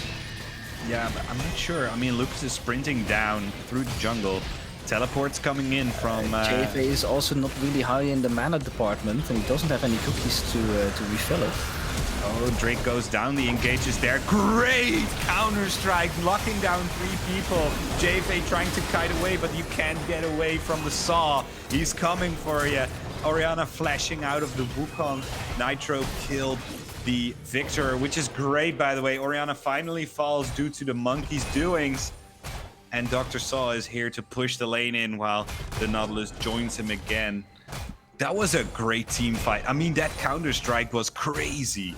Yeah, Dr. Saw, he didn't need long, and of course it didn't change a lot about Jax, but I'd still like to say that he has gotten the hang of this champion. Laning phase was a bit boring from time to time because you already said it as well. It is like driving your head into a brick wall over and over again and trying to make it fall in the end. But when he gets on the squishier targets and you can actually see the damage he can deal with this champion, once again also sneaking away the blue buff from Scientress, the 2nd of this game, Dr. Saw is in a really great position to push his team onto greater heights. The big question is going to be if it's enough in comparison to the difference right now between JFA and Mice, because look at that difference. That's a 3,200 gold lead going over to JFA, and that is without like the 5 kills that are on the Nami currently. It could have been better. Will that be the savior of Northern Lions right here? That JFA just isn't as fat as he could have been? Maybe. I mean, the Nami also pretty big right now, but True. We saw already gets blown up. But yeah, maybe the saving grace. I mean, Mice is trying to do his best Rose B&D impression by running it down sometimes, but hey, he's only learning from casters, you know, you should. No, this Kaisai is doing great. I mean, he tries. He had a few killer instincts. He got his 7 assists as well, I mean, I think. Yep, that is indeed a 7. 7 assists, so also a bit unlucky. Got cheated out of a couple kills maybe, but assist gold is still gold, you know. I mean, I also here. No, this went completely south, and the Orianna falls, and Lucian gets out with a dash, but the Nami gets sucked into the Death Realm. Great hook here from the Nautilus, and this is a dead JFA, and it's a double kill for the Mordekaiser. He doesn't have a Death Realm, so he tries to catch up there. not going to catch the Wukong because that's a slippery monkey right there. And the claw goes into him, tries to get out with the ultimate, but doesn't. Surrounded by 3 people, Mordekaiser gets his 3rd kill in a row, while this chunky boy is bonking on the tower. But I think it's Baron time. It looks like it is Baron time for the Northern Lions, whilst of course on the bot lane the Sion shenanigans is still going on. And I want to touch upon the fact that this, the Kai'Sa, what's really important into champ, or like into players, is characteristics or traits. And it is a great trait to have as a player to know when carrying is being done by someone else, or someone else has better potential to take the game on their shoulders, and then sacrificing resources to not have the ego game. I'd like to say that. To know when the time is that you as a player, you are trying your best, but you know if this skill goes over to Mordekaiser, then that means my Mordekaiser, who has already 6 skills, can carry the game easier than I can currently with a 50 CS deficit and mostly assists in my pocket. So I don't think that Mice is having a really bad performance or anything. If anything, he knows that his place in the current game is not to be the main character. He knows that he can be there to assist the Mordekaiser and the Jax that are the ones doing the carrying at the current moment. And I believe that to be a really great trait for a player, because not everything is always about yourself. Like in the end, it's a team game, and it's really good if you can set your ego or pride aside. I think you make a great point. I mean, to have the mental to take some deaths, not get any kills as an AD carry, which is also annoying sometimes. And also just sacrificing CS to not give away unnecessary deaths. Yes, recognizing who's strong and what's the weak and the strong side of your team is like a great mental game as well. And kudos to Maes to recognize that. So yeah, good point. I agree. And also Kai'Sa skills anyway, right? So that is true. If you can get your item spiked, then you will be scaling either way. It's also one of those champions that back in the day was played with Halo Blades for the early game, but right now we see it being played in a more like hyper carry aggressive style with the lethal tempo. So it is the purpose of this Kai'Sa to scale through a fight, and it's really difficult to do that when a Lucian doesn't want to scale through a fight. He instantly wants to dash in, take someone out, and then abuse the advantage he just created by fighting a 4v5. He wants to kill through a fight. Yeah, exactly. So it is also great to notice the differences in champions right there. Wait, okay, great tidal wave to disengage the fight. That's great. It was a good counter-strike. Dr. Saw coming in again with the Nautilus hook landing. Wait, is this a dead Sion? He tries to, gets interrupted on his slam. There's the culling, but everyone is so tanky right now. And this Mordekaiser only half health, but it's enough. Wait, there we go. Is the Mordekaiser going down? It's the Nautilus again. But everyone is low due to a great and amazing counter. How do you say that? I've lost it. It's the Chaos Storm? Oh, it's the Command Shockwave.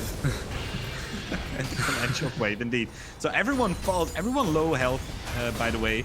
Except for these 2 guys here on your screen. That's a tanky Jax and a tanky Mordekaiser. Also the surviving members together with this Kai'Sa, who is wailing on the tower.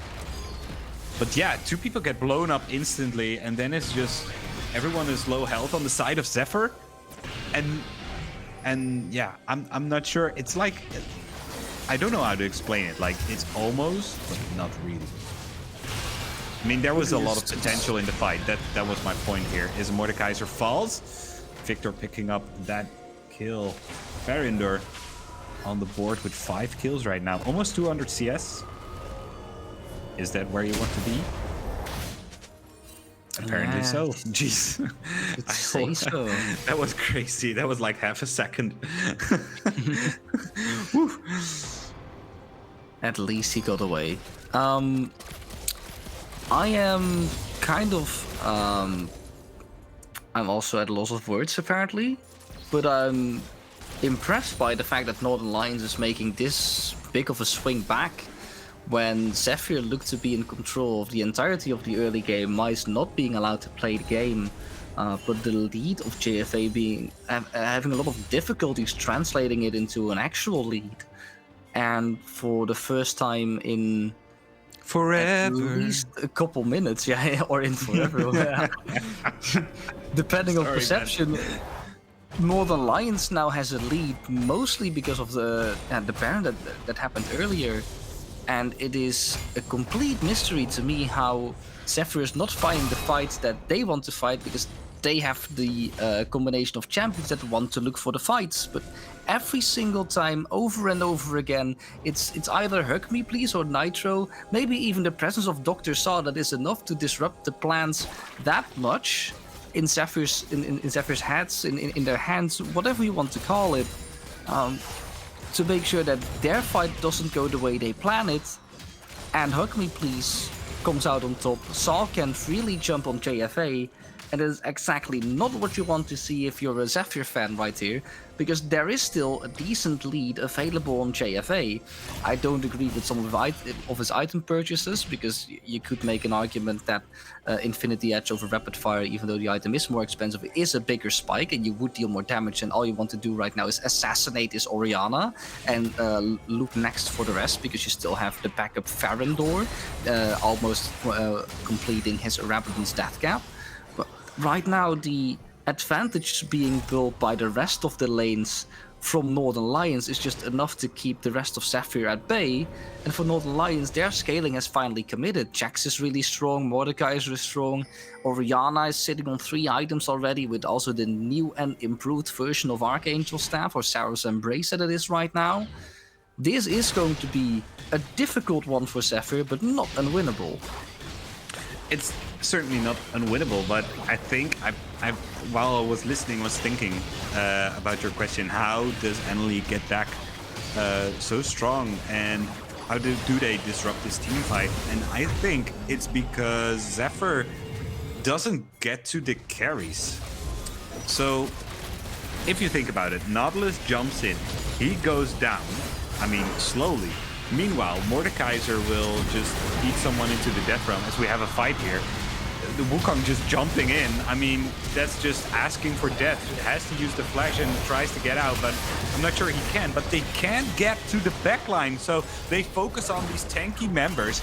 Meanwhile, the Jax can come in, the Orianna can come in, almost killing this Jax. But look at this damage. It's crazy, just from the command shockwave and just the command attack, and then Dr. Saw comes back in, and it's just a dead Zephyr. It's just a dead Zephyr. They just barely cannot get their pieces on the right spots. If you want to make the comparison to chess, it feels like Zephyr is trying to set up the most incredible Maiden 2 that they've ever seen, and every single time they take account into everything except one singular piece that's in the way, and then Sang-Oi, he dies, but Saw can survive every form of damage, and there's a small misplay that was made by JFA, whiffing his complete culling, which is a big part of his damage output. And yeah, if you count 1 and 1 is 2 together with the combination of that, it is just almost impossible for Zephyr to make a comeback now, with 3 Ocean Dragons, Dragon Soul available on Northern Lion side to just sustain through all of the fights that they can think of. And I almost dare to say that Zephyr had it completely in their own hands, where they played the mid game too passively in what they should have done when they had the lead. Yeah, that's very true. I mean, they should have capitulated more on that, I guess. But like this, you know, I mean, Wukong knows how to get to the people, but he can't blow up someone. Victor is stuck in the front. If Lucian misses his calling like he did last fight, I mean, he can't get to the backline as well. Nami is very squishy, gets blown up almost instantly. It's really hard for Zephyr to play this front to back if you can't get to the back. Which is, on Northern Lion's side, way easier, because you have this Jax jumping in your face, being tanky, and also doing amazingly amounts of damage, this Mordekaiser can just escape into his death realm if he wants to by just singling someone out and surviving the ordeal. Orianna can do damage. Look at this. They're fighting in this jungle, nearly getting down people. Nami is going down as well. Like, look at all the damage. They're fighting 4v5 and losing, while Dr. Saw is just winning on the bot side on his own. So double kill coming out. Here come the Kai'Sa kills, 4 and 3 right now. So patted that KDA. The only one surviving on Zephyr is this Scion. So they can't get through these tanky boys. And now it's just game. It's just game. You didn't expect it because you saw how strong this Nami Lucian was. And they just get wrecked by the beautiful two guys here, the three guys there on your screen. Amazing communication and great macro play from this Northern Lions team. Nothing but praise for them. I mean, in the end, 3-1 with the predictions today. Like, unfortunately, I was wrong in the last game because I did have really high hopes for Zephyr.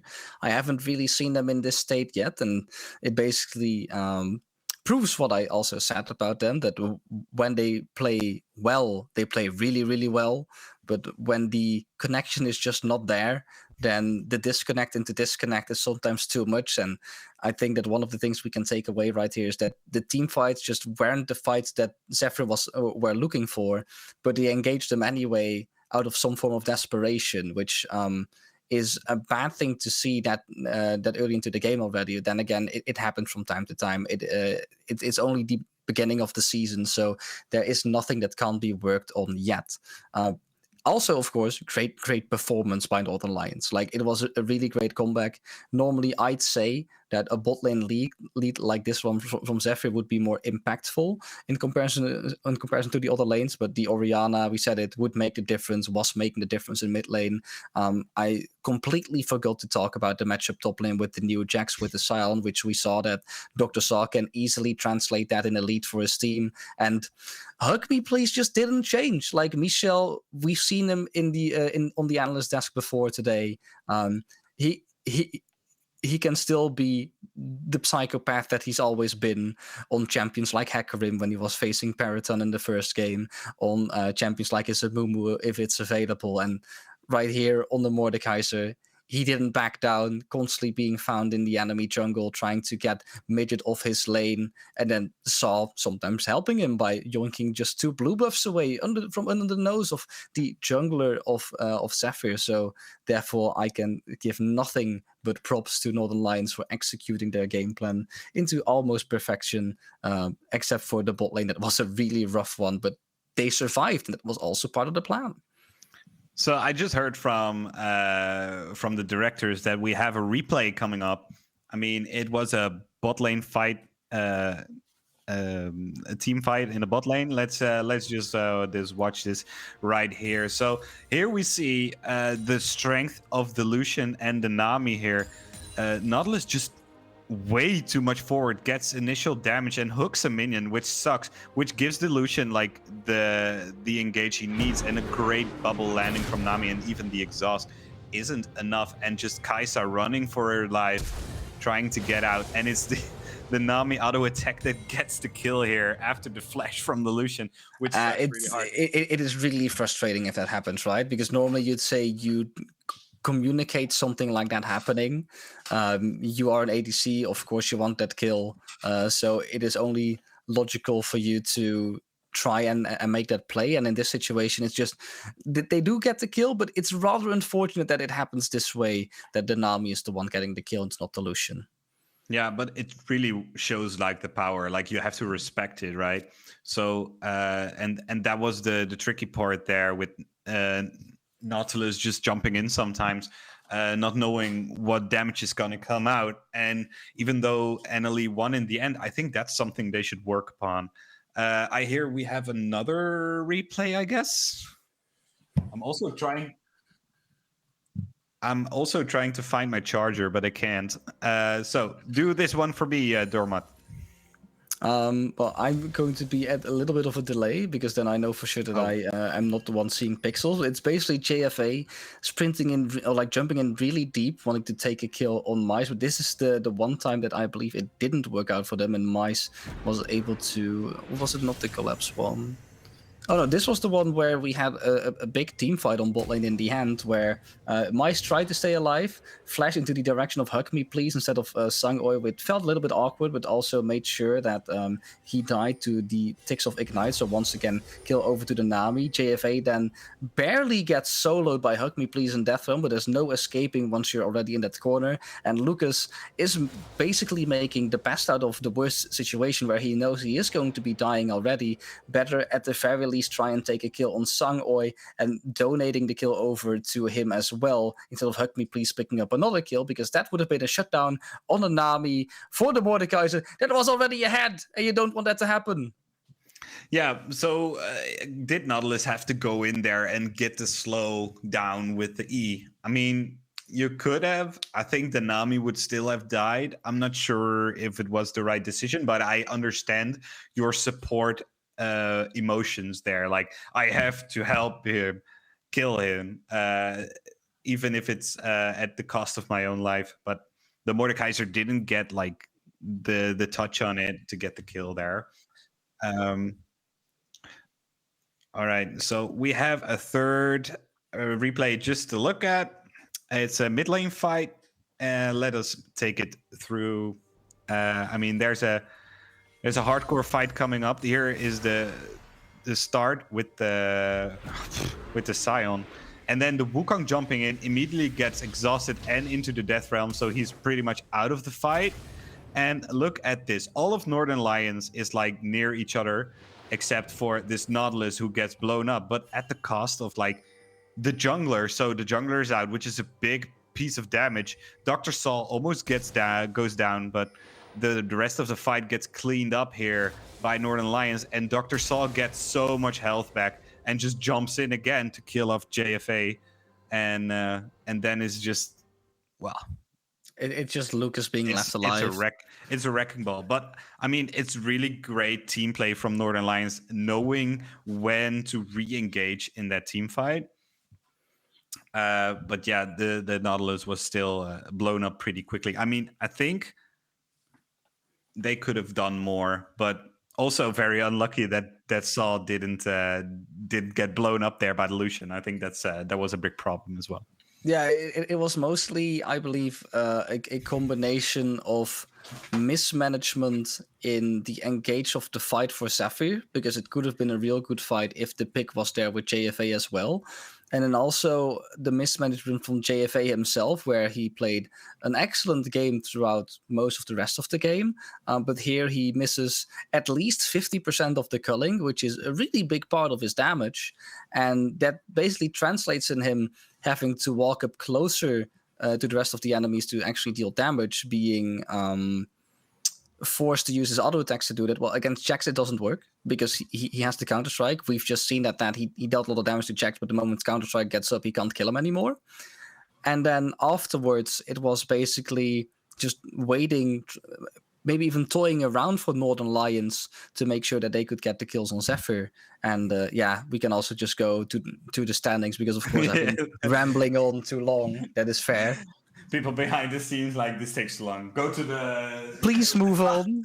Please go next. Oh, it's Blaster! He's back! It's me again! What do you have to say to us? What do you have to say? I actually thought that maybe Michel and Saul would be like back here again, so they could help you in like how to trash talk in what they've just done, because they did win, and like a winner's interview is always appreciated, but unfortunately they're not.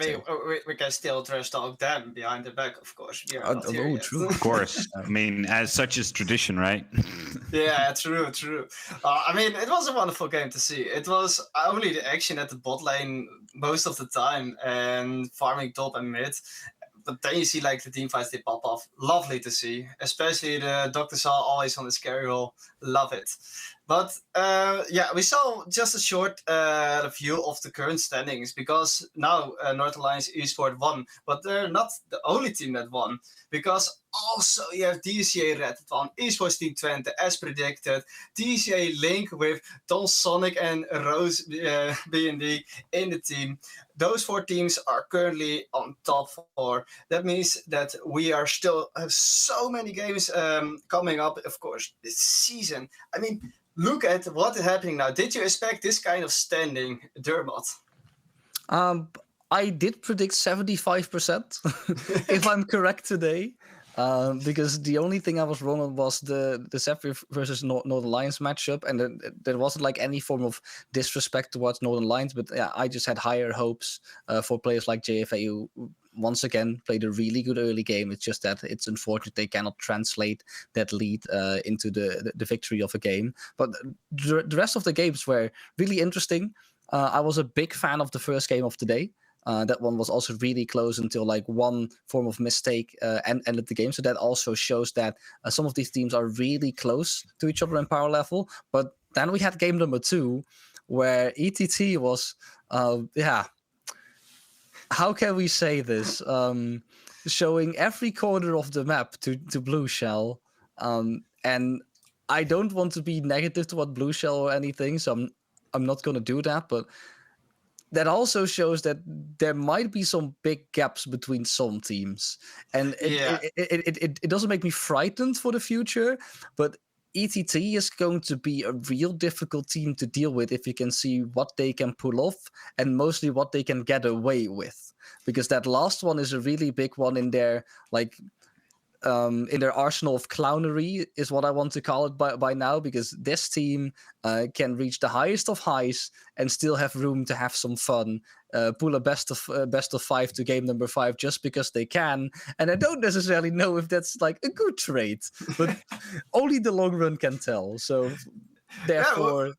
we had quite some different matches today, and you see already the level of experience between players, how experienced they are in winning those games, claiming their wins already. Maxia, if you look at it, for example, ETT stomping their game, but then you also have a game like Paragon versus Link that was way more like balanced. You see like much more structure into the game. What do you expect, like more games of these in the future? Well, I did see like Esports 20 going crazy. I think it's fair to say that they are going to continue their reign of terror.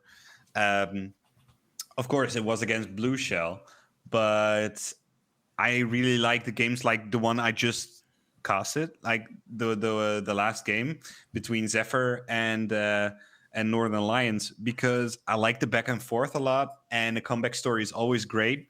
I mean, you always need the big villain, right? Which was in the early days. It was a different team.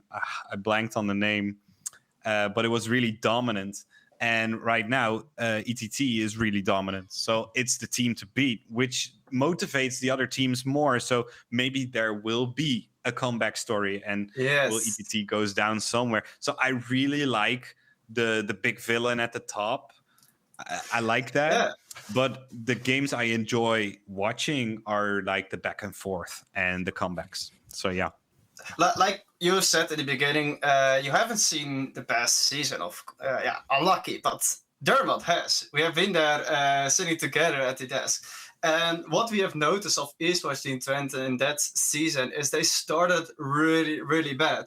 They lost quite some games, and then they finally realized, we need to like focus on the game now. I do believe that the situation is slightly different from now, just because this team has evolved significantly over the last couple. Well, I don't necessarily want to say last couple of months, because we've mostly seen them last year in the beginning of the year, because that's when University Esports Masters and the DCL were being held. But even in the games that they didn't win and basically threw in their groups, it wasn't necessarily of them playing bad. It's because they were playing sloppy. Yes. You can you saw see it from even all in of the this players game. that they know how to play the game properly. It's just they don't want to. They're also there to have fun, and every single moment they think they can afford to have fun or like toy a little bit with their enemies, they will take. And that can be a bad habit, like last year, where it shot them in their own foot multiple times. But right now, when you see the game of today, it hasn't backfired yet. And there I want to make a point of they haven't necessarily matured, but at the very least, there is more a form of consistency in the amount of clownery they can get away with, in combination that they're still just really good players, so they can just pull it. Once you're just really that good, you can make these kind of like memey decisions just to give a little bit more spice to a cast or a game. But at the very least, and the most important part is having more fun as a team yourself. Yeah, It's but a good that- starting that- game. That's kind of like the problem, right, with the team. I mean, they're having so much fun, they're memeing so much that they forget how good they actually are. So they could do like a lot better. They could have done internationally a lot better. I've watched those games, but I think because they're trying to have too much fun, sometimes they're getting into their own way, and I think that's the main problem with ETT, which is not a problem per se. I mean, if you want to have fun and show how good you are, I'm not the one who tells you like don't do that anymore. I mean, if it's fun to play in these kind of games, just do it. But I think if you get the opportunity to do like internationally big stuff and trying to stand out as a team or as a player, I think maybe meme a little bit less. I mean, But those are some harsh words. That's true. We also have seen another meme team like before, and that's went always on top. I mean, we kind of have to discuss about all the matches today. For example, we see also Erasmus. I've always been quite of a fan of how good the team was, how good in each individual play of them was. Today, with the whole new lineup, I'm not impressed. Maximia, do you have like what happened? I didn't see the match, man. I'm sorry.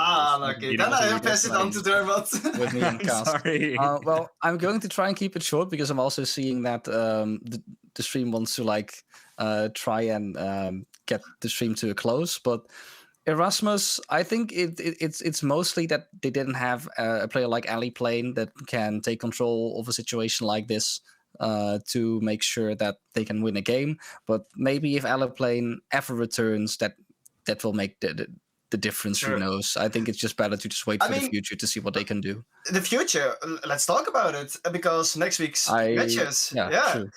We have already schedule coming up because the first match that will be at 6 o'clock, of course. Zephyr Zeus against the Burton Unleashed, coming back again in DCL. The second match will be Esports Team Twente versus TCA Link Genesis. And then we will see Tom Sonic playing against ETT instead of for ETT. Against the same team, yeah. Yeah, the matches will be hyped up. Then, as the third game, Northern Lions Esports at 8 o'clock versus Blue Shell Street Reds. And as the last game, we will finish it off with Paragon versus DCA Red. What a spicy games will be coming up.